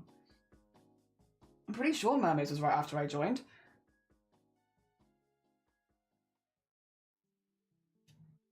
Okay, July 2021 was Trevor Project. The Trevor Project I did before Mermaids. Really quickly, I can find out when Mermaids was because I did Mermaids at a very specific time. 2 seconds. I can find out another way. When did Hogwarts Legacy release? 2 seconds, because I literally... 2023, February. So I did my Mermaids fundraiser in February 2023. Easy. Sorry. There's a real easy way of me finding that isn't going through all of my Tiltify history. So that was 3 years ago. Yes. So you were there for 2 years before that. Hell yeah. Also, Cloud, thank you for gifting us up to Hogan. Hogan, how was your stream? Jesus Christ, Cloud, that's very kind of you. Thank you so much. It's incredibly sweet. Thank you. Jesus. What the heck? So I'm just trying to make sure I accidentally deleted one of my... There you go. I deleted the PDF. I need the PDF so I can read all my I need to see where my blue is. There we go. I had cat cam up. Oh, thank you for the 100 bits, Hogan, as well. What the heck? I had cat cam up while I was at work so people could watch my cat. And I'm not sure how entertaining they were. Oh, dear. Hell yeah. Mermaids, can you explain? Mermaids is a charity in the UK that supports trans and non-binary youth specifically. They have, at the time where I fundraised for them, they were also actively standing up against the LGB Alliance in court. The LGB Alliance being a trans exclusionary hate group in the UK that got registered as a charity. Which is why we fundraised for Mermaids during the release of Hogwarts Legacy. Hogwarts Legacy being a game made from Hogwarts stuff, from Harry Potter. For those who don't know, J.K. Rowling is one of the most dangerous TERFs alive right now. If you send money towards her, she then spends it on the LGB Alliance, which unfortunately last year ended up with passing several bills in the UK where now trans people like myself have less access to public spaces. And they are continuously doing that, which is why I did a fundraiser for Mermaids during the release of Hogwarts Legacy, because for those who don't remember, those weeks on Twitch were really harsh for trans people, and while I was not out as trans at that point, I wanted to create a positive space where we did something else instead, and for that reason we played Celeste, because Celeste is not only a game that features a trans person as the main character, but it also has several trans people on the creating team, which means if you wanted to fund trans creators, you can go buy Celeste. And we did a speedrun of it, where we actually played it for the first time on the Monday and speedrun it on the last day. Heck! God, thank you for the hype train. It's very sweet. Oh my god! Wait! Why does that get picked up? Oh, that's hilarious, Anima. That's very, very funny. Don't worry. You're good.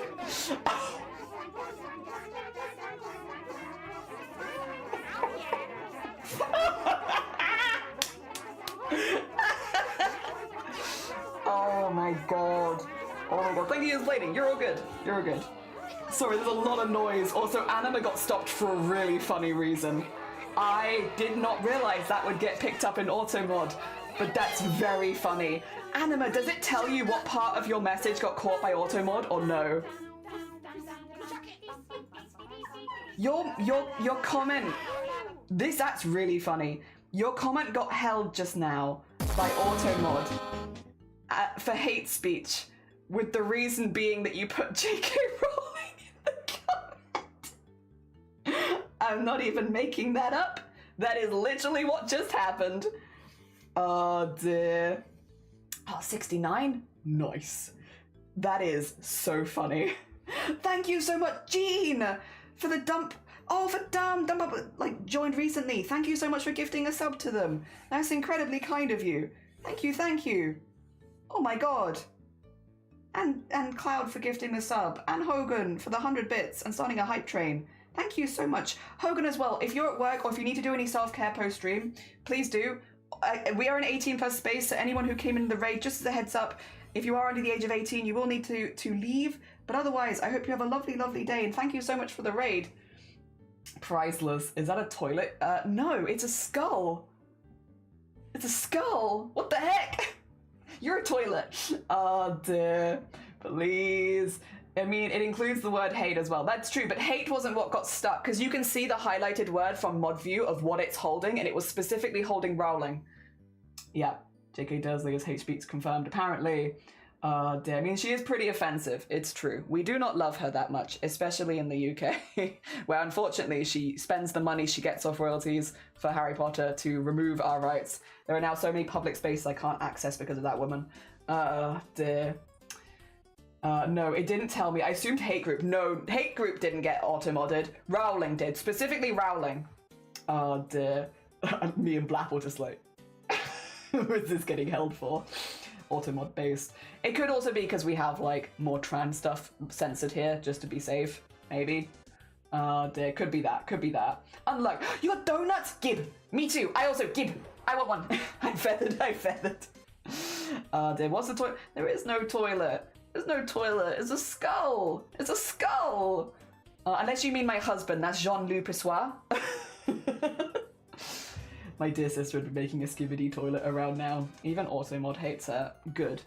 Good. Oh dear. Good news. Breaking news. The hate group's legal case trying to ban trans people from Hampstead Heath Women's sports pools was thrown out by the judge. That is good. Like, here's the thing, right? That is good, and I am glad that that got thrown out. The fact that they can even take stuff like that to the courts is sad, I think, genuinely. Like, the fact that you're even having to dispute it is like, come on now. Leave it alone. We're just people. We're literally, the fact that it's getting to a stage where they are getting taken to the courts, and the fact that people feel emboldened to do those kind of things, and it is sad. But yes, it is good when these things don't go through, because unfortunately, like we saw last year, they can and do, and you then lose rights and such. But the fact that they're even getting taken to it is scary. Oh God. When in reality, like, talk to one trans person, we're very normal. We're very, like, well, normal as far as, like, you know, public decency goes. Very normal. If anything, most of the trans people I know are more aware of how they're presenting in public versus less aware. The funnier that they get automated for saying piranha. I can't remember what. Piranha? Oh, really? That's an interesting one. You can keep her. We have enough hate in the US. Yeah. I'd rather not, though, to be honest. I'd really rather not. I'd really rather not. But it is what it is. I genuinely want to believe in the good of everyone. Like, I want to believe that people can get through to her, that people can talk to her and say, like, listen, you know, speak to some trans people. You'll realize very quickly that they're just people. We're just people, and that we're not angry, we're not scary, and the people that, you know, we're not the big scary things that people have made out in their head that we are. We're not doing anything malicious or anything. I want to believe that could happen, but more and more every day it's like I don't think that it's gonna happen, but I want to believe that it will. I know it's very idealistic, but you want to believe that people don't think you're monsters or awful or horrible people, but it's like, it's unfortunate. It's unfortunate. Oh dear. Shots about no! Share! Share! Give! Donut! Just let people live their lives and be the best they want to be. Yeah, exactly. It's horrifying. I got to see my mum go from trying to hate crime a trans woman to making an active effort to correct people on my pronouns and picking fights on transphobics, and I'm so proud of her. People can be decent. They just need to not be scared of changing or being wrong. Yeah, like, have conversations, meet people, have new life experiences, talk to different groups of people that you don't normally speak to, and, like, very quickly you'll realize that everyone's just people. It's just people. But you want to believe. I want to believe, but yeah. In the meantime, it doesn't take away from the fact that, yeah, it's pretty bad right now. Now's a good time for sleeps. Yes, go get some good sleeps recreations. Take care of yourself. And I hope you feel good tomorrow after some good sleeps. Night night, night night. And Reva, if you need to go sleep as well, you're all good. Completely understand. Completely understand. Oh dear, night all. Good night, Reva. Get some good Z's. I hope you feel good tomorrow. God out for being wrong or having a review. They panic and hold on to it and it sucks. Oh dear. I feel like a lot of the time people haven't even necessarily been called out. They're just scared about being called out for something. Nothing's actually happened. Oh dear. Bury under a pile of my gay OCs. Yes. There's enough of them. Hell yes, Laurel. Oh dear. Night night. Night night. Oh dear. All the night nights. Night nights all around. I hope you'll get good sleep. And delightful nights. Delightful nights. My experience online, the LGBT community is well welcoming and kind people. Hopefully the kindness wins over. A lot of these people are full of hate. They don't know anyone from the group. Yeah. Yeah, for sure. For sure. It'd be nice. It'd be nice, wouldn't it? I like it. A bit idealistic of me, I'm sure, but it'd be nice. Oh, dear. I'd like that. Luckily, there are a lot of spaces with a lot of cool people in it. The arts and craft community as well is... Oh, there is a lot of overlap between the LGBT community and the craft community on Twitch, I will say. But even outside of that overlap, the craft community is really, really nice. I love all the people that I've met via crafting. And I've met some really good friends and really cool people. And yeah, there's a lot of good people in this space. A lot of good people in this space. We're chill and vibey and fun. And make cool crafts, which is an extra positive. Oh my god, they're chill and vibey and they make things. That's pretty cool. That's pretty cool. That's pretty win-win, I'd say. Oh dear, I need to keep track of what I'm doing with my as well because I'm just going and crafting for the sake of it again. But I'm trying to keep track. Oh dear, yeah. Hoi! Hey Pipia, how you doing? Pipia, how goes the affiliate push? How goes it? Where are we at? What do you need? I hope it's going good. Also, I hope the art and stuff is going well too. It's probably the most friendly place on Twitch, to be honest. I rarely get trolls. Yeah, like, well, they do exist, because of course they exist in every area of Twitch. The arts and crafts community is so chill comparatively. Like, you'll get the odd bot, you'll get the odd, like, you know, alt account or whatever saying something rude, but comparatively to a lot of sections on Twitch, it is very chill. Very chill, very relaxed. Thank you for shouting out Pipia. Pipia is doing an affiliate push. Pipia is also a very talented artist. So if anyone's not followed Pipia, please go send some love. Hell yeah. A positive, I'm making my friend's silly gay kiss, and my tab in Baldur's Gate shall be error ace representative for your autistic self. Hell yeah. Hell yeah. And Jason, a 15 stream streak. Thank you so much for the 15 stream streak. That's incredibly kind of you. Good morning. Good morning. I hope it is going good. Oh, evening. Good evening. Pipia is such a lovely name, isn't it? It's a good name. It's a good name. Good things happen to that good name. Hell yeah. We'd like to see good things happen to Pipia at least. Oh dear. Yeah, Pipia makes a load of streamer community art as well. Very, very cool bean. Oh dear. So if you've not got it followed her, please go send her love. She is very cool. Oh dear. And D&D stuff. If you like D&D stuff, another good reason to follow Pipia. What time is it? It's...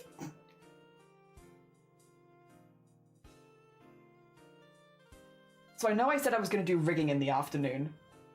It's already been 4 hours. I'm not ready to stop crocheting yet. I want to keep crocheting a bit longer. What if we just keep going? What if I don't stop crocheting and we just keep going. What about that? What if that's what we did? Eh? Eh?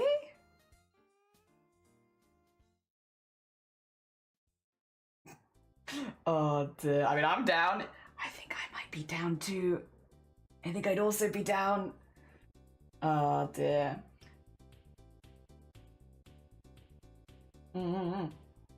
Oh dear. Goes from eating donuts to consuming satsumas. Balance. It's all about balance. You're so right. I did the opposite experience. Most LGBT plus community tried to put me in boxes and send me a lot of hate. So I'm bi and poly. Unfortunately, there is still biphobia both within and outside the LGBT, and same with polycules and stuff like that. If you find bad people, please know it's not a representative of the larger community. It's the same as like there's a lot of trans hate within gay and lesbian spaces. I think it is mostly gay spaces, but still, there's a lot of trans hate in those spaces. It is not a representative of the large community. It is a small group of people who are very scared and making bad decisions and throwing people under the bus so that they can look better. Definitely not a representative of the wider community. Yes. Yeah. Don't worry. There are good LGBT spaces out there, I promise. A lot of us are normal. Dear. Paper is a delightful art indeed. They do. You finished your first felt star? Yes, share it for later. So we can see and be like, oh my god. Yes, share, for sure. I'm staying for Pottery Cup today to mow my lawn, so streams are very, oh, bless you. I hope your lawn mowing's been alright. Oh, dear, not the most fun job in the world. Who says we must stop? Who? Timing. I might have to eat some biscuits. What about lunch? Biscuits. What if we had some biscuits? I love D&D. 3.5 years into the campaign? Oh, you'd love Pipia. You'd love Pippi, I tell you right now. Just keep going. I know, so rebellious. What if we just keep going? We hate biphobia. It's true, from one bi to another. Oh, I'm also bi. There's many bi people here. China, good morning. Welcome on in. Morning. Oh dear, how are you doing? Thank you for the piss as well, Pi. I appreciate it. Oh dear, most people are cool. It's true. And Pom, good morning. Welcome on in. I hope you're doing well. Oh dear. Normally going about collecting jars of piss. Yeah, normally. Never stop me being kind to people. Good. There's a big lack of representation for error A's because it's mostly just met with confusion and hate. I'm so lucky. I know so many error A's people. Dear. I kind of just fell into that community of like, oh, there's a lot of you here. Hey, nice. There's a lot of them. You're all over the place. But I did get lucky there. I know that's not necessarily the case for everyone. Oh dear. So I met like a lot of error A's people pretty young. Oh dear. My wizard likes to light things on fire? Good. As wizards should. As wizards should. Yes. So many bicycles. We're all bicycles. Not bisexual, bicycles. We're very good for the environment. We get from A to B. Beamed in support of care. Yee! Bit exhausted, startled awake by a child who's excited about school delay, but I think I'm gonna be alright. Oh, China, bless you. I hope the rest of your day goes smoother. Oh dear, ooh, D&D. Fancy seeing you here. Being part of the LGBT community doesn't change they are human. It's true. It's true. And not everyone is a good bean. That reminds me I have to pee. Go pee! Also, Demo, good morning. Welcome on in. I hope you're doing well. Dear. My first character was a pyromaniac that hated it. She was a brass dragonborn, so that made things harder. And yes, a jar for the collection. Go piss gang. I've been listening along for a bit, and I heckin' went off raging about bigots and forgot to say hi. Hi, how you doing, Bob? You're fine. I hope you're doing good. Oh dear, please give me your D&D. Yeah, rant about D&D character. Me holding my A-spec polycule of OCs, plus found family with big autistic eyes. Hamster eyes? Big hamster eyes? Outside the community, I know one. Really? Oh, Gene, I know like 10. You need to come over here. They're all over here. We've got them all. They're all in my area. Righteous Fury, yes. Oh, thank you for the piss. That's a cool one. I made a Dragon Ball Barbarian for a one-shot, and that was fun to play. Obviously not awful in the grand scheme of things, but as an error in het relationship, my god, nobody understands very ignorant things. Oh god, yeah. I don't really talk about my identity because it's so nuanced. It's not that I feel a great need to. I will say, if you're asexual, you have one of the better flags. So if you did want to talk about it, at least you can talk about it with a nice looking flag. As a colorblind bisexual, I can't even see half my flag. It all blends together. Oh dear. God damn it. Bestie is bi. I am pan. We need our plan our biannual meetups. Very nice. Grieving my old campaign at stop now. Can you still make art of the character? Also, Feral, welcome back. How's the co-working going? I'm catching up on chat. I'm so behind. Oh dear. I did not say how the room... Oh god, casting Fireball. Oh god, get out, yeah. I'm still shiny hunting for that bloody salamence. You've got this. It will happen when you're not expecting it, probably, or not looking. Always happy to see the art. I am Ace, and probably... There you go, another one. Oh dear. I woke up around 4:30, almost clicked so I saw you were on, but decided to try and sleep again. I don't blame you.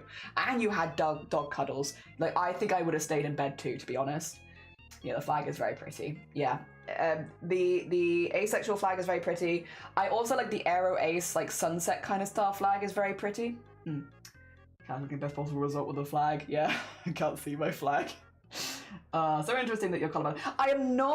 I am not badly colorblind, but my mum is, and my grandparents are. It really runs in my family. Like a lot, like a good half of my family is like at least mildly colorblind. Mine is also mild. I had the same kind of one as my mum. We're both basically colorblind for the same stuff. My granddad was like entirely colorblind. So most of the AMAB people in my family are like entirely colorblind. And then AFAB, some, yeah. And I didn't really realize how much it affected me until I worked on 1,000 purple projects and was like, no. You're ace, but not aero. That's fair. Oh dear. I was gonna say, if you can be aero ace, there is a good flag for it, but like, obviously you can't change your sexuality to preferences. Oh dear. Snacks have been snacked. The cards and prints are not going to pat themselves. You got this. You got this, Feathers. You're being a heckin' productive bean. Hell yeah. Forever fan art. Unfortunately, I doubt I'll get my boss fight. No. Oh. I hope you get it. I posted a photo of my flower in the garden. Yes. And now I must go to actual sleep. Hell yes. Go get some good sleeps. Oh dear. Damn shiny hunting brings me back to the good old days. I had the one where the colours aren't saturated to me. Oh dear. I do not like the poly flag. Which one? Because there's an old one which has pie on it, but there's a new one that is quite cute, I think. I like the new poly flag. The old one I would have to do a hard agree with you. I don't like the old one. But the new one is pretty nice. Look it up. Yeah, look up the new poly flag. It's got like a little heart in the corner. It's very cute. Probably not to everyone's taste, but I think the new poly flag is actually pretty damn cute. But the old one is, I would agree. The one with pie in it. Oh dear. I have a friend that only sees grayscale. Ooh. Yeah, that is intense color blindness. I don't have that, thankfully. Mine's are like mostly only you can see it in blues, purples, and grays. I might get a little confused. But that's about it. That's about it. Which unfortunately is a lot of the colors I use. But we live. We live. Oh dear. I need... Okay, so I do need another layer of these, right? Yes. Trying to remember what I'm doing. I do need another layer. I have to pick up my scarf bracelet as I've run out of clay. No. I hope you got a lot of good photos of it first, at least. And some videos, reels, all that kind of stuff, just in case you need it. Look it up. Yeah! There are so many flags I get a bit lost. I like the ace flag, and I'm pararomantic, so the pan flag is nice as well. Very much printy colours, but it's very pretty. Oh dear. Look at that. Yeah. Dragging around my silly OCs and saying hi to friends, gender, sexuality. I have a fear of the taxes. My cause of FNAF security, please. My flag has pie on it. If you're in a poly relationship, or if you're polyamorous, the old one has the pie symbol, like the maths pie symbol on it. The new one has a little heart in the corner, and I think it's much cuter, personally. Steak and cheese pie. That's a good flag. So I have 7 Weedles, 2 Fletchlings, 2 Pidgeys, Norvian and Seldon, all shiny. I want a shiny Alpha too, and a shiny Swablu. Ooh! Anyone wants the Legends of ZA? That's nice. I have 500 GB of footage. Good. I'm not looking forward to editing. No. That's a hell of a lot to edit. But I'm sure it'll be very satisfying afterwards. Oh dear. I have to go my exam for a bit. Funny enough, my emotions about it are just kind of clocked out. That's fair. That's fair. You know what? If being apathetic towards it is the easiest way for you to handle it, hell yeah. Do that. Whatever hacking works for you at the end of the day and gets you through it. Good luck. Oh, pi. Yeah, like the math symbol pi, yeah, is what it used to be. It used to be like that on the flag with like, I think it was like a red, black, blue. It was very intense. I remember that. And yeah, I must admit it was not my favorite, nor was it a lot of people's favorites, but then some people made a new one, and the new one's kind of nice, honestly. It's quite cute. Yeah. The new one is cute. It's got like a little heart in the corner. The colors are a bit more palatable. It's still not gonna, I'm not gonna pretend it's my favorite flag because it's not, but it's like a lot better than it was. It's better. Still not, yeah. Should be a Knight's Code flag and 4 with harnesses and kisses. Yeah, I'll be honest, it's still not my favorite flag either, but I do think it's a marked improvement. I was thinking of a pie dish, and then I remember that's the pansexual flag. Terrible. Oh dear. Yeah, I wish, again, I think there are just a few groups in the LGBT that unfortunately do get more ignorant comments towards them. And I think, yeah, asexual and aromantic as two separate things, to be clear here. Because, again, not everyone is both asexual and aromantic. But asexual and aromantic people, bisexual, of course, you have biphobia. With asexual and aromantic, you get people saying, why are they in there at all?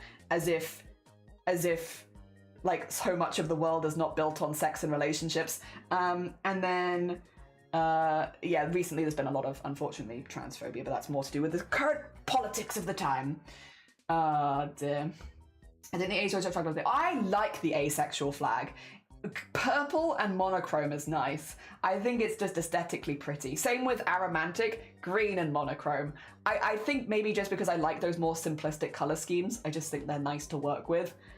And I like the Aero Ace, which is sunset, which is completely different from the two separate, but I like it. Oh dear. What about aromatic people? People that smell nice? I think we need more of those, actually.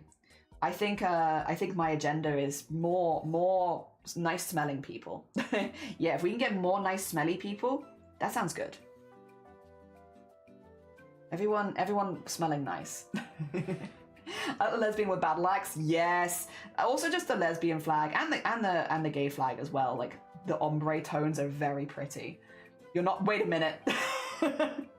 Wait a minute, Reva. You're like, yeah. Good. You're good.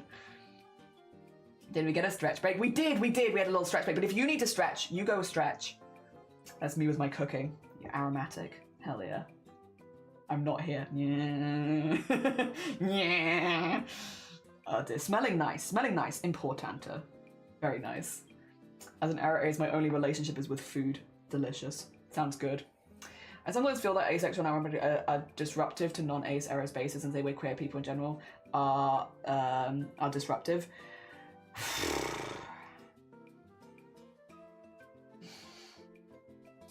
I think, yeah, honestly, it's a way of putting it.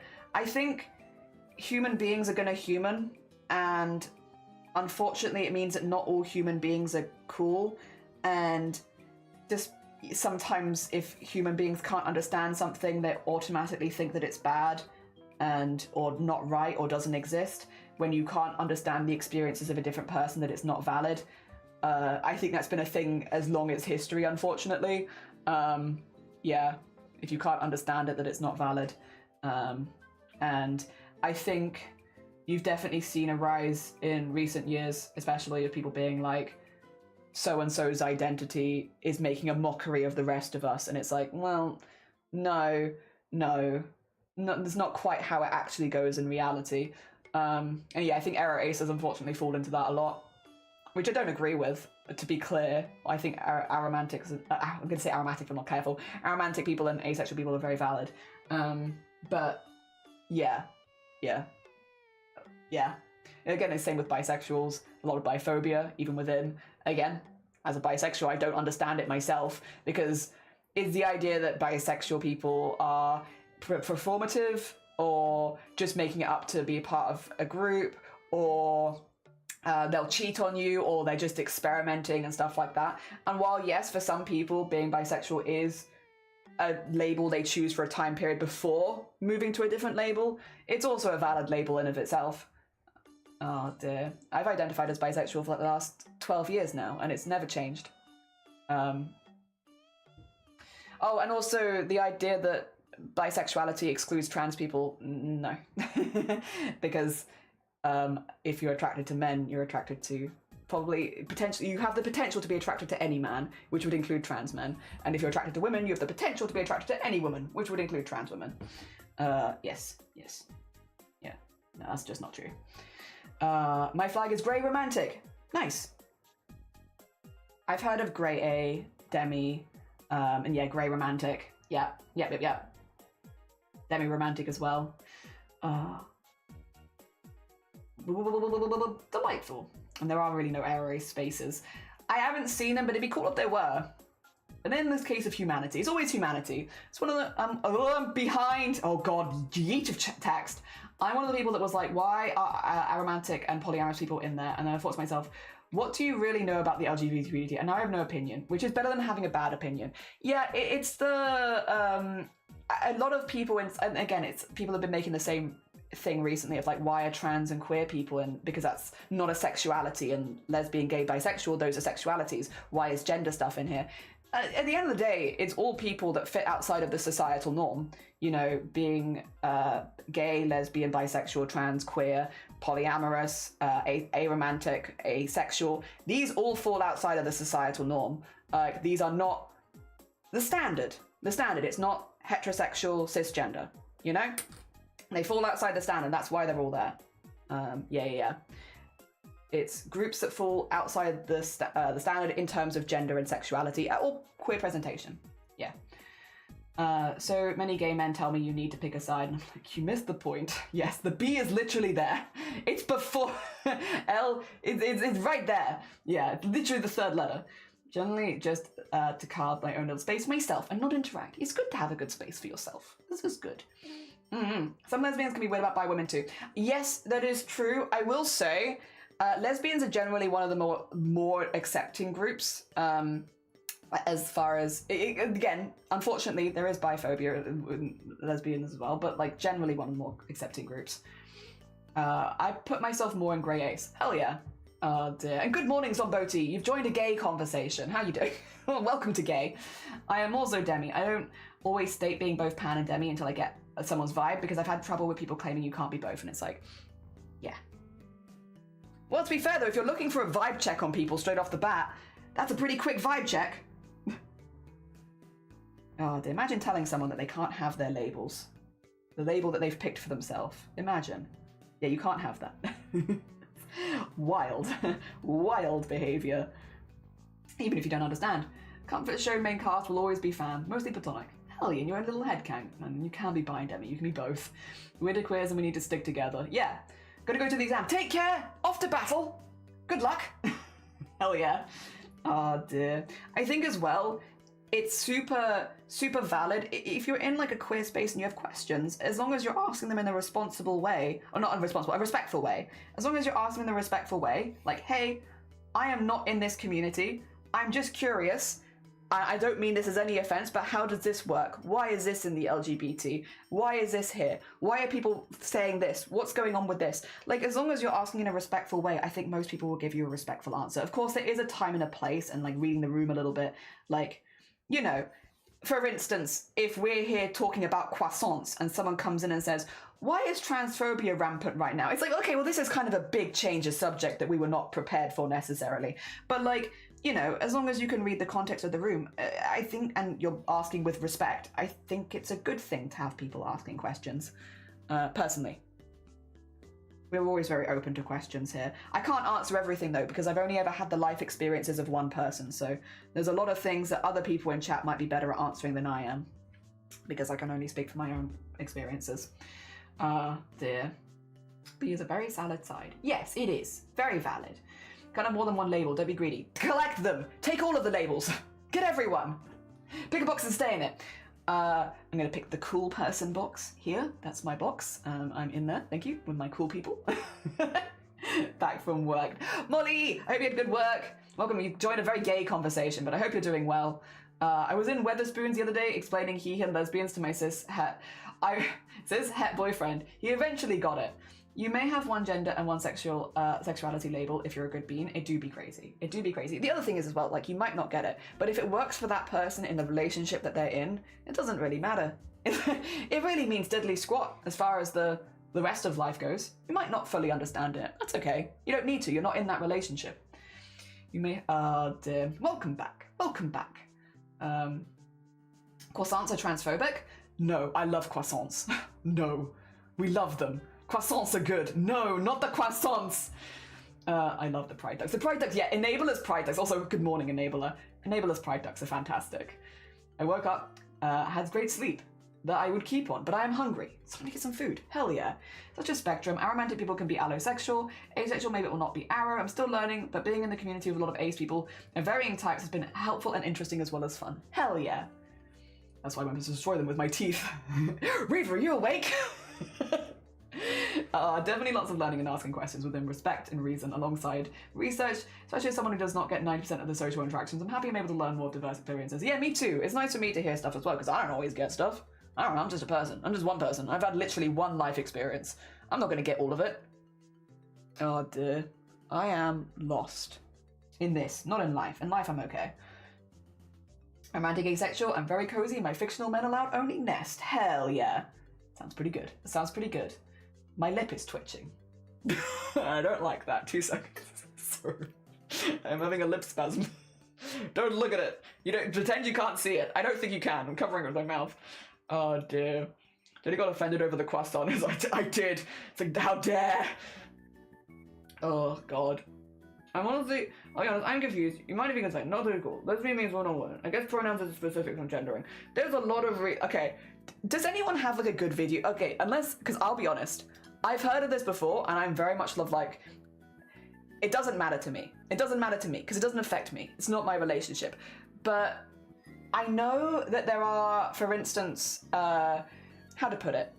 There are, okay, Amazonia's gonna have a better explanation than me, but I know from the trans perspective, there are trans men who are in the lesbian community for a long time before maybe they realized they were trans and came out as trans men and might still identify as a lesbian or within the lesbian community because they've been in it. That has been their safe community for so long. They might also have been dating someone within the lesbian community who might still identify as a lesbian, but might be dating a trans man. I don't know. For me personally, that would probably make me feel a bit awkward, but for some people, it's not my relationship. It's not my relationship. Like, if that works for them, hell yeah.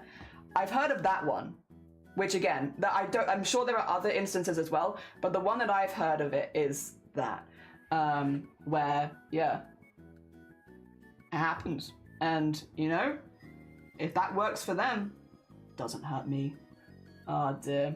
Unlike the croissant, which makes me incredibly offended. Oh dear. Oh, good emotes. Good emotes. So all the hate I've gotten, I do not feel a part of the LGBT community. I'm not a fan of put people in box or judges. Well, I don't think you should be putting other people in boxes, but if other people have decided to apply certain labels to themselves, it's like, you know, we respect those labels.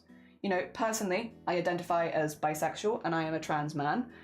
If you didn't respect that, even though I put myself in that box, I've chosen to put myself in that box. That was my choice. It makes it easy for me to explain very quickly who I am and what I'm about in the situations where it's necessary, which is actually not that many situations. But when it is, I can very easily be like, bam, bam.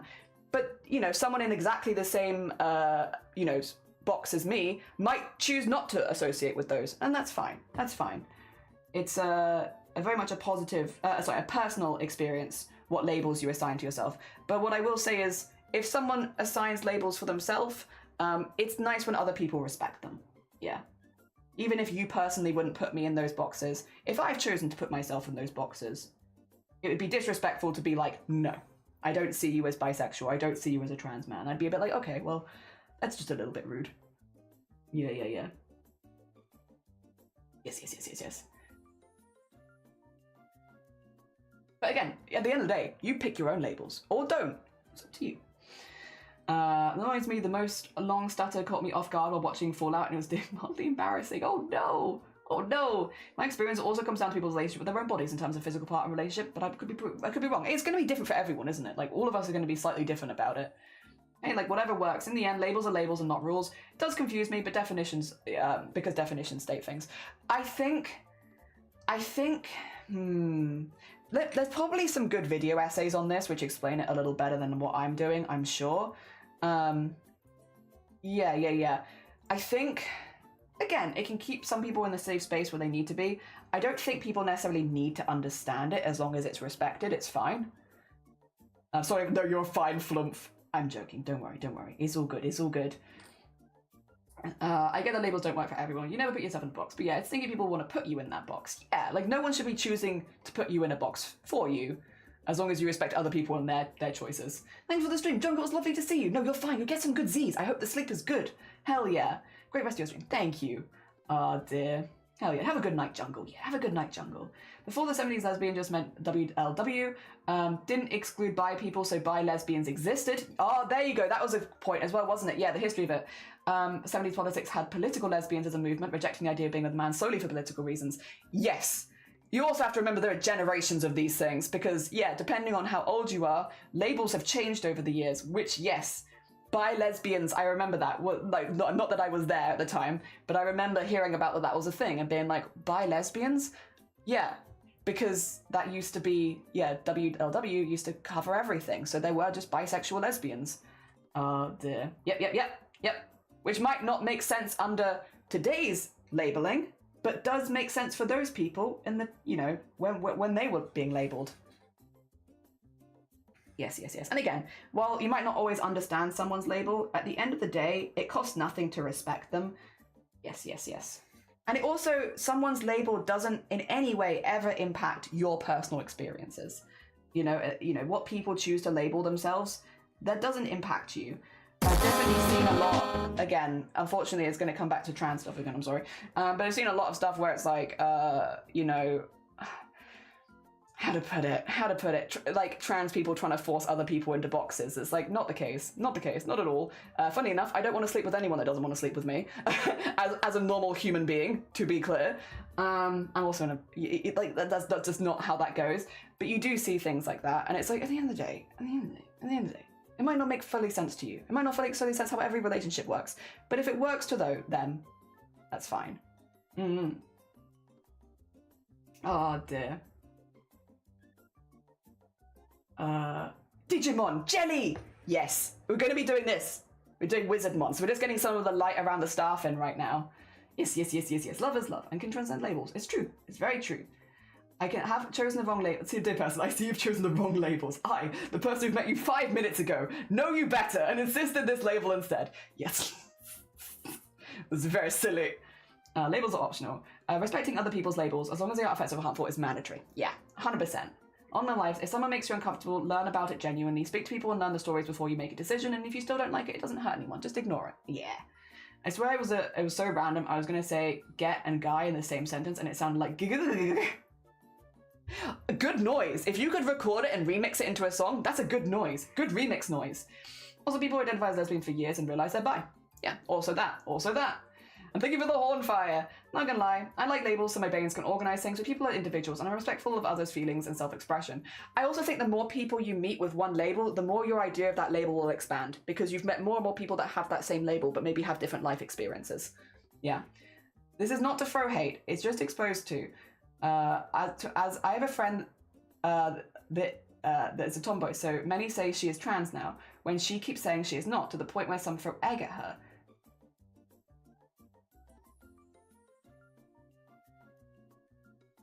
What? I mean, that's awful. Don't get me wrong. That is terrible. You don't force people into boxes, even because, again, that could make someone who was, even if hypothetically she was, she did identify as trans or whatever, and she wasn't just a tomboy, that would make someone not want to talk about it ever. Oh my gosh. That just puts you in a horrible situation where you can't be yourself. And even, that's just bad. That's just bad. Again, I'm sorry that you've had those experiences. We have a lot of LGBT people in this community, Cyprus. In fact, I'd argue they're the majority. Most people are not like that. Jesus Christ. Oh dear. Seeing the labels non-binary man and non-binary women floating around a lot lately, and don't really understand those in combination. Yeah, like non-binary femme, non-binary masc. It's just, again, non-binary. but fitting maybe more within, maybe like, again, she, they, he, they, or being fine with any. It could be that. It could be pronouns leaning they or she, you know, like a demigirl or something like that. Yeah. Try to scale with the horn. Thank you. You know what? Sometimes I need the wake up, for sure. I have returned. You've returned to a very gay conversation. Oh dear. My stutter is a lot slower and flat-toned. Honestly, if it was fast, it would be quite silly to hear, I'd imagined. Could you speed it up in a remix? Oh dear.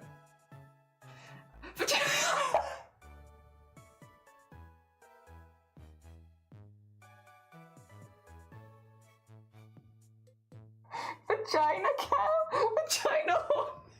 Oh no! Oh no! What would that even mean?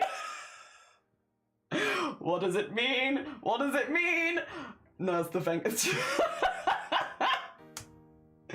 Non-binary is an umbrella term. Some people prefer not to be too masculine or feminine or identify as non-binary, but some might have specific masc, femme, or male, female, non-binary. No, you're basing down the right. And again, it could be different for everyone. How that presents in different people is going to be slightly different. Thank you for the hydrate person that's definitely asleep. Oh, did my camera break? Oh, is it back? Hell yeah. We're back. Welcome back. I didn't even notice it break this time. Oh my gosh. I'm out of the loop. I'm out of the loop in my own project. Oh, it happened again. Toot the vagina horn. Chat, we gotta speed up this stutter. Turn it into hyperdrive. The real vagina. How about, yeah, the classic vagina horn. Oh dear. Is that what we call it? Oh no. Vagina horn. I was like, what's that gonna sound like? Yeah, understandably. If I saw that in a stream, I'd also be like, what the hell is that gonna sound like? Oh my god. Oh dear. Not to be chaotic, but that a queef. Yeah. Banned on Twitch. Can't queef. That's against the rules. You're not allowed to queef on stream. I never forget the streamer that got banned for queefing into her mic. Never forget. It was about 5 years ago. But I've still not forgotten the streamer that got banned for queefing into her microphone because people said it was creating fetish content, which, hilarious. I mean, I think someone paid her like 100 bits to queef into the mic, so I guess you could kind of see it like that, but also it's really just funny. I'll be honest, I really think that's just funny. I think it's just hilarious. Like, you know, anything really could be a fetish. Let people queef. Oh dear.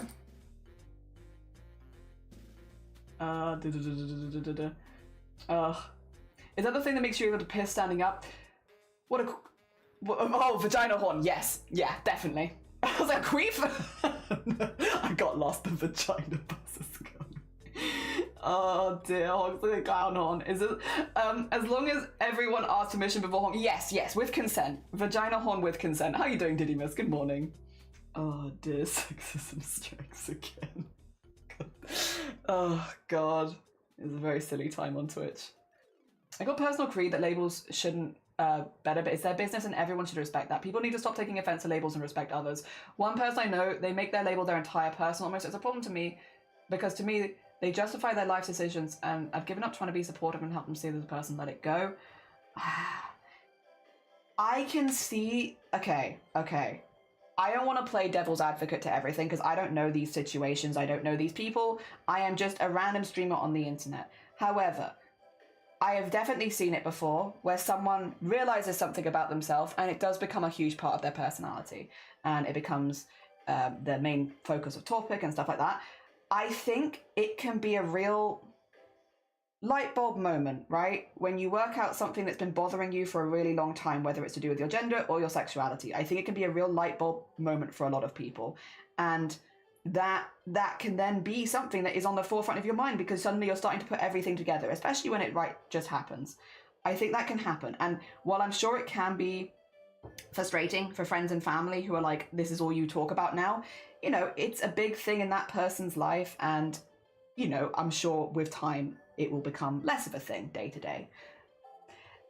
That being said, if it means being rude, or to anyone around, or disregarding other people's experiences and stuff like that, then yeah, that's not chill. That's not chill. While it can be like a really positive thing for some people, it shouldn't come at the cost of other people. So it's, I guess, a complicated subject, because there's part of me that's like, I get it. I do get it. Like, I get it. I get that feeling, and, you know, that vibe. But also, if it became a negative thing for everyone around me, it's tricky. It's, I think, a bit more of a nuanced topic. Yeah. And I'm, once again, brain small, no thoughts. So yeah, I can understand where some is coming from. I was considered a tomboy growing up, and I've been misgendered despite being a cis woman. I agreed to hate the word tomboy because I felt like my femininity was being erased by others with the word. Even I didn't want to be super feminine. I didn't want to be considered a boy. Yeah, but also I won't tell people not to use the word tomboy for themselves, just not towards me, which is absolutely fair. Again, it should be a personal choice with these sort of things, what you get called and everything like that. I think the reason in some cases here, okay, right, we are in... My brain is not very big right now, and to be honest, I might end stream after this just because I don't want to, I don't feel like I am in the best brain space to be having a lot of these more complicated, nuanced conversations, and I know a lot of people in this chat nest kind of want it right now. I am so behind in chat at this point that it's like kind of ridiculous. But the reason that I am talking about and like answering these, we live in a time right now where there is a lot of anti-LGBT hate. Especially against the trans community within the LGBT, and as well, you know, biphobia, stuff like that. There's just a lot of infighting. There is a lot of infighting. And I think using that infighting as reasons to maybe throw groups under the bus, or it's a really tricky one, right? Because like, we should talk about when things are bad and like think people aren't being treated right and stuff like that. We should. But also, there is a time and a place, and it's like, I'll use this as an example because this hasn't been used in chat, so this isn't going to attach to anyone in particular. It's like, oh, I support the trans community, but I don't know about the whole sports situation. I don't know about trans women in sports. I feel weird about that, you know? And it's like, in a time where trans people cannot access spaces in this country and are having their rights taken away, don't actually care. I don't care. That's not it.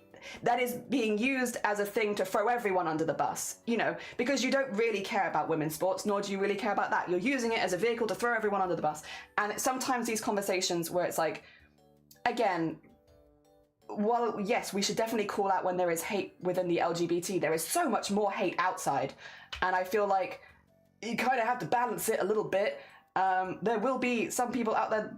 It's complicated. It's a complicated and nuanced one. And again, I don't think my brain is necessarily in the right place to have this conversation right now. Hence the brain small no thoughts, where I'm probably not going to do a very good job of it. And I'm probably going to end up stumbling over my words a lot and not getting the point across that I want. It just feels like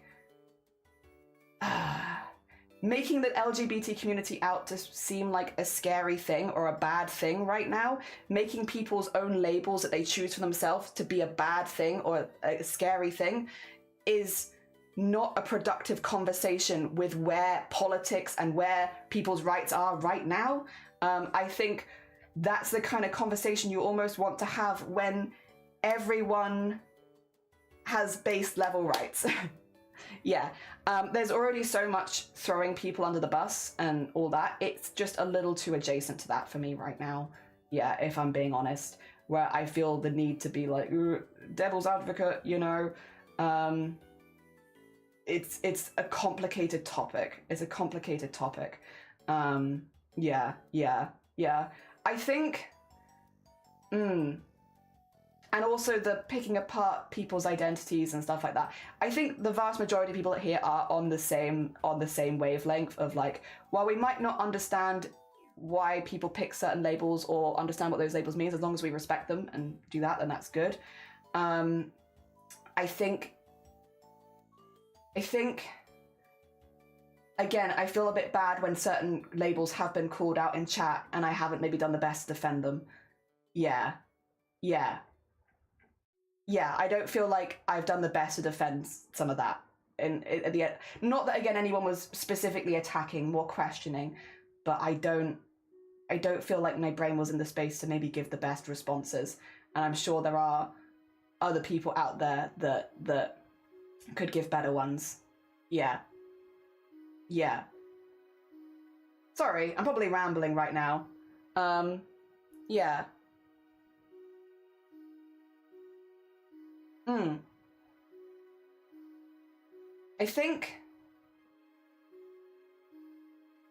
I think I'll probably just end it there for the day. Yeah, sorry, I don't want to end it on like a low point or anything like that, but I think my brain is not going to reset. Yeah, I think my brain is not going to reset after that.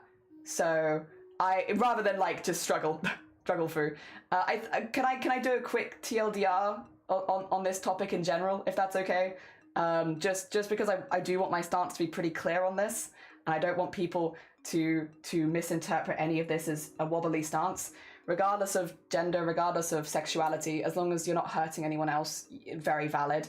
LGBTQA plus community is a large community of people that are on, you know, the outskirts necessarily maybe of society. They're not standard cis het, and all of them deserve to be there.